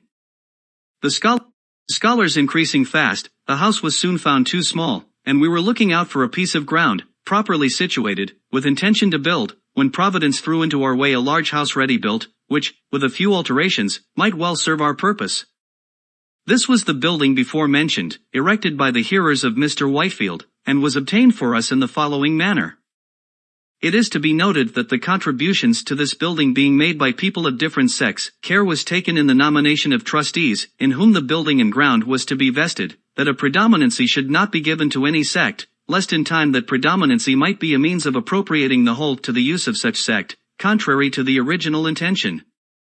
It was therefore that one of each sect was appointed, viz., one Church of England man, one Presbyterian, one Baptist, one Moravian, etc. Those, in case of vacancy by death, were to fill it by election from among the contributors. The Moravian happened not to please his colleagues, and on his death, they resolved to have no other of that sect. The difficulty then was, how to avoid having two of some other sect, by means of the new choice. Several persons were named, and for that reason not agreed to. At length one mentioned me, with the observation that I was merely an honest man, and of no sect at all, which prevailed with them to choose me. The enthusiasm which existed when the house was built had long since abated, and its trustees had not been able to procure fresh contributions for paying the ground rent, and discharging some other debts the building had occasioned, which embarrassed them greatly. Being now a member of both sets of trustees, that for the building and that for the academy, I had a good opportunity of negotiating with both, and brought them finally to an agreement, by which the trustees for the building were to cede it to those of the academy, the latter undertaking to discharge the debt, to keep forever open in the building a large hall for occasional preachers, according to the original intention, and maintain a free school for the instruction of poor children. Writings were accordingly drawn, and on paying the debts the trustees of the academy were put in possession of the premises, and by dividing the great and lofty hall into stories, and different rooms above and below for the several schools, and purchasing some additional ground, the whole was soon made fit for our purpose, and the scholars removed into the building. The care and trouble of agreeing with the workmen, purchasing materials, and superintending the work, fell upon me, and I went through it the more cheerfully, as it did not then interfere with my private business, having the year before taken a very able, industrious, and honest partner, Mr. David Hall, with whose character I was well acquainted, as he had worked for me 4 years. He took off my hands all care of the printing office, paying me punctually my share of the profits. The partnership continued 18 years, successfully for us both. The trustees of the academy, after a while, were incorporated by a charter from the governor, their funds were increased by contributions in Britain and grants of land from the proprietaries, to which the assembly has since made considerable addition, and thus was established the present University of Philadelphia. I have been continued one of its trustees from the beginning, now near 40 years, and have had the very great pleasure of seeing a number of the youth who have received their education in it, distinguished by their improved abilities, serviceable in public stations, and ornaments to their country. When I disengaged myself, as above mentioned, from private business, I flattered myself that, by the sufficient though moderate fortune I had acquired, I had secured leisure during the rest of my life for philosophical studies and amusements. I purchased all Dr. Spence's apparatus, who had come from England to lecture here, and I proceeded in my electrical experiments with great alacrity, but the public, now considering me as a man of leisure, laid hold of me for their purposes, every part of our civil government, and almost at the same time, imposing some duty upon me. The governor put me into the commission of the peace, the corporation of the city chose me of the common council, and soon after an alderman, and the citizens at large chose me a burgess to represent them in assembly. This latter station was the more agreeable to me, as I was at length tired with sitting there to hear debates, in which, as clerk, I could take no part, and which were often so unentertaining that I was induced to amuse myself with making magic squares or circles, or anything to avoid weariness, and I conceived my becoming a member would enlarge my power of doing good. I would not, however, insinuate that my ambition was not flattered by all these promotions. It certainly was, for, considering my low beginning, they were great things to me, and they were still more pleasing, as being so many spontaneous testimonies of the public good opinion, and by me entirely unsolicited. The office of Justice of the Peace I tried a little, by attending a few courts, and sitting on the bench to hear causes, but finding that more knowledge of the common law than I possessed was necessary to act in that station with credit, I gradually withdrew from it, excusing myself by my being obliged to attend the higher duties of a legislator in the assembly. My election to this trust was repeated every year for 10 years, without my ever asking any elector for his vote, or signifying, either directly or indirectly, any desire of being chosen. On taking my seat in the House, my son was appointed their clerk. The year following, a treaty being to be held with the Indians at Carlisle, the governor sent a message to the House, proposing that they should nominate some of their members, to be joined with some members of council, as commissioners for that purpose. The House named the Speaker, Mr. Norris, and myself, and, being commissioned, we went to Carlisle, and met the Indians accordingly. As those people are extremely apt to get drunk, and, when so, are very quarrelsome and disorderly, we strictly forbade the selling any liquor to them, and when they complained of this restriction, we told them that if they would continue sober during the treaty, we would give them plenty of rum when business was over. They promised this, and they kept their promise, because they could get no liquor, and the treaty was conducted very orderly, and concluded to mutual satisfaction. They then claimed and received the rum. This was in the afternoon. They were near 100 men, women, and children, and were lodged in temporary cabins, built in the form of a square, just without the town. In the evening, hearing a great noise among them, the commissioners walked out to see what was the matter. We found they had made a great bonfire in the middle of the square. They were all drunk, men and women, quarreling and fighting. Their dark-colored bodies, half naked, seen only by the gloomy light of the bonfire, running after and beating one another with firebrands, accompanied by their horrid yellings, formed a scene the most resembling our ideas of hell that could well be imagined. There was no appeasing the tumult, and we retired to our lodging. At midnight a number of them came thundering at our door, demanding more rum, of which we took no notice. The next day, sensible they had misbehaved in giving us that disturbance, they sent 3 of their old councillors to make their apology.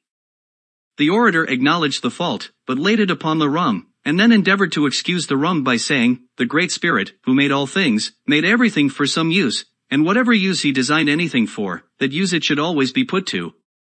Now, when he made rum, he said, let this be for the Indians to get drunk with, and it must be so. And, indeed, if it be the design of Providence to extirpate these savages in order to make room for cultivators of the earth, it seems not improbable that rum may be the appointed means. It has already annihilated all the tribes who formerly inhabited the seacoast. In 1751, Dr. Thomas Bond, a particular friend of mine, conceived the idea of establishing a hospital in Philadelphia, a very beneficent design, which has been ascribed to me, but was originally his, for the reception and cure of poor sick persons, whether inhabitants of the province or strangers. He was zealous and active in endeavoring to procure subscriptions for it, but the proposal being a novelty in America, and at first not well understood, he met but with small success. At length he came to me with the compliment that he found there was no such thing as carrying a public-spirited project through without my being concerned in it. For, says he, I am often asked by those to whom I propose subscribing, have you consulted Franklin upon this business? And what does he think of it? And when I tell them that I have not, supposing it rather out of your line, they do not subscribe, but say they will consider of it. I inquired into the nature and probable utility of his scheme, and receiving from him a very satisfactory explanation, I not only subscribed to it myself, but engaged heartily in the design of procuring subscriptions from others. Previously, however, to the solicitation, I endeavored to prepare the minds of the people by writing on the subject in the newspapers, which was my usual custom in such cases, but which he had omitted.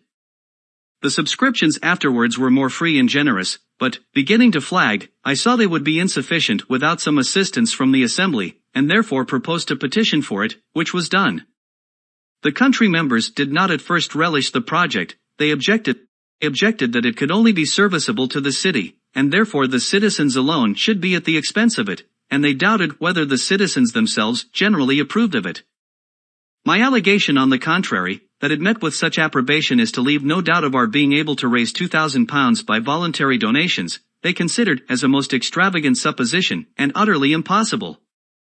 On this I formed my plan, and, asking leave to bring in a bill for incorporating the contributors according to the prayer of their petition, and granting them a blank sum of money, which leave was obtained chiefly on the consideration that the House could throw the bill out if they did not like it, I drew it so as to make the important clause a conditional one, viz., and be it enacted, by the authority aforesaid, that when the said contributors shall have met and chosen their managers and treasurer, and shall have raised by their contributions a capital stock of value, the yearly interest of which is to be applied to the accommodating of the sick poor in the said hospital, free of charge for diet, attendance, advice, and medicines, and shall make the same appear to the satisfaction of the Speaker of the assembly for the time being, that then it shall and may be lawful for the said speaker, and he is hereby required, to sign an order on the provincial treasurer for the payment of £2,000, in 2 yearly payments, to the treasurer of the said hospital, to be applied to the founding, building, and finishing of the same. This condition carried the bill through, for the members, who had opposed the grant, and now conceived they might have the credit of being charitable without the expense, agreed to its passage, and then, in soliciting subscriptions among the people, we urged the conditional promise of the law as an additional motive to give, since every man's donation would be doubled. Thus the clause worked both ways. The subscriptions accordingly soon exceeded the requisite sum, and we claimed and received the public gift, which enabled us to carry the design into execution. A convenient and handsome building was soon erected. The institution has by constant experience been found useful, and flourishes to this day, and I do not remember any of my political maneuvers, the success of which gave me at the time more pleasure, or wherein, after thinking of it, I more easily excused myself for having made some use of cunning. It was about this time that another projector, the Reverend Gilbert Tennant, came to me with a request that I would assist him in procuring a subscription for erecting a new meeting house. It was to be for the use of a congregation he had gathered among the Presbyterians, who were originally disciples of Mr. Whitefield. Unwilling to make myself disagreeable to my fellow citizens by too frequently soliciting their contributions, I absolutely refused. He then desired I would furnish him with a list of the names of persons I knew by experience to be generous and public-spirited. I thought it would be unbecoming in me, after their kind compliance with my solicitations, to mark them out to be worried by other beggars, and therefore refused also to give such a list. He then desired I would at least give him my advice.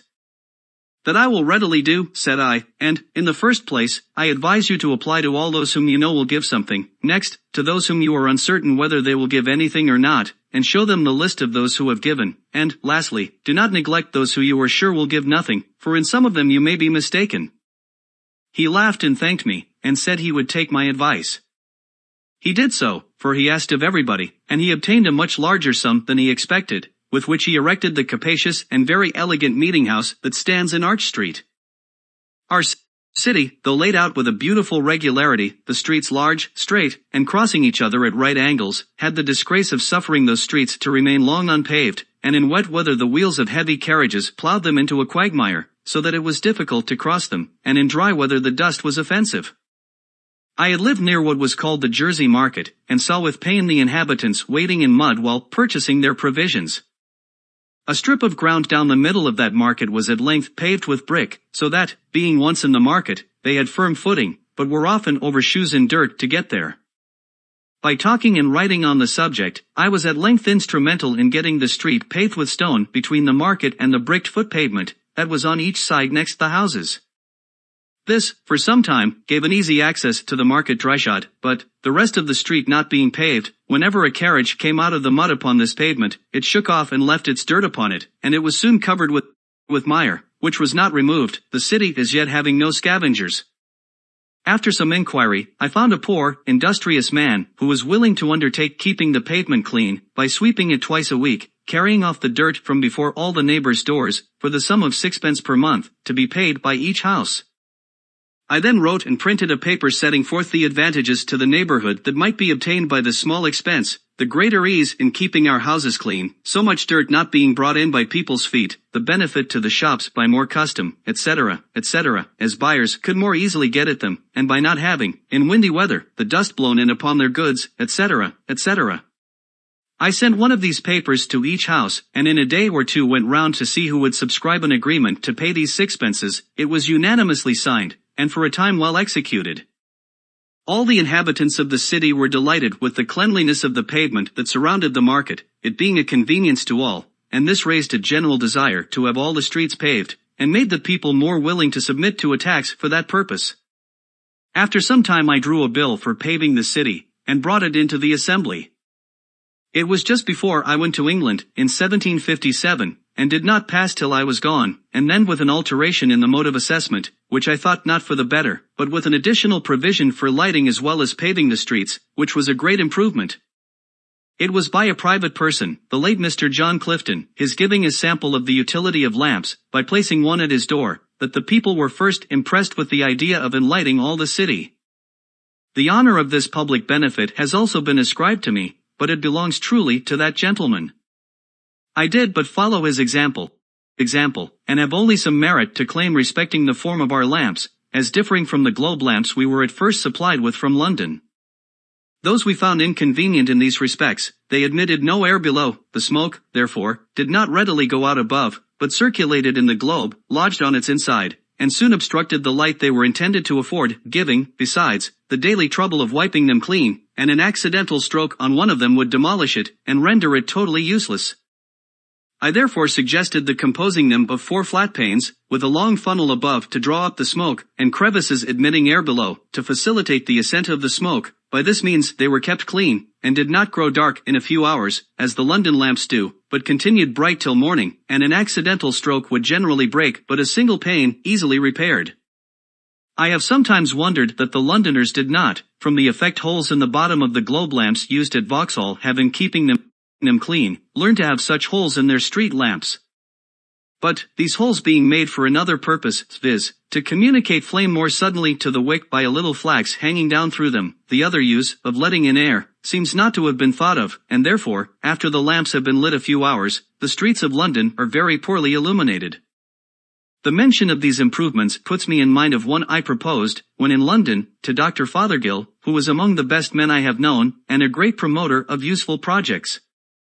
I had observed that the streets, when dry, were never swept, and the light dust carried away, but it was suffered to accumulate till wet weather reduced it to mud, and then, after lying some days so deep on the pavement that there was no crossing but in paths kept clean by poor people with brooms, it was with great labor raked together and thrown up into carts open above, the sides of which suffered some of the slush at every jolt on the pavement to shake out and fall, sometimes to the annoyance of foot passengers. The reason given for not sweeping the dusty streets was that the dust would fly into the windows of shops and houses. An accidental occurrence had instructed me how much sweeping might be done in a little time. I found at my door in Craven Street, one morning, a poor woman sweeping my pavement with a birch broom. She appeared very pale and feeble, as just come out of a fit of sickness. I asked who employed her to sweep there. She said, "Nobody, but I am very poor and in distress, and I sweeps before gentle folks' doors, and hopes they will give me something."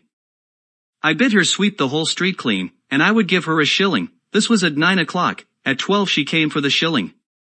From the slowness I saw at first in her working, I could scarce believe that the work was done so soon, and sent my servant to examine it, who reported that the whole street was swept perfectly clean, and all the dust placed in the gutter, which was in the middle, and the next rain washed it quite away, so that the pavement and even the kennel were perfectly clean.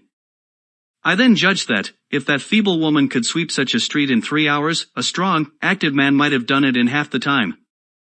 And here let me remark the convenience of having but one gutter in such a narrow street, running down its middle, instead of 2, one on each side, near the footway, for where all the rain that falls on a street runs from the sides and meets in the middle, it forms there a current strong enough to wash away all the mud it meets with, but when divided into 2 channels, it is often too weak to cleanse either, and only makes the mud it finds more fluid, so that the wheels of carriages and feet of horses throw and dash it upon the foot pavement, which is thereby rendered foul and slippery, and sometimes splash it upon those who are walking. My proposal, communicated to the good doctor, was as follows.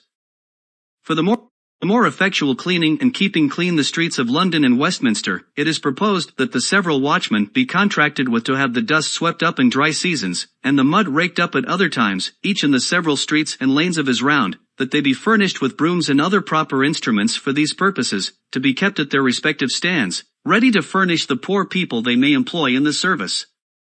That in the dry summer months the dust be all swept up into heaps at proper distances, before the shops and windows of houses are usually opened, when the scavengers, with close-covered carts, shall also carry it all away. That the mud, when raked up, be not left in heaps to be spread abroad again by the wheels of carriages and trampling of horses, but that the scavengers be provided with bodies of carts, not placed high upon wheels, but low upon sliders, with lattice bottoms, which, being covered with straw, will retain the mud thrown into them, and permit the water to drain from it, whereby it will become much lighter, water making the greatest part of its weight, these bodies of carts to be placed at convenient distances, and the mud brought to them in wheelbarrows, they remaining where placed till the mud is drained, and then horses brought to draw them away.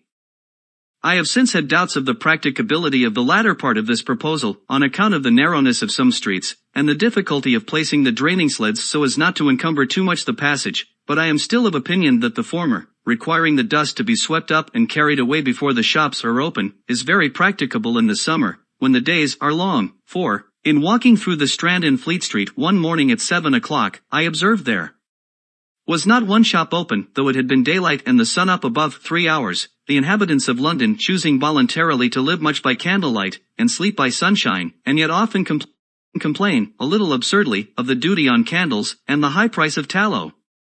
Some may think these trifling matters not worth minding or relating, but when they consider that though dust blown into the eyes of a single person, or into a single shop on a windy day, is but of small importance, yet the great number of the instances in a populous city, and its frequent repetitions give it weight in consequence, perhaps they will not censure very severely those who bestow some attention to affairs of this seemingly low nature. Human felicity is produced not so much by great pieces of good fortune that seldom happen, as by little advantages that occur every day. Thus, if you teach a poor young man to shave himself, and keep his razor in order, you may contribute more to the happiness of his life than in giving him 1,000 guineas. The money may be soon spent, the regret only remaining of having foolishly consumed it, but in the other case, he escapes the frequent vexation of waiting for barbers, and of their sometimes dirty fingers, offensive breaths, and dull razors. He shaves when most convenient to him, and enjoys daily the pleasure of its being done with a good instrument.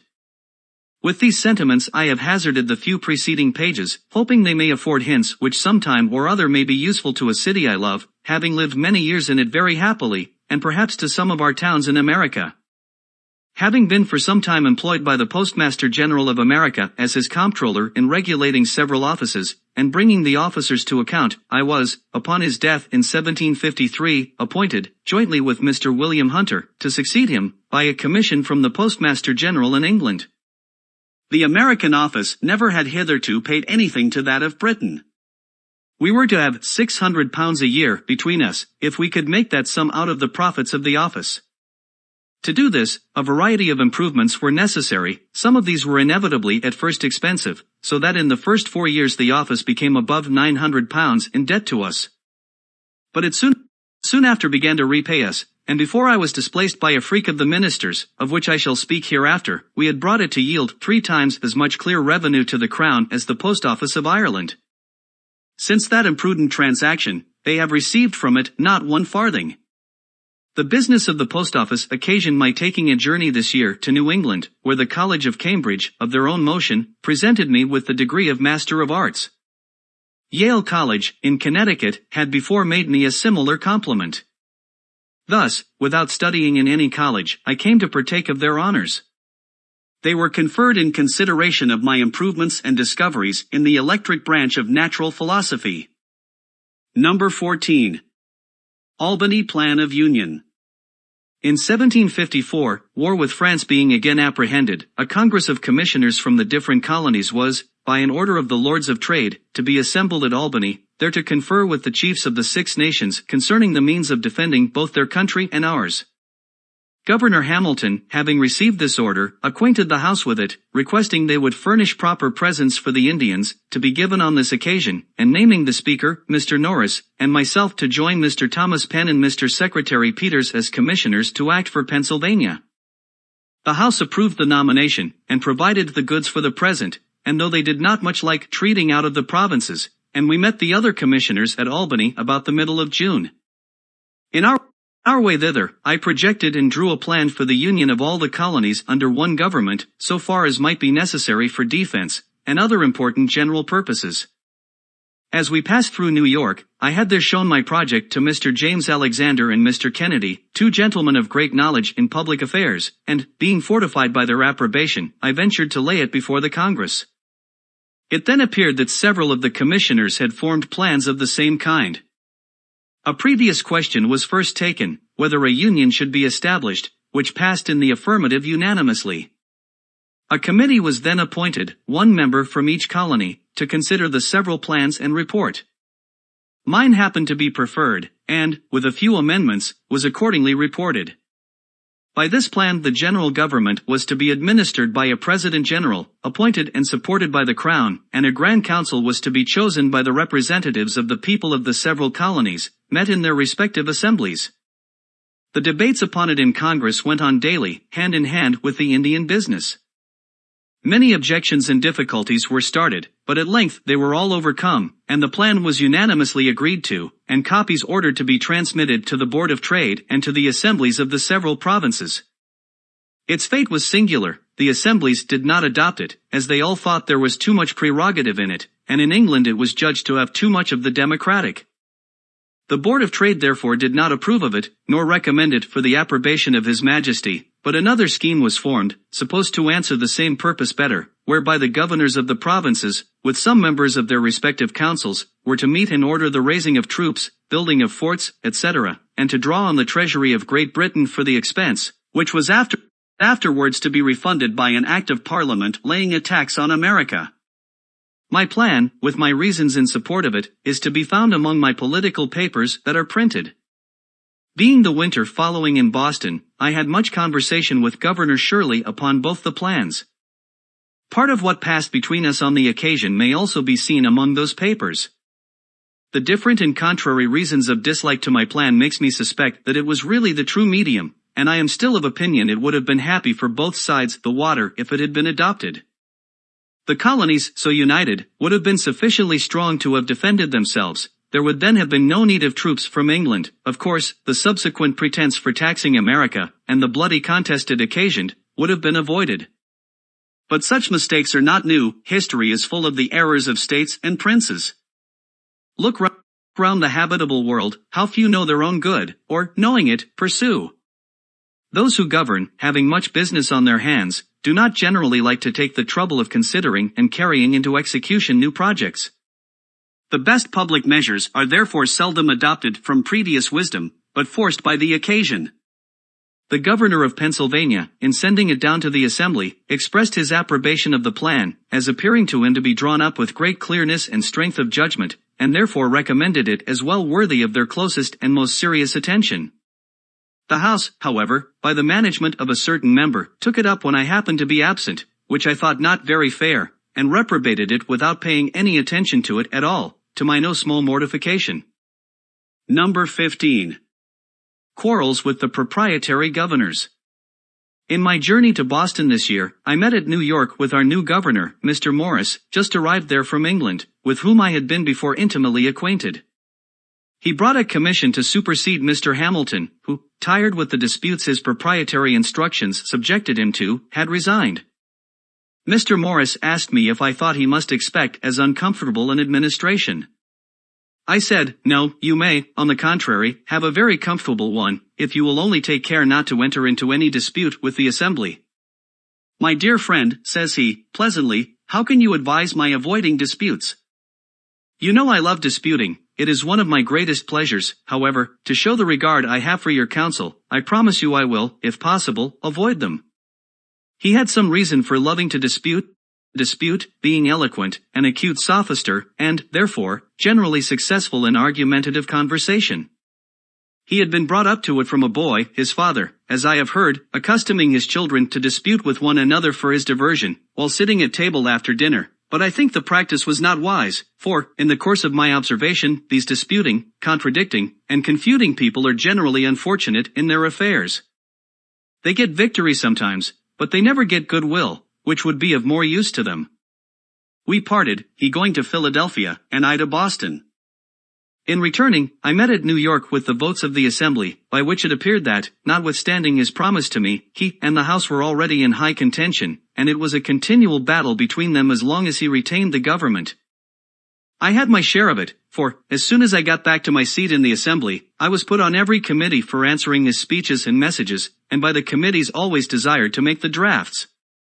Our answers, as well as his messages, were often tart, and sometimes indecently abusive, and, as he knew I wrote for the Assembly, one might have imagined that, when we met, we could hardly avoid cutting throats, but he was so good-natured a man that no personal difference between him and me was occasioned by the contest, and we often dined together. One afternoon, in the height of this public quarrel, we met in the street. Franklin, says he, you must go home with me and spend the evening, I am to have some company that you will like, and, taking me by the arm, he led me to his house. In gay conversation over our wine, after supper, he told us, jokingly, that he much admired the idea of Sancho Panza who, when it was proposed to give him a government, requested it might be a government of blacks, as then, if he could not agree with his people, he might sell them. One of his friends, who sat next to me, says, Franklin, why do you continue to side with these damned Quakers? Had not you better sell them? The proprietor would give you a good price. The governor, says I, has not yet blacked them enough. He, indeed, had labored hard to blacken the assembly in all his messages, but they wiped off his coloring as fast as he laid it on, and placed it, in return, thick upon his own face, so that, finding he was likely to be negrified himself, he, as well as Mr. Hamilton, grew tired of the contest, and quitted the government. These public quarrels were all at bottom owing to the proprietaries, our hereditary governors, who, when any expense was to be incurred for the defense of their province, with incredible meanness instructed their deputies to pass no act for levying the necessary taxes, unless their vast estates were in the same act expressly excused, and they had even taken bonds of these deputies to observe such instructions. The assemblies for 3 years held out against this injustice, though constrained to bend at last. At length Captain Denny, who was Governor Morris's successor, ventured to disobey those instructions. How that was brought about I shall show hereafter. But I am got forward too fast with my story. There are still some transactions to be mentioned that happened during the administration of Governor Morris. War being in a manner commenced with France, the government of Massachusetts Bay projected an attack upon Crown Point, and sent Mr. Quincy to Pennsylvania, and Mr. Pownall, afterward Governor Pownall, to New York, to solicit assistance. As I was in the assembly, knew its temper, and was Mr. Quincy's countryman, he applied to me for my influence and assistance. I dictated his address to them, which was well received. They voted an aid of £10,000, to be laid out in provisions. But the governor refusing his assent to their bill, which included this with other sums granted for the use of the crown, unless a clause were inserted exempting the proprietary estate from bearing any part of the tax that would be necessary, the assembly, though very desirous of making their grant to New England effectual, were at a loss how to accomplish it. Mr. Quincy labored hard with the governor to obtain his assent, but he was obstinate. I then suggested a method of doing the business without the governor, by orders on the trustees of the loan office, which, by law, the assembly had the right of drawing. There was, indeed, little or no money at that time in the office, and therefore I proposed that the orders should be payable in a year, and to bear an interest of 5%. With these orders I supposed the provisions might easily be purchased. The assembly, with very little hesitation, adopted the proposal. The orders were immediately printed, and I was one of the committee directed to sign and dispose of them. The fund for paying them was the interest of all the paper currency then extant in the province upon loan, together with the revenue arising from the excise, which being known to be more than sufficient, they obtained instant credit, and were not only received in payment for the provisions, but many moneyed people, who had cash lying by them, vested it in those orders, which they found advantageous, as they bore interest while upon hand, and might on any occasion be used as money, so that they were eagerly all bought up, and in a few weeks none of them were to be seen. Thus this important affair was by my means completed. Mr. Quincy returned thanks to the assembly in a handsome memorial, went home highly pleased with this success of his embassy, and ever after bore for me the most cordial and affectionate friendship. Number 16. Braddock's Expedition. The British government, not choosing to permit the union of the colonies as proposed at Albany, and to trust that union with their defense, lest they should thereby grow too military, and feel their own strength, suspicions and jealousies at this time being entertained of them, sent over General Braddock with 2 regiments of regular English troops for that purpose. He landed at Alexandria, in Virginia, and thence marched to Fredericktown, in Maryland, where he halted for carriages. Our assembly apprehending, from some information, that he had conceived violent prejudices against them, as averse to the service, wished me to wait upon him, not as from them, but as postmaster general, under the guise of proposing to settle with him the mode of conducting with most celerity and certainty the dispatches between him and the governors of the several provinces, with whom he must necessarily have continual correspondence, and of which they proposed to pay the expense. My son accompanied me on this journey. We found the general at Fredericktown, waiting impatiently for the return of those he had sent through the back parts of Maryland and Virginia to collect wagons. I stayed with him several days, dined with him daily, and had full opportunity of removing all his prejudices, by the information of what the assembly had before his arrival actually done, and were still willing to do, to facilitate his operations. When I was about to depart, the returns of wagons to be obtained were brought in, by which it appeared that they amounted only to 25, and not all of those were in serviceable condition. The general and all the officers were surprised, declared the expedition was then at an end, being impossible, and exclaimed against the ministers for ignorantly landing them in a country destitute of the means of conveying their stores, baggage, etc., not less than 150 wagons being necessary.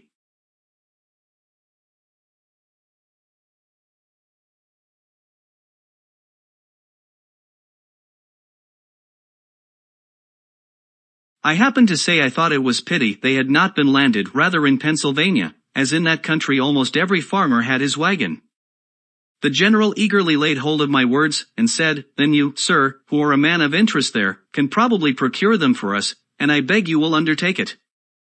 I asked what terms were to be offered the owners of the wagons, and I was desired to put on paper the terms that appeared to me necessary. This I did, and they were agreed to, and a commission and instructions accordingly prepared immediately. What those terms were will appear in the advertisement I published as soon as I arrived at Lancaster, which being, from the great and sudden effect it produced, a piece of some curiosity, I shall insert it at length, as follows. Lancaster, April 26, 1755.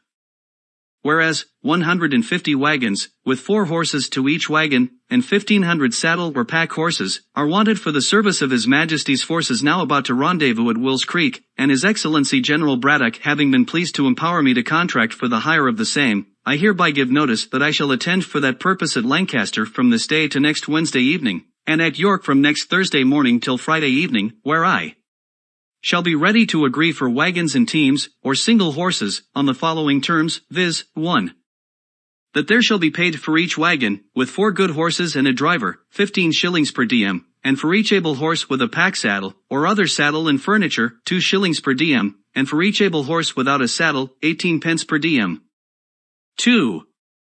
That the pay commence from the time of their joining the forces at Will's Creek, which must be on or before the 20th of May ensuing, and that a reasonable allowance be paid over and above for the time necessary for their traveling to Will's Creek and home again after their discharge. 3. Each wagon and team, and every saddle or pack horse, is to be valued by indifferent persons chosen between me and the owner, and in case of the loss of any wagon, team, or other horse in the service, the price according to such valuation is to be allowed and paid. 4. 7 days' pay is to be advanced and paid in hand by me to the owner of each wagon and team, or horse, at the time of contracting, if required, and the remainder to be paid by General Braddock or by the paymaster of the army, at the time of their discharge, or from time to time, as it shall be demanded. 5. No drivers of wagons, or persons taking care of the hired horses, are on any account to be called upon to do the duty of soldiers, or be otherwise employed than in conducting or taking care of their carriages or horses. 6. All oats, Indian corn, or other forage that wagons or horses bring to the camp, more than is necessary for the subsistence of the horses, is to be taken for the use of the army, and a reasonable price paid for the same.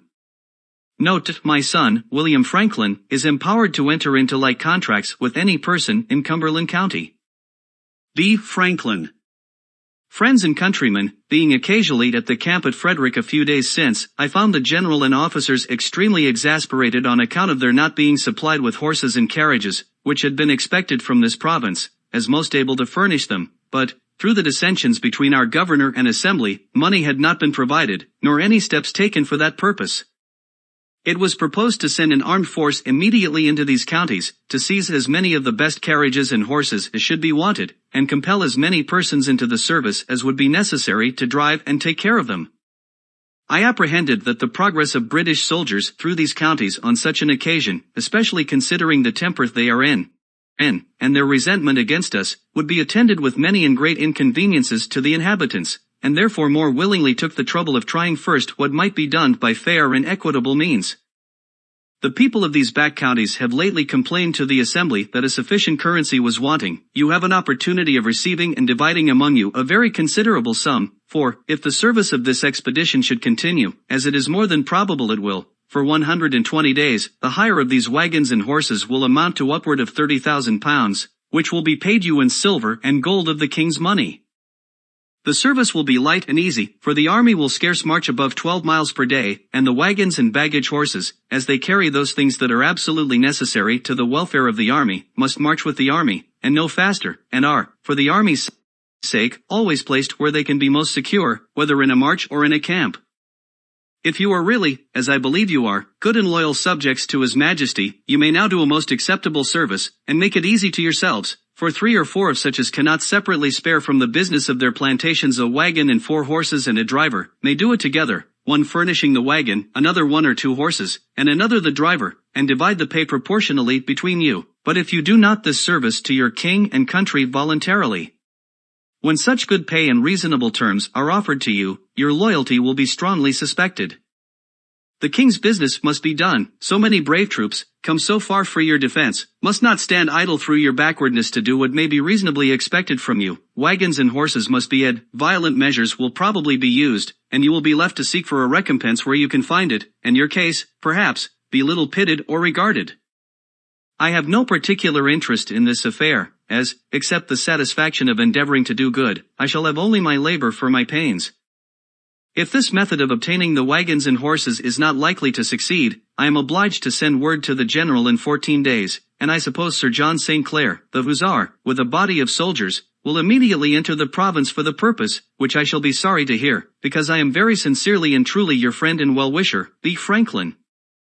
I received of the general about 800 pounds, to be disbursed in advance money to the wagon owners, etc., but that sum being insufficient, I advanced upward of 200 pounds more, and in 2 weeks the 150 wagons, with 259 carrying horses, were on their march for the camp. The advertisement promised payment according to the valuation, in case any wagon or horse should be lost. The owners, however, alleging they did not know General Braddock, or what dependence might be had on his promise, insisted on my bond for the performance, which I accordingly gave them. While I was at the camp, supping one evening with the officers of Colonel Dunbar's regiment, he represented to me his concern for the subalterns, who, he said, were generally not in affluence, and could ill afford, in this dear country, to lay in the stores that might be necessary in so long a march, through a wilderness, where nothing was to be purchased. I commiserated their case, and resolved to endeavor procuring them some relief. I said nothing, however, to him of my intention, but wrote the next morning to the committee of the assembly, who had the disposition of some public money, warmly recommending the case of these officers to their consideration, and proposing that a present should be sent them of necessaries and refreshments. My son, who had some experience of a camp life, and of its wants, drew up a list for me, which I enclosed in my letter. The committee approved, and used such diligence that, conducted by my son, the stores arrived at the camp as soon as the wagons. They consisted of 20 parcels, each containing 6 pounds loaf sugar, 1 Gloucester cheese, 6 pounds good muscovado dew, 1 keg containing 20 pounds good butter, 1 pound good green tea, 2 dozen old Madeira wine, 1 pound good bohea dew, 2 gallons Jamaica spirits, 6 pounds good ground coffee, 1 bottle flour of mustard, 6 pounds chocolate, 2 well-cured hams, 1 to 2 CWT best white biscuit, 1 to 2 dozen dried tongues, 1 to 2 pounds of pepper, 6 pounds rice, 1 quart best white wine, 6 pounds of raisins, 1 quart best white wine vinegar. These 20 parcels, well packed, were placed on as many horses, each parcel, with the horse, being intended as a present for one officer. They were very thankfully received, and the kindness acknowledged by letters to me from the colonels of both regiments, in the most grateful terms. The general, too, was highly satisfied with my conduct in procuring him the wagons, etc., and readily paid my account of disbursements, thanking me repeatedly, and requesting my farther assistance in sending provisions after him. I undertook this also, and was busily employed in it till we heard of his defeat, advancing for the service of my own money, upwards of 1,000 pounds sterling, of which I sent him an account. It came to his hands, luckily for me, a few days before the battle, and he returned me immediately an order on the paymaster for the round sum of 1,000 pounds, leaving the remainder to the next account. I consider this payment as good luck, having never been able to obtain that remainder, of which more hereafter. This general was, I think, a brave man, and might probably have made a figure as a good officer in some European war. But he had too much self-confidence, too high an opinion of the validity of regular troops, and too mean a one of both Americans and Indians. George Croghan, our Indian interpreter, joined him on his march with 100 of those people, who might have been of great use to his army as guides, scouts, etc., if he had treated them kindly, but he slighted and neglected them, and they gradually left him. In conversation with him one day, he was giving me some account of his intended progress. After taking Fort Duquesne, says he, I am to proceed to Niagara, and, having taken that, to Frontenac, if the season will allow time, and I suppose it will, for Duquesne can hardly detain me above 3 or 4 days, and that I see nothing that can obstruct my march to Niagara. Having before revolved in my mind the long line his army must make in their march by a very narrow road, to be cut for them through the woods and bushes, and also what I had read of a former defeat of 1,500 French, who invaded the Iroquois country, I had conceived some doubts and some fears for the event of the campaign. But I ventured only to say, to be sure, sir, if you arrive well before Duquesne, with these fine troops, so well provided with artillery, that place not yet completely fortified, and as we hear with no very strong garrison, can probably make but a short resistance. The only danger I apprehend of obstruction to your march is from ambuscades of Indians, who, by constant practice, are dexterous in laying and executing them, and the slender line, near 4 miles long, which your army must make, may expose it to be attacked by surprise in its flanks, and to be cut like a thread into several pieces, which, from their distance, cannot come up in time to support each other. He smiled at my ignorance, and replied, These savages may, indeed, be a formidable enemy to your raw American militia, but upon the king's regular and disciplined troops, sir, it is impossible they should make any impression. I was conscious of an impropriety in my disputing with a military man in matters of his profession, and said no more. The enemy, however, did not take the advantage of his army which I apprehended its long line of march exposed it to, but let it advance without interruption till within 9 miles of the place, and then, when more in a body, for it had just passed a river, where the front had halted till all were come over, and in a more open part of the woods than any it had passed, attacked its advanced guard by heavy fire from behind trees and bushes, which was the first intelligence the general had of an enemies being near him. This guard being disordered, the general hurried the troops up to their assistance, which was done in great confusion, through wagons, baggage, and cattle, and presently the fire came upon their flank. The officers, being on horseback, were more easily distinguished, picked out as marks, and fell very fast, and the soldiers were crowded together in a huddle, having or hearing no orders, and standing to be shot at till 2/3 of them were killed, and then, being seized with a panic, the whole fled with precipitation. The wagoners took each a horse out of his team and scampered. Their example was immediately followed by others, so that all the wagons, provisions, artillery, and stores were left to the enemy. The general, being wounded, was brought off with difficulty. His secretary, Mr. Shirley, was killed by his side, and out of 86 officers, 63 were killed or wounded, and 714 men killed out of 1,100. These 1,100 had been picked men from the whole army. The rest had been left behind with Colonel Dunbar, who was to follow with the heavier part of the stores, provisions, and baggage. The flyers, not being pursued, arrived at Dunbar's camp, and the panic they brought with them instantly seized him and all his people, and, though he had now above 1,000 men, and the enemy who had beaten Braddock did not at most exceed 400 Indians and French together, instead of proceeding, and endeavoring to recover some of the lost honor, he ordered all the stores, ammunition, etc., to be destroyed, that he might have more horses to assist his flight towards the settlements, and less lumber to remove.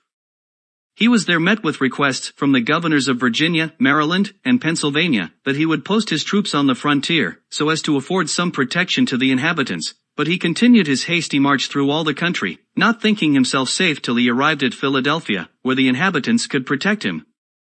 This whole transaction gave us Americans the first suspicion that our exalted ideas of the prowess of British regulars had not been well founded. In their first march, too, from their landing till they got beyond the settlements, they had plundered and stripped the inhabitants, totally ruining some poor families, besides insulting, abusing, and confining the people if they remonstrated. This was enough to put us out of conceit of such defenders, if we had really wanted any.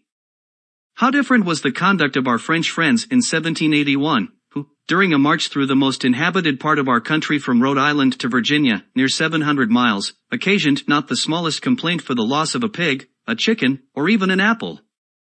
Captain Orme, who was one of the general's aides-de-camp, and, being grievously wounded, was brought off with him, and continued with him to his death, which happened in a few days, told me that he was totally silent all the first day, and at night only said, "Who would have thought it?"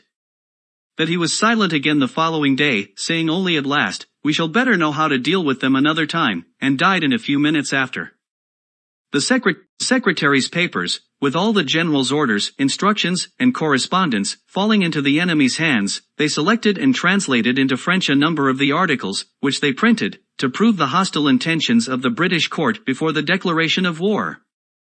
Among these I saw some letters of the general to the ministry, speaking highly of the great service I had rendered the army, and recommending me to their notice.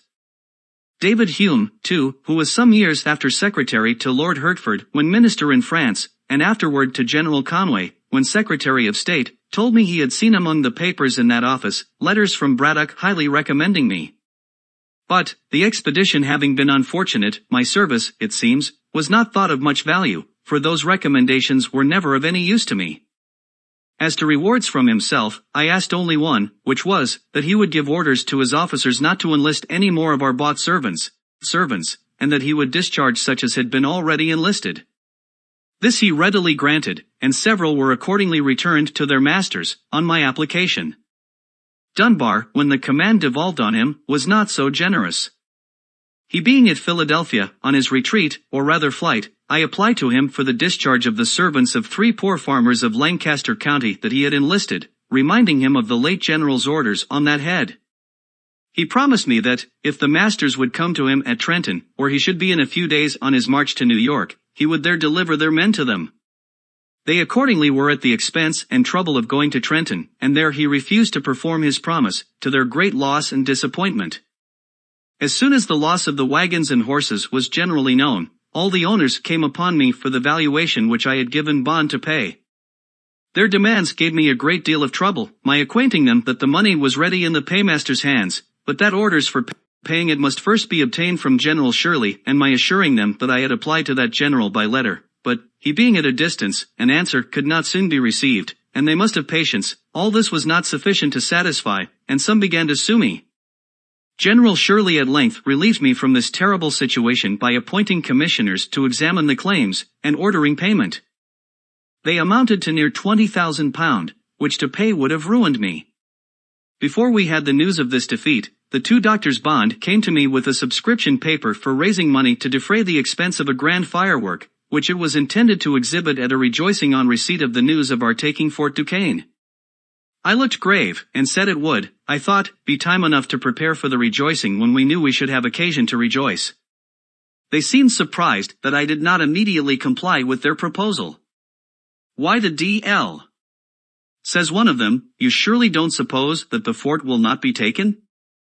"I don't know that it will not be taken, but I know that the events of war are subject to great uncertainty." I gave them the reasons of my doubting. The subscription was dropped, and the projectors thereby missed the mortification they would have undergone if the firework had been prepared. Dr. Bond, on some other occasion afterward, said that he did not like Franklin's forebodings.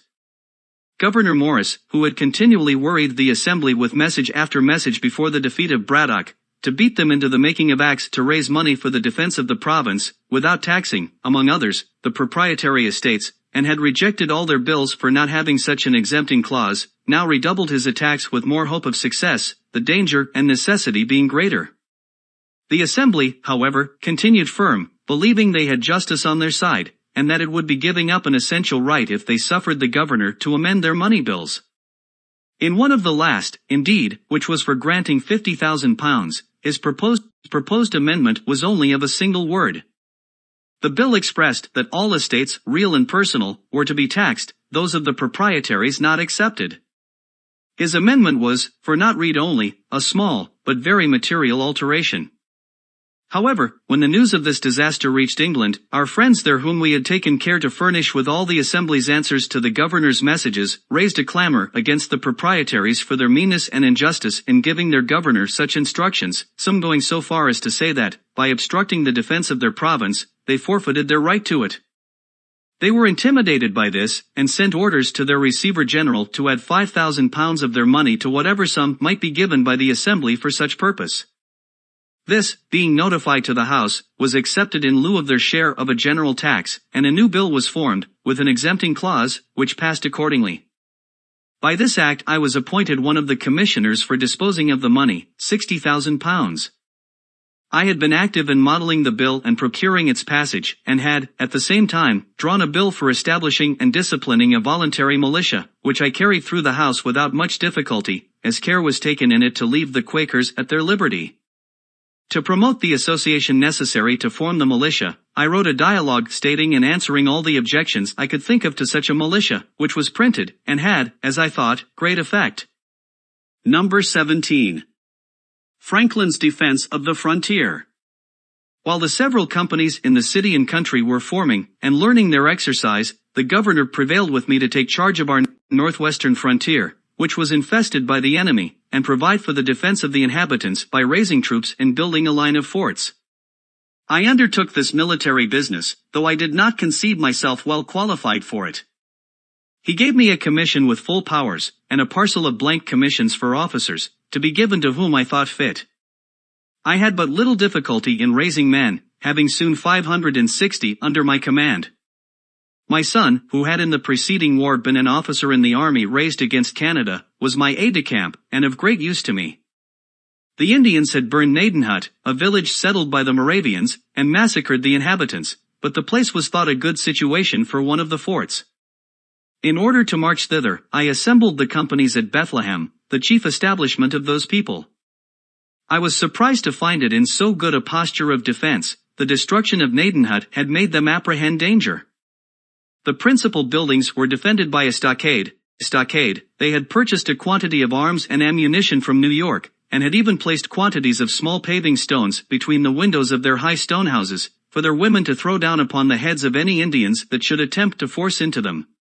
The armed brethren, too, kept watch, and relieved as methodically as in any garrison town. In conversation with the Bishop, Spangenberg, I mentioned this my surprise, for, knowing they had obtained an act of Parliament exempting them from military duties in the colonies, I had supposed they were conscientiously scrupulous of bearing arms. He answered me that it was not one of their established principles, but that, at the time of their obtaining that act, it was thought to be a principle with many of their people. On this occasion, however, they, to their surprise, found it adopted by but a few. It seems they were either deceived in themselves, or deceived the Parliament, but common sense, aided by present danger, will sometimes be too strong for whimsical opinions. It was the beginning of January when we set out upon this business of building forts. I sent one detachment toward the Minisink, with instructions to erect one for the security of that upper part of the country, and another to the lower part, with similar instructions, and I concluded to go myself with the rest of my force to Gnadenhut, where a fort was thought more immediately necessary. The Moravians procured me 5 wagons for our tools, stores, baggage, etc. Just before we left Bethlehem, 11 farmers, who had been driven from their plantations by the Indians, came to me requesting a supply of firearms, that they might go back and fetch off their cattle. I gave them each a gun with suitable ammunition. We had not marched many miles before it began to rain, and it continued raining all day. There were no habitations on the road to shelter us, till we arrived near night at the house of a German, where, and in his barn, we were all huddled together, as wet as water could make us. It was well we were not attacked in our march, for our arms were of the most ordinary sort, and our men could not keep their gunlocks dry. The Indians are dexterous in contrivances for that purpose, which we had not. They met that day the 11 poor farmers above mentioned, and killed 10 of them. The one who escaped informed that his and his companions' guns would not go off, the priming being wet with the rain. The next day being fair, we continued our march, and arrived at the desolated Gnadenhut. There was a sawmill near, round which were left several piles of boards, with which we soon hut ourselves, an operation the more necessary at that inclement season, as we had no tents. Our first work was to bury more effectually the dead we found there, who had been half interred by the country people. The next morning our fort was planned and marked out, the circumference measuring 455 feet, which would require as many palisades to be made of trees, one with another, of a foot diameter each.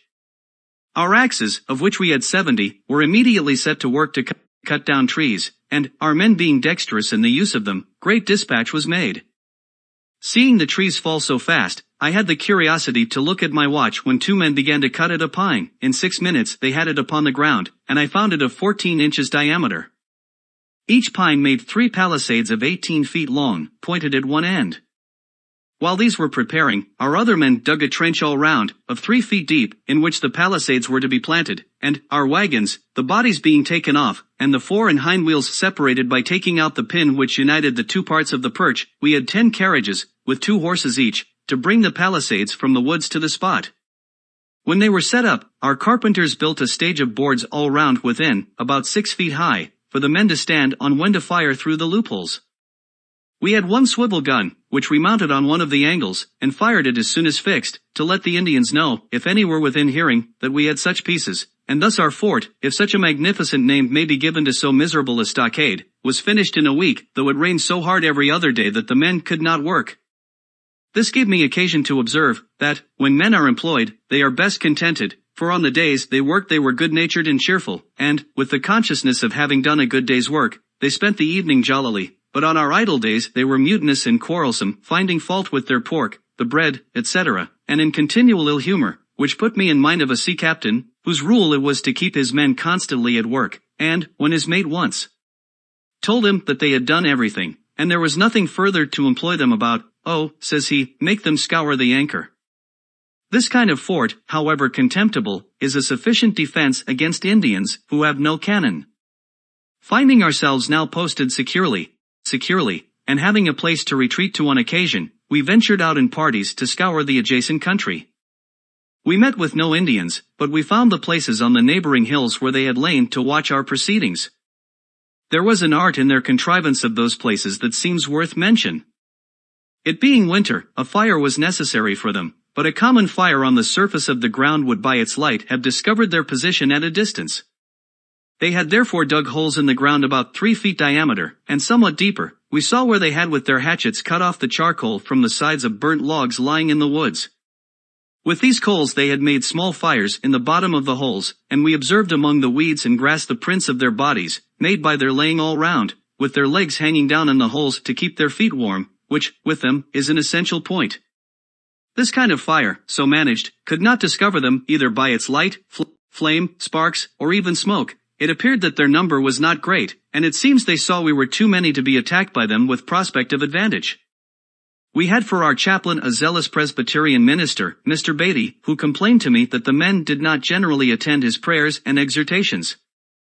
When they enlisted, they were promised, besides pay and provisions, a gill of rum a day, which was punctually served out to them, half in the morning, and the other half in the evening, and I observed they were as punctual in attending to receive it, upon which I said to Mr. Beatty, "It is, perhaps, below the dignity of your profession to act as steward of the rum, but if you were to deal it out and only just after prayers, you would have them all about you." He liked the thought, undertook the office, and, with the help of a few hands to measure out the liquor, executed it to satisfaction, and never were prayers more generally and more punctually attended, so that I thought this method preferable to the punishment inflicted by some military laws for non-attendance on divine service. I had hardly finished this business, and got my fort well stored with provisions, when I received a letter from the governor, acquainting me that he had called the assembly, and wished my attendance there, if the posture of affairs on the frontiers was such that my remaining there was no longer necessary. My friends, too, of the assembly, pressing me by their letters to be, if possible, at the meeting, and my 3 intended forts being now completed, and the inhabitants contented to remain on their farms under that protection, I resolved to return, the more willingly, as a New England officer, Colonel Clapham, experienced in Indian war, being on a visit to our establishment, consented to accept the command. I gave him a commission, and, parading the garrison, had it read before them, and introduced him to them as an officer who, from his skill in military affairs, was much more fit to command them than myself, and, giving them a little exhortation, took my leave. I was escorted as far as Bethlehem, where I rested a few days to recover from the fatigue I had undergone. The first night, being in a good bed, I could hardly sleep, it was so different from my hard lodging on the floor of our hutted nadan wrapped only in a blanket or two. While at Bethlehem, I inquired a little into the practice of the Moravians. Some of them had accompanied me, and all were very kind to me.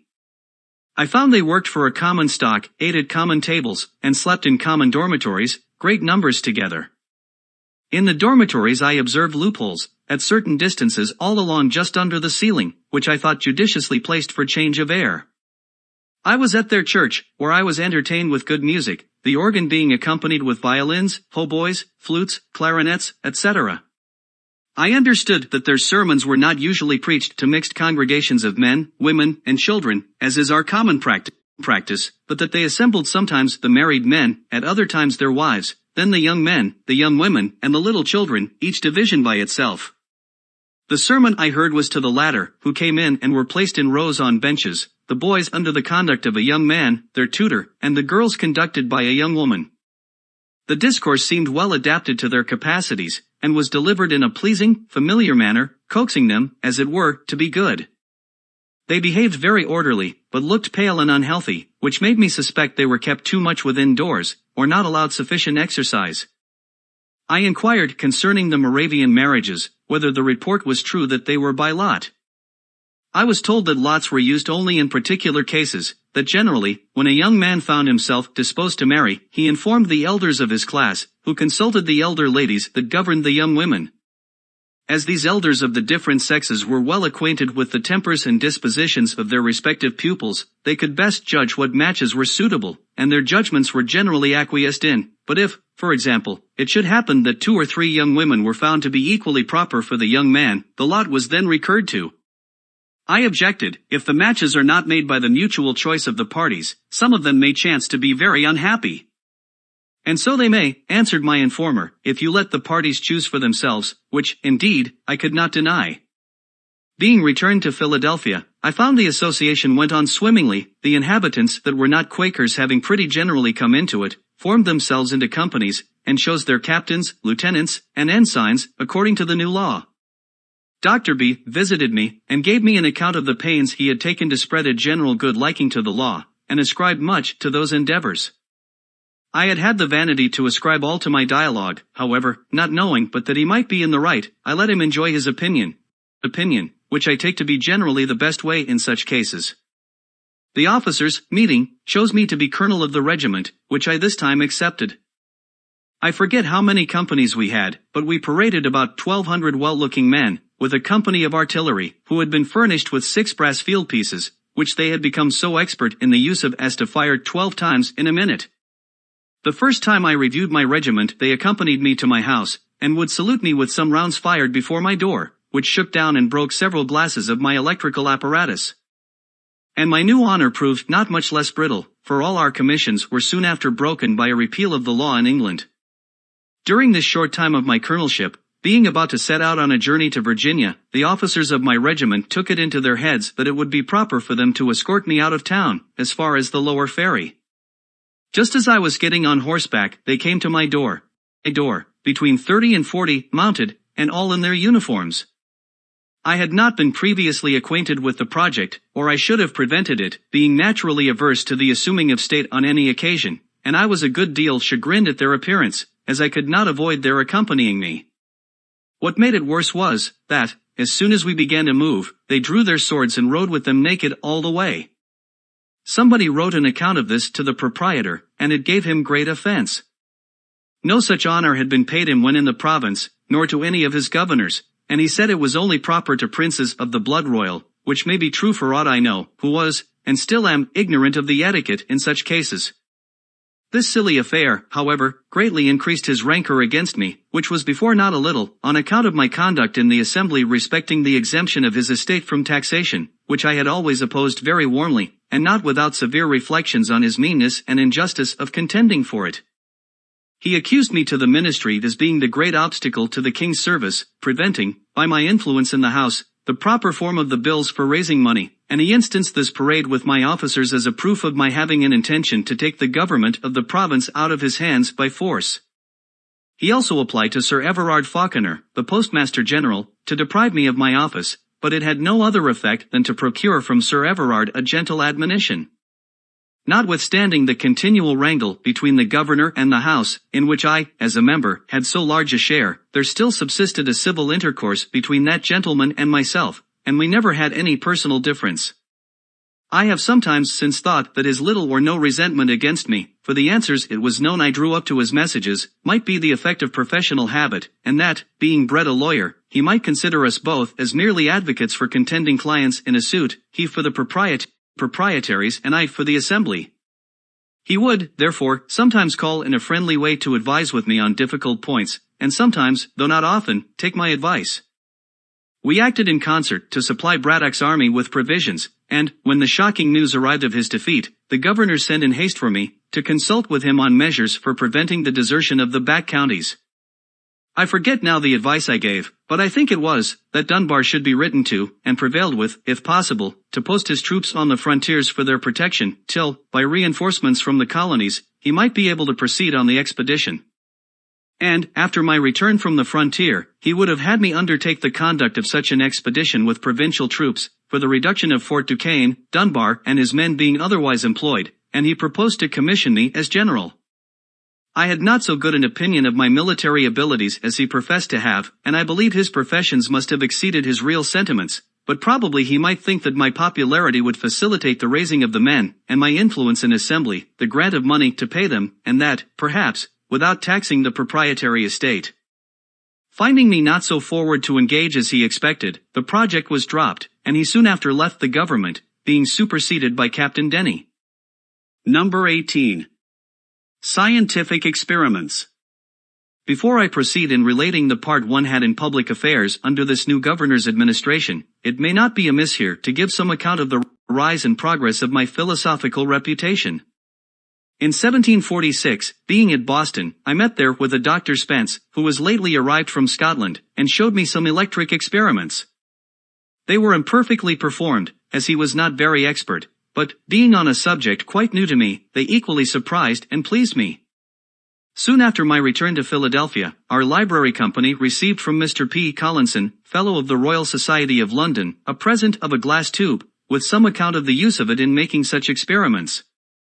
I eagerly seized the opportunity of repeating what I had seen at Boston, and, by much practice, acquired great readiness in performing those, also, which we had an account of from England, adding a number of new ones. I say much practice, for my house was continually full, for some time, with people who came to see these new wonders. To divide a little this encumbrance among my friends, I caused a number of similar tubes to be blown at our glasshouse, with which they furnished themselves, so that we had at length several performers.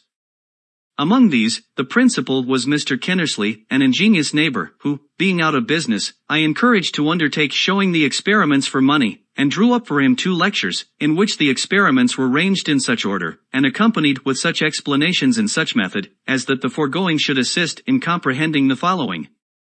He procured an elegant apparatus for the purpose, in which all the little machines that I had roughly made for myself were nicely formed by instrument makers.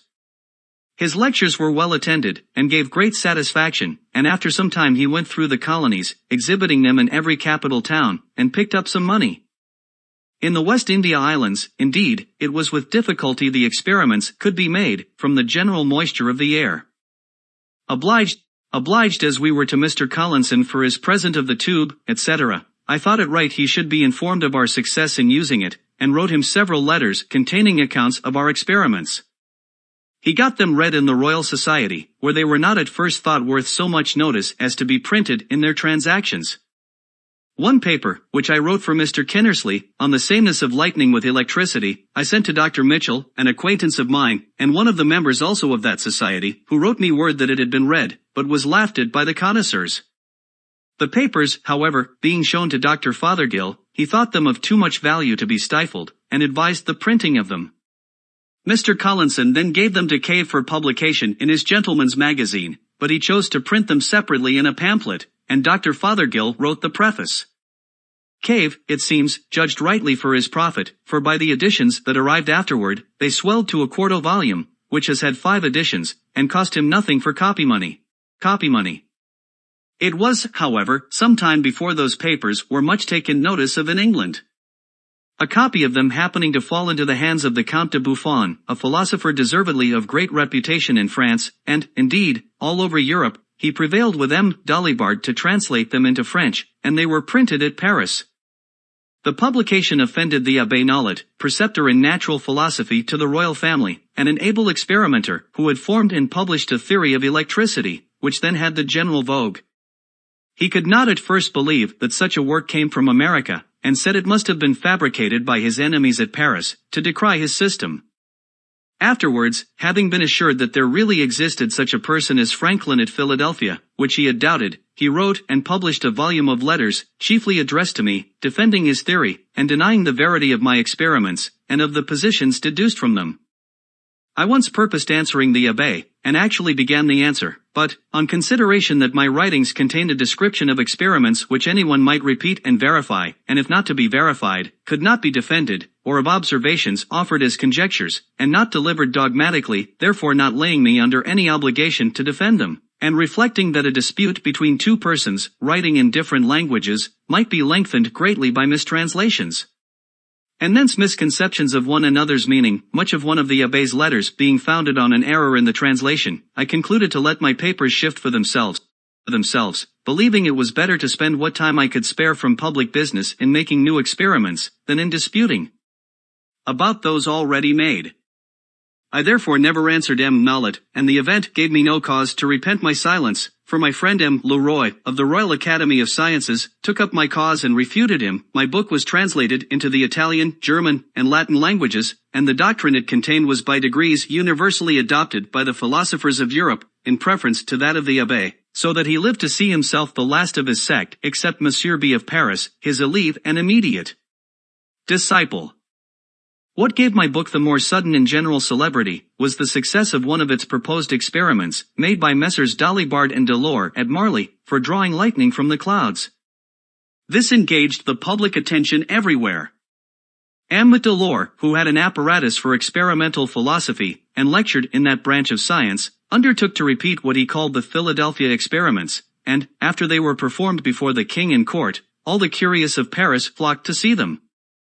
I will not swell this narrative with an account of that capital experiment, nor of the infinite pleasure I received in the success of a similar one I made soon after with a kite at Philadelphia, as both are to be found in the histories of electricity. Dr. Wright, an English physician, when at Paris, wrote to a friend, who was of the Royal Society, an account of the high esteem my experiments were in among the learned abroad, and of their wonder that my writings had been so little noticed in England. The Society, on this, resumed the consideration of the letters that had been read to them, and the celebrated Dr. Watson drew up a summary account of them, and of all I had afterwards sent to England on the subject, which he accompanied with some praise of the writer. This summary was then printed in their Transactions, and some members of the Society in London, particularly the very ingenious Mr. Canton, having verified the experiment of procuring lightning from the clouds by a pointed rod, and acquainting them with the success, they soon made me more than amends for the slight with which they had before treated me. Without my having made any application for that honor, they chose me a member, and voted that I should be excused the customary payments, which would have amounted to 25 guineas, and ever since have given me their Transactions gratis. They also presented me with the gold medal of Sir Godfrey Copley for the year 1753, the delivery of which was accompanied by a very handsome speech of the President, Lord Macclesfield, wherein I was highly honored. Number 19. Agent of Pennsylvania, in London. Our new governor, Captain Denny, brought over for me the before-mentioned medal from the Royal Society, which he presented to me at an entertainment given him by the city. He accompanied it with very polite expressions of his esteem for me, having, as he said, been long acquainted with my character.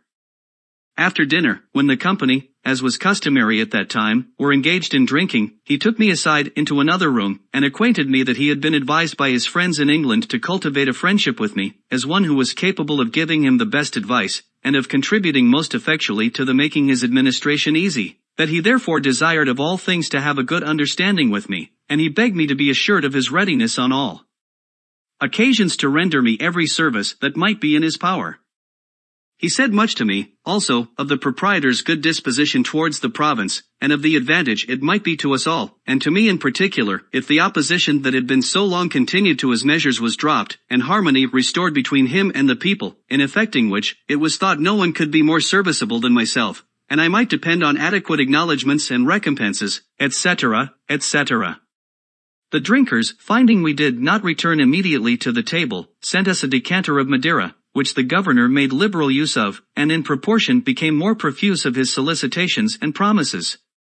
My answers were to this purpose, that my circumstances, thanks to God, were such as to make proprietary favors unnecessary to me, and that, being a member of the assembly, I could not possibly accept of any, that, however, I had no personal enmity to the proprietary, and that, whenever the public measures he proposed should appear to be for the good of the people, no one should espouse and forward them more zealously than myself, my past opposition having been founded on this, that the measures which had been urged were evidently intended to serve the proprietary interest, with great prejudice to that of the people, that I was much obliged to him, the governor, for his professions of regard to me, and that he might rely on everything in my power to make his administration as easy as possible. Hoping at the same time that he had not brought with him the same unfortunate instruction his predecessor had been hampered with. On this he did not then explain himself, but when he afterwards came to do business with the assembly, they appeared again, the disputes were renewed, and I was as active as ever in the opposition, being the penman, first, of the request to have a communication of the instructions, and then of the remarks upon them, which may be found in the votes of the time, and in the historical review I afterward published. He gave me the first information that my old friend Jas Ralph was still alive, that he was esteemed one of the best political writers in England, had been employed in the dispute between Prince Frederick and the King, and had obtained a pension of 300 a year, that his reputation was indeed small as a poet, Pope having damned his poetry in the Dunciad, but his prose was thought as good as any man's. The assembly finally finding the proprietary obstinately persisted in manacling their deputies with instructions inconsistent not only with the privileges of the people, but with the service of the crown, resolved to petition the king against them, and appointed me their agent to go over to England, to present and support the petition.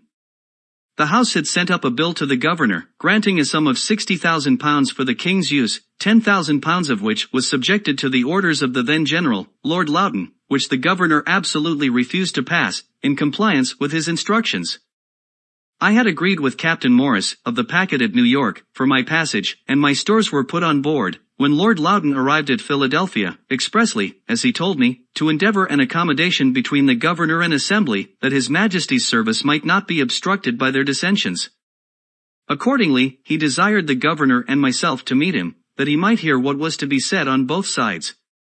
We met and discussed the business. In behalf of the assembly, I urged all the various arguments that may be found in the public papers of that time, which were of my writing, and are printed with the minutes of the assembly, and the governor pleaded his instructions, the bond he had given to observe them, and his ruin if he disobeyed, yet seemed not unwilling to hazard himself if Lord Loudoun would advise it. This his lordship did not choose to do, though I once thought I had nearly prevailed with him to do it, but finally he rather chose to urge the compliance of the assembly, and he entreated me to use my endeavors with them for that purpose, declaring that he would spare none of the king's troops for the defense of our frontiers, and that, if we did not continue to provide for that defense ourselves, they must remain exposed to the enemy. I acquainted the House with what had passed, and, presenting them with a set of resolutions I had drawn up, declaring our rights, and that we did not relinquish our claim to those rights, but only suspended the exercise of them on this occasion through force, against which we protested, they at length agreed to drop that bill, and frame another conformable to the proprietary instructions. This of course the governor passed, and I was then at liberty to proceed on my voyage. But, in the meantime, the packet had sailed with my sea stores, which was some loss to me, and my only recompense was his lordship's thanks for my service, all the credit of obtaining the accommodation falling to his share. He set out for New York before me, and, as the time for dispatching the packet boats was at his disposition, and there were two then remaining there, one of which, he said, was to sail very soon, I requested to know the precise time, that I might not miss her by any delay of mine. His answer was, I have given out that she is to sail on Saturday next, but I may let you know, entre nous, that if you are there by Monday morning, you will be in time, but do not delay longer. By some accidental hindrance at a ferry, it was Monday noon before I arrived, and I was much afraid she might have sailed, as the wind was fair, but I was soon made easy by the information that she was still in the harbor, and would not move till the next day. One would imagine that I was now on the very point of departing for Europe. I thought so, but I was not then so well acquainted with his lordship's character, of which indecision was one of the strongest features. I shall give some instances. It was about the beginning of April that I came to New York, and I think it was near the end of June before we sailed. There were then two of the packet boats, which had been long in port, but were detained for the general's letters, which were always to be ready tomorrow. Another packet arrived, she too was detained, and, before we sailed, a fourth was expected. Ours was the first to be dispatched, as having been their longest. Passengers were engaged in all, and some extremely impatient to be gone, and the merchants uneasy about their letters, and the orders they had given for insurance, it being wartime, for fall goods, but their anxiety availed nothing. His lordship's letters were not ready, and yet whoever waited on him found him always at his desk, pen in hand, and concluded he must needs write abundantly. Going myself one morning to pay my respects, I found in his antechamber one Innes, a messenger of Philadelphia, who had come from thence express with a packet from Governor Denny for the general. He delivered to me some letters from my friends there, which occasioned my inquiring when he was to return, and where he lodged, that I might send some letters by him. He told me he was ordered to call tomorrow at 9 for the general's answer to the governor, and should set off immediately. I put my letters into his hands the same day. A fortnight after I met him again in the same place. So, you are soon returned, Innes? Returned. No, I am not gone yet. How so? I have called here by order every morning these 2 weeks past for his lordship's letter, and it is not yet ready. Is it possible, when he is so great a writer? For I see him constantly at his escritoire. Yes, says Innes, but he is like St. George on the signs, always on horseback, and never rides on. This observation of the messenger was, it seems, well-founded, for, when in England, I understood that Mr. Pitt gave it as one reason for removing this general, and sending Generals Amherst and Wolfe, that the minister never heard from him, and could not know what he was doing. This daily expectation of sailing, and all the 3 packets going down to Sandy Hook, to join the fleet there, the passengers thought it best to be on board, lest by a sudden order the ships should sail, and they be left behind. There, if I remember right, we were about 6 weeks, consuming our sea stores, and obliged to procure more. At length the fleet sailed, the general and all his army on board, bound to Louisburg, with the intent to besiege and take that fortress, all the packet boats in company ordered to attend the general's ship, ready to receive his dispatches when they should be ready. We were out 5 days before we got a letter with leave to part, and then our ship quitted the fleet and steered for England. The other 2 packets he still detained, carried them with him to Halifax, where he stayed some time to exercise the men in sham attacks upon sham forts, then altered his mind as to besieging Louisburg, and returned to New York, with all his troops, together with the 2 packets above mentioned, and all their passengers. During his absence the French and savages had taken Fort George, on the frontier of that province, and the savages had massacred many of the garrison after capitulation. I saw afterwards in London Captain Bonnell, who commanded one of those packets. He told me that, when he had been detained a month, he acquainted his lordship that his ship was grown foul, to a degree that must necessarily hinder her fast sailing, a point of consequence for a packet boat, and requested an allowance of time to heave her down and clean her bottom. He was asked how long time that would require. He answered, 3 days.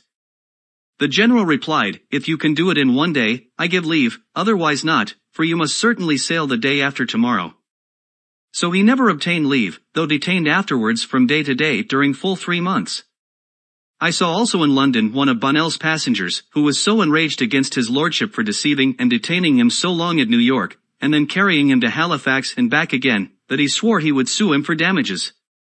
Whether he did or not, I never heard, but, as he represented the injury to his affairs, it was very considerable. On the whole, I wondered much how such a man came to be entrusted with so important a business as the conduct of a great army, but, having since seen more of the great world, and the means of obtaining, and motives for giving places, my wonder is diminished.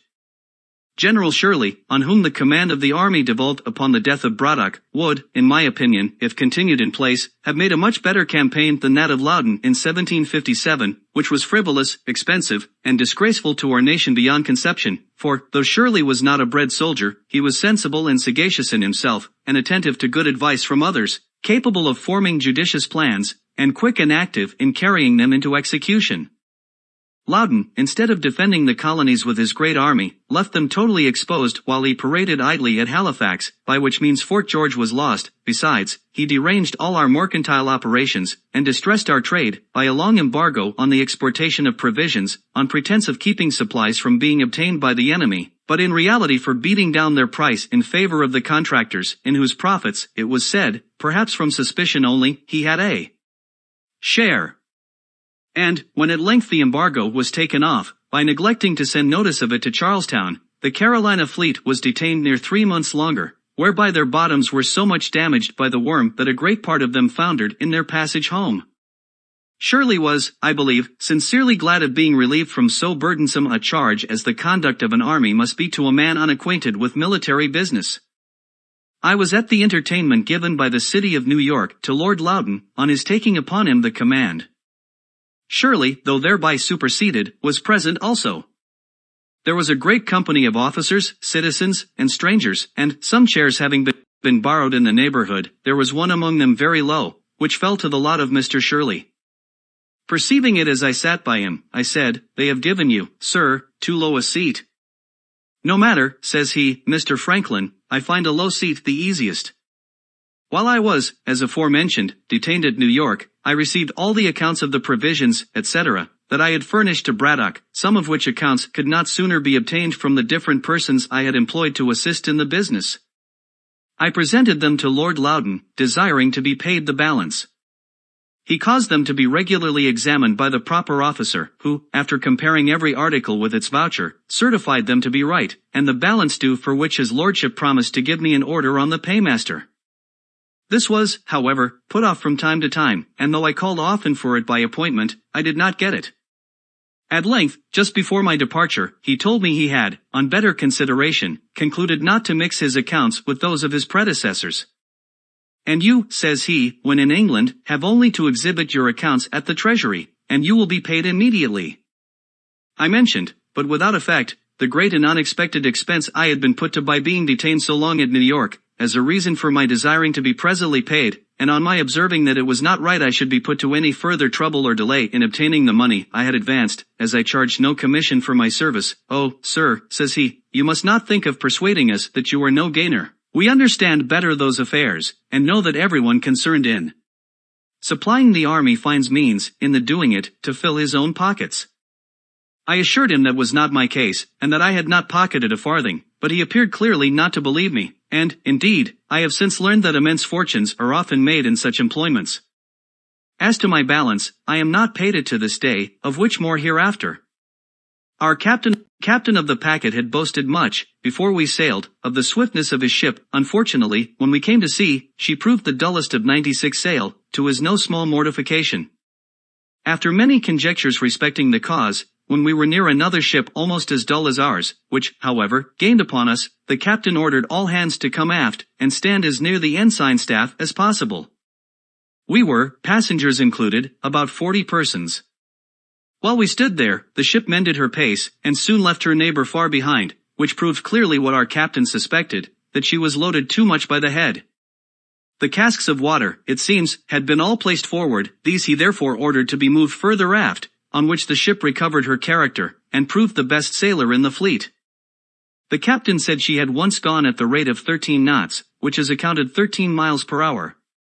We had on board, as a passenger, Captain Kennedy, of the Navy, who contended that it was impossible, and that no ship ever sailed so fast, and that there must have been some error in the division of the log line, or some mistake in heaving the log. A wager ensued between the two captains, to be decided when there should be sufficient wind. Kennedy thereupon examined rigorously the log line, and, being satisfied with that, he determined to throw the log himself.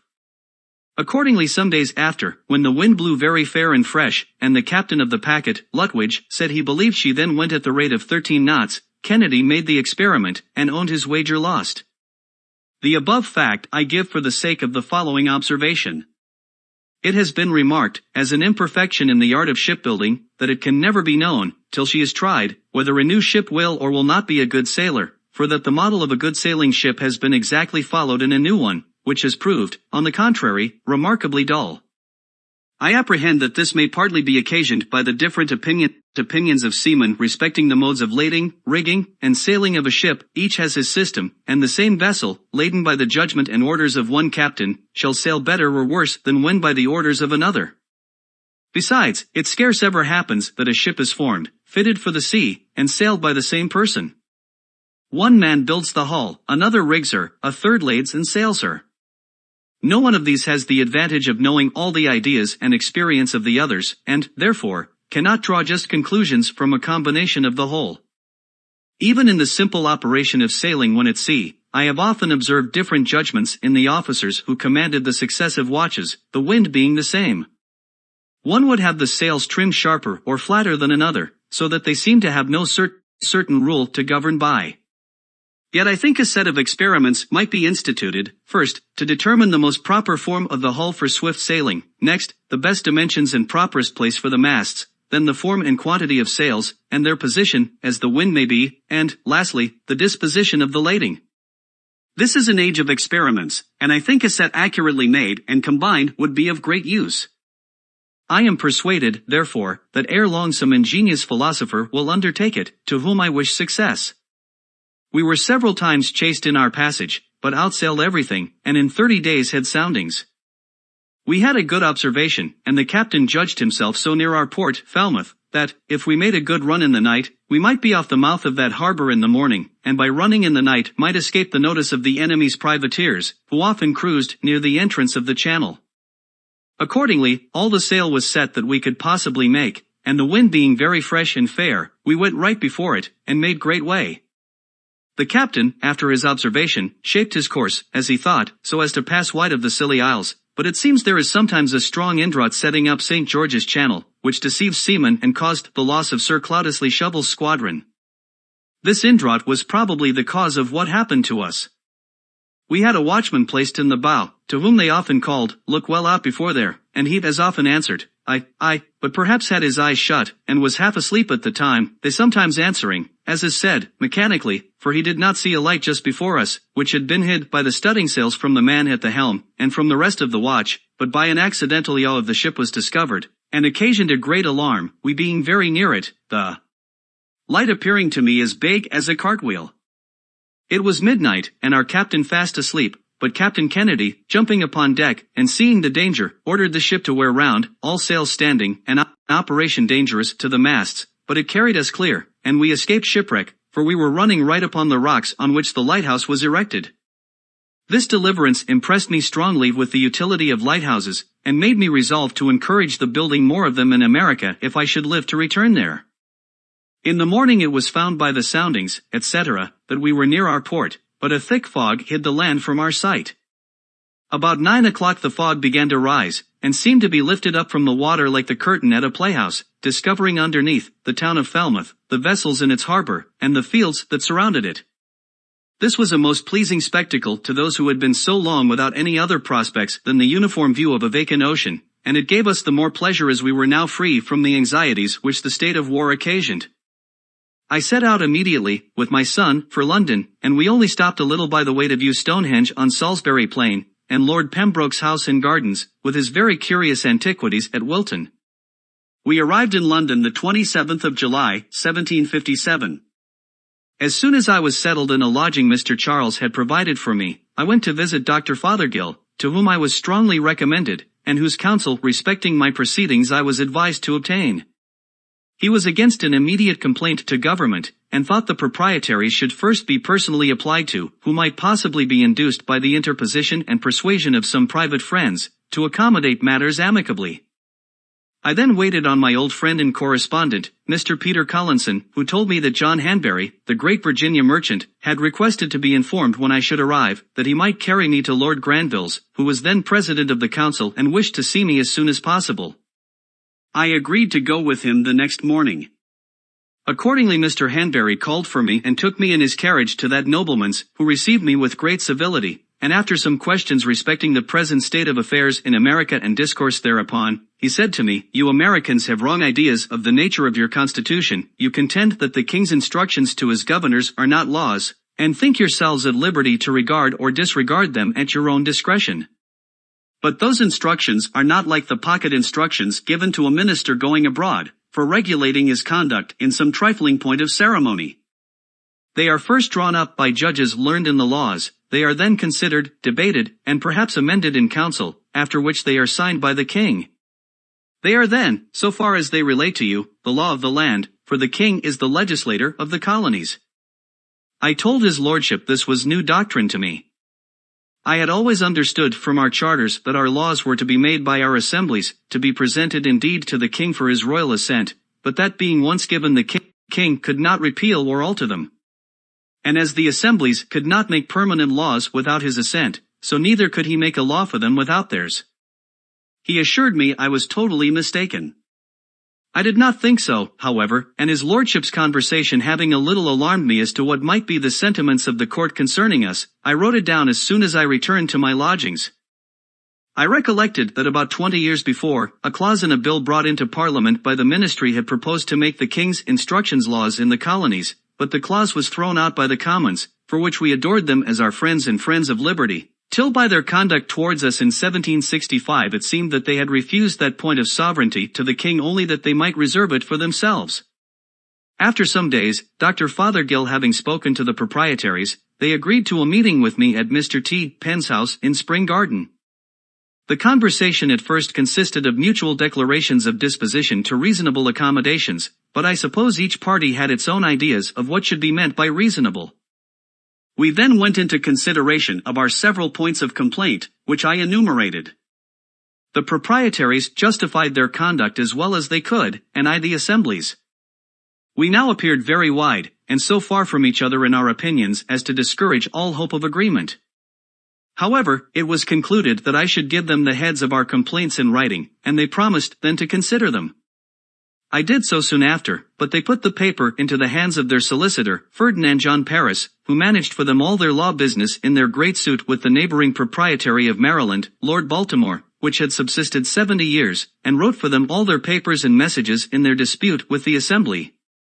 He was a proud, angry man, and as I had occasionally in the answers of the assembly treated his papers with some severity, they being really weak in point of argument and haughty in expression, he had conceived a mortal enmity to me, which discovering itself whenever we met, I declined the proprietary's proposal that he and I should discuss the heads of complaint between our two selves, and refused treating with anyone but them. They then by his advice put the paper into the hands of the Attorney and Solicitor General for their opinion and counselled upon it, where it lay unanswered a year wanting 8 days, during which time I made frequent demands of an answer from the proprietaries, but without obtaining any other than that they had not yet received the opinion of the Attorney and Solicitor General. What it was when they did receive it I never learned, for they did not communicate it to me, but sent a long message to the assembly drawn and signed by Paris, reciting my paper, complaining of its want of formality, as a rudeness on my part, and giving a flimsy justification of their conduct, adding that they should be willing to accommodate matters if the assembly would send out some person of candor to treat with them for that purpose, intimating thereby that I was not such. The want of formality or rudeness was, probably, my not having addressed the paper to them with their assumed titles of true and absolute proprietaries of the province of Pennsylvania, which I omitted as not thinking it necessary in a paper, the intention of which was only to reduce to a certainty by writing, what in conversation I had delivered viva voce. But during this delay, the assembly having prevailed with Governor Denny to pass an act taxing the proprietary estate in common with the estates of the people, which was the grand point in dispute, they omitted answering the message. When this act however came over, the proprietaries, counselled by Paris, determined to oppose its receiving the royal assent. Accordingly they petitioned the king in council, and a hearing was appointed in which 2 lawyers were employed by them against the act, and 2 by me in support of it. They all alleged that the act was intended to load the proprietary estate in order to spare those of the people, and that if it were suffered to continue in force, and the proprietaries, who were in odium with the people, left to their mercy in proportioning the taxes, they would inevitably be ruined. We replied that the act had no such intention, and would have no such effect. That the assessors were honest and discreet men under an oath to assess fairly and equitably, and that any advantage each of them might expect in lessening his own tax by augmenting that of the proprietaries was too trifling to induce them to perjure themselves. This is the purport of what I remember as urged by both sides, except that we insisted strongly on the mischievous consequences that must attend a repeal, for that the money, £100,000, being printed and given to the king's use, expended in his service, and now spread among the people, the repeal would strike it dead in their hands to the ruin of many, and the total discouragement of future grants, and the selfishness of the proprietors in soliciting such a general catastrophe, merely from a groundless fear of their estate being taxed too highly, was insisted on in the strongest terms. On this, Lord Mansfield, one of the council, rose, and beckoning me took me into the clerk's chamber, while the lawyers were pleading, and asked me if I was really of opinion that no injury would be done the proprietary estate in the execution of the act. I said certainly. Then, says he, you can have little objection to enter into an engagement to assure that point. I answered, none at all. He then called in Paris, and after some discourse, his lordship's proposition was accepted on both sides. A paper to the purpose was drawn up by the clerk of the council, which I signed with Mr. Charles, who was also an agent of the province for their ordinary affairs, when Lord Mansfield returned to the council chamber, where finally the law was allowed to pass. Some changes were however recommended, and we also engaged they should be made by a subsequent law, but the Assembly did not think them necessary, for 1 year's tax having been levied by the Act before the Order of Council arrived. They appointed a committee to examine the proceedings of the assessors, and on this committee they put several particular friends of the proprietaries. After a full inquiry, they unanimously signed a report that they found the tax had been assessed with perfect equity. The Assembly looked into my entering into the first part of the engagement, as an essential service to the province, since it secured the credit of the paper money then spread over all the country. They gave me their thanks in form when I returned. But the proprietaries were enraged at Governor Denny for having passed the act, and turned him out with threats of suing him for breach of instructions which he had given bond to observe. He, however, having done it at the instance of the general, and for his majesty's service, and having some powerful interest at court, despised the threats and they were never put in execution.